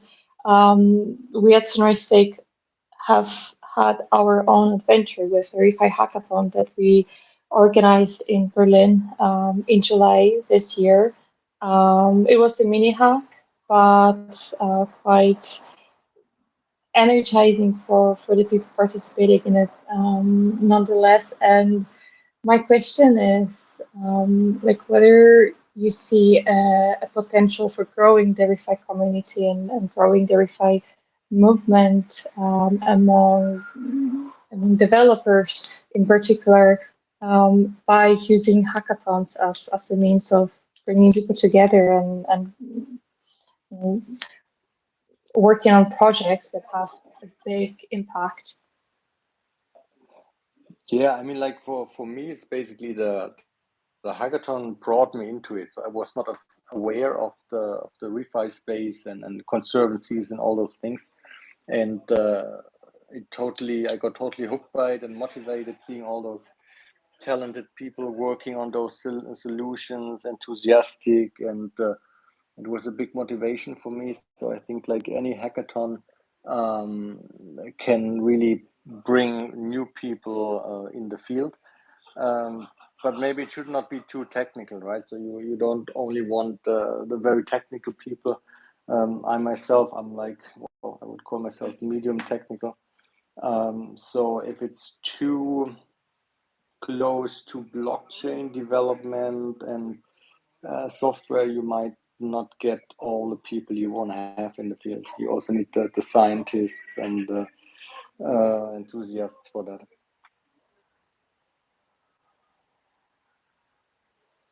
Yeah, this is very important to have some low code or even no code initiatives organized. And then, how would you say it's possible to bring those scientists and those passionate people who may not know how to code to participate in those hackathons, especially if their reward is often more internal than financial?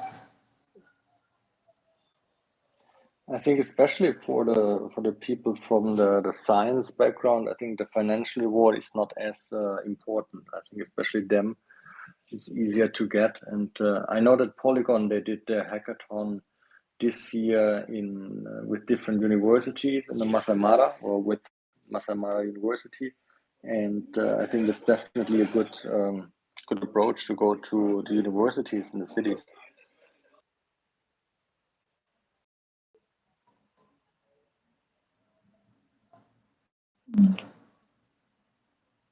There's also in general, I think you mentioned it earlier in terms of more refi projects in Africa in general. I know that especially Polygon and Impact Plus, which is like the impact arm of Polygon, they are looking for a lot of projects in Kenya to especially for impact. So anyone who is on Polygon or on Ethereum, for sure, they have very good chances to get funding or to get like good contacts there because they are heavily looking for projects in the field.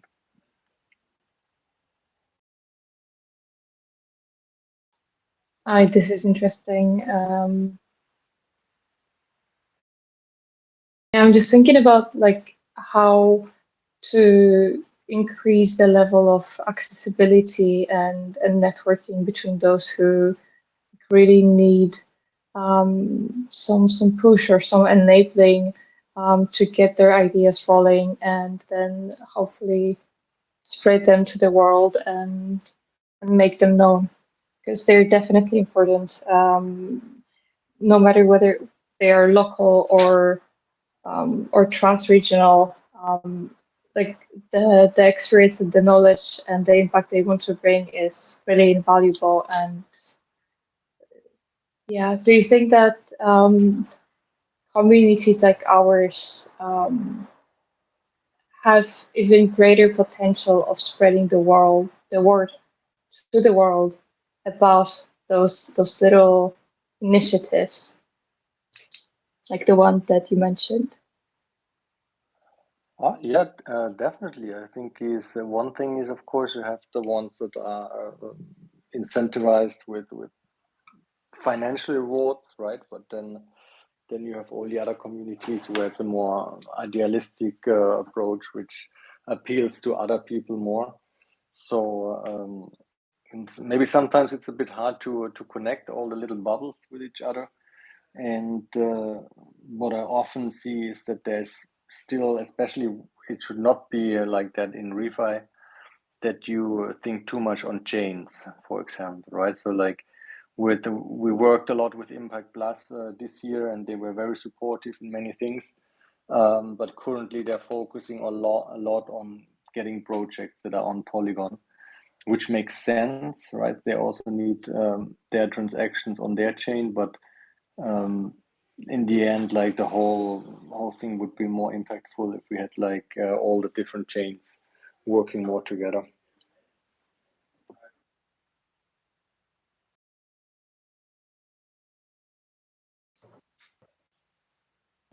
I think it's gonna be the process. It's gonna take time, but the little we can do will go a long way. Trying to get the minds of people to think, stop thinking too much about incentives and actual actually the results and the reason why purpose of why they're doing what they're doing. Uh, that's just my 2 cents. Oxygen, you have your hand raised. And I also see Empower our goals. I would love to hear what you guys have to say there. Awesome. Thank you. I appreciate you having me up. So I definitely, on a personal note, agree with the whole incentivize. Like it shouldn't be because of the incentivization. It should be because of the impact and the passion and the want and the drive and what's going on. I have a unique situation. Like I've dealt with over 100 communities on the Navajo Nation, and it's kind of a third world. They don't even have the tools or the resources to get the impact that they need done before the like before the money resource, before the financial resource comes in. So I'm kind of stuck in between a rock and a hard spot where I absolutely need funding in order to get the tools and resources to even start true impact. We have huge agreements and community support and community initiative, but we have absolutely zero agency support. And so we couldn't even get any kind of like startup funding or startup initiatives because that we didn't actually have anything but the incentive to like the want and the drive to do it. So like there's an entire nation, the Navajo Nation is like in need of like some serious resources, but they don't even have the infrastructure to get some of those things in place. And so like I don't know, like can we shed some light in that kind of scenario here? Go ahead. I'm sorry. Go ahead, Stefan. Okay, sorry. I think it's a problem that many of us are. We are in the same issue. We talk with farmers, and there's one quote that one farmer told me. He was like, "Yeah, we know which technology you are using in Europe. Like, bring it to us." But it's hard because like the profit margin they're having, it's so low, and even though sensors are cheap, not for all the countries. Like for many countries, they are still expensive, and they cannot afford the risk to invest even $500 into sensors, and they needed to know the most, right? So like soil sensors, weather stations, they would benefit a lot from it, but it's hard to get it to them. So it's an issue, and if you go to getting funding for a project that uses crypto and those things, it's you have a lot of skepticism. So especially at the moment in a bear market. So if the hype starts again, I think it will become easier. But at the moment, crypto is not what brings you the money. That's a good point. Highlight wise, I believe that individuals that's here right now on this platform, we have the power to shine light on this global need. Like for example, Dan from Solar Foundation, him traveling to Uganda, traveling to Nigeria, and bringing what he sees to the community at Gitcoin, to the community at Let's Grow Live, and uh, Sunrise State showing like expressing what the experiences that she has or you guys have and seen and bring it to the platform here. I think that's what Web3, that's what Web3 has power to do. Like this peer to peer situation we're in, or like not needing the actual private sector to help us with the things that needs done, it's a big thing. So like social media and Web3, like having a platform to actually talk about this stuff, to actually showcase it, highlight it, and keep doing the same thing the traditional media used to do to us back in the day. Regurgitate that same formula back to them. Individuals start being aware. You see how big Gitcoin has gotten, how big utilizing hypersearch so that way you can measure your on-chain impact. Things of that nature will actually help out later on, but it's not going to be done in a day.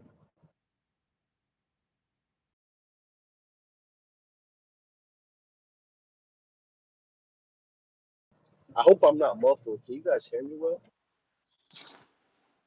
I Yes, definitely very hear well. you. Nice, nice. Anybody have any how suggestions on Oxygen's question, or I don't know if And Power Girl is still there. I don't think she is. But anybody else have any suggestion on carbon?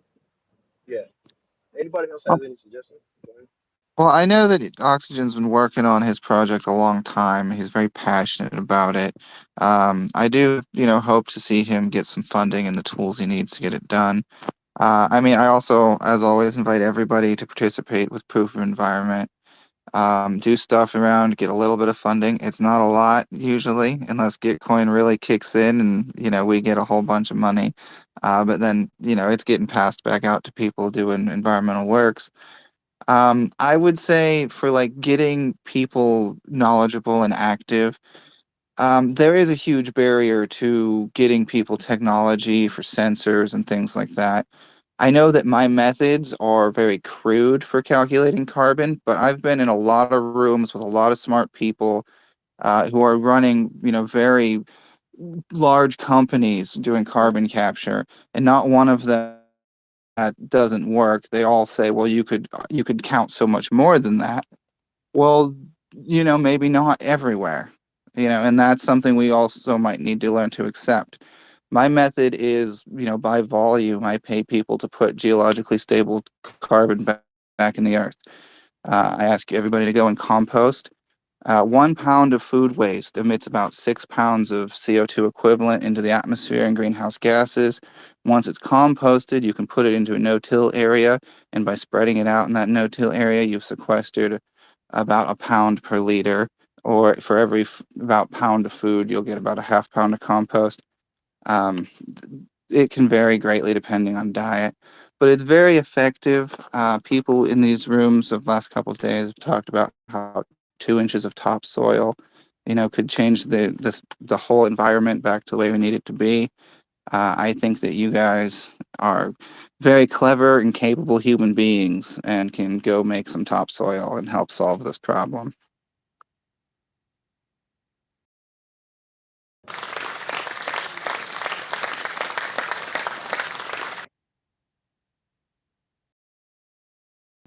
Well said. Well said.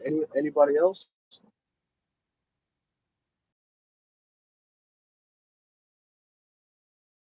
I also just don't mean to, Oxygen, his project. I've seen a lot of the plans and all of the land. It takes a lot of work to organize on that level, and I know that the funding is not coming from what we generally call the traditional means. The venture capitalist fundings or the government grants are harder to get for a lot of these native tribes in the U.S. and stuff as well. So in just the hoops of the bureaucracy of it is very difficult.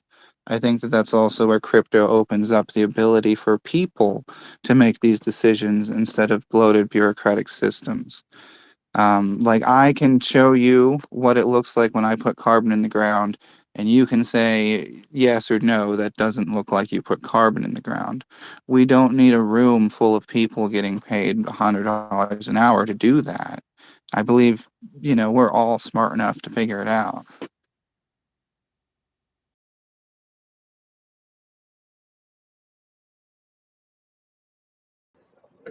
Absolutely.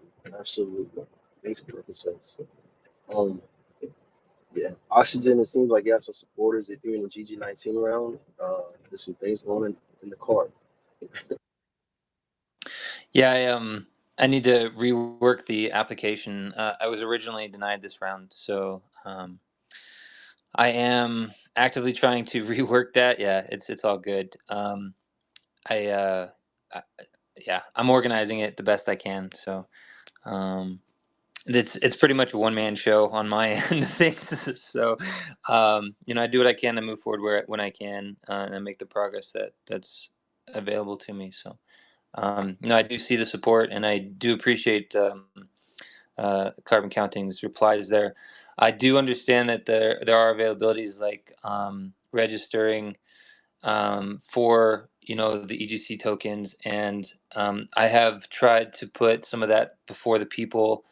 But again, they're I mean, it's hard to get them to jump on board or on board, into the Web3 for like crypto tokens to get I can collect the tokens and that, but again, I live in the U.S. and costs have doubled in just the last year for me, and they were hard before.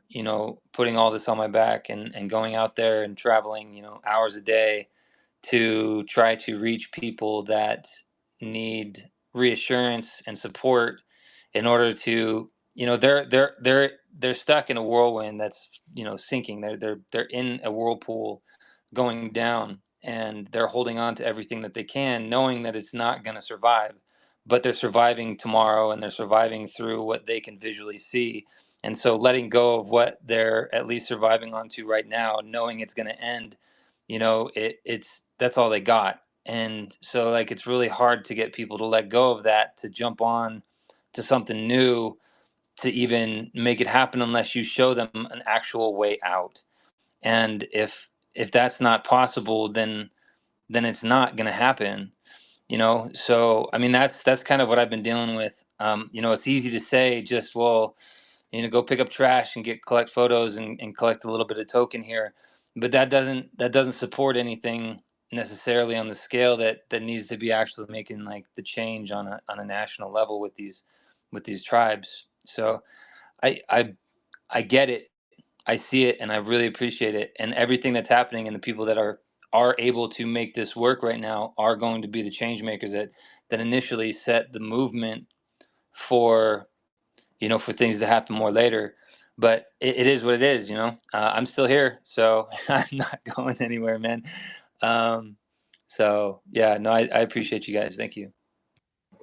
Listen, oxygen on like the picking up trash and sending the photos. That's the part. That's the foundation of what you need, because that's the media part that's bringing awareness for people to see what's needed, so that more of the capital can come towards this direction to fund what you're doing. So each person, project here plays a significant role in the bigger picture. That's I kind of want to just put that in there, because that's part of it. Because without the media, without highlighting these things, regular DJing or people that's buying PFP are not going to know anything about it. They're going to be like, screw that. Like, I'm trying to make a 10 times profit on having a PFP. But the more each person plays their individual roles, or each project play their individual roles, the more the space grows into a better future.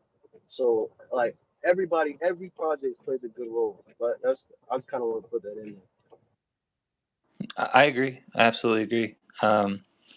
It's timing too, right? So I might be 5 years ahead of my time right now, trying to help carry or raise this ship up a bit. Raising tide rises all ships, right? So I do believe it, and I do see all the work that everybody's doing, and I love it, and I support everybody, no matter what. So I do believe in the movement, and the people behind it. Absolutely, I think it's a timing thing. I think it's a timing thing, and that's a good thing that you're ahead of your time. So when the time comes, you're gonna be like, "I've been trying to do this 5 years ago. Where are you guys at?" I'm gonna pass it over to Sunrise. What direction do you want to take this? Or I'm sorry, Corbin has his hand up. Corbin has his hand up. Yeah, I was gonna say I know Evergreen Coin, if it's just a small part of the solution. I think that, like you said, it's not the solution. But if it can help you drive you towards your solution, that's part of it, I think it's a piece of what we're building here. I think that there's a lot of more sophisticated things that are coming out, but there's going to be a lot of trial and error, and it's always good to just have the general baseline for us to work from, where we can look at stuff, with our own eyes, and we can appreciate that level of it. I think that there's a lot of potential, a lot of great things being built in these spaces and getting funded. So I don't think that like we are the solution, but I also think that the diversity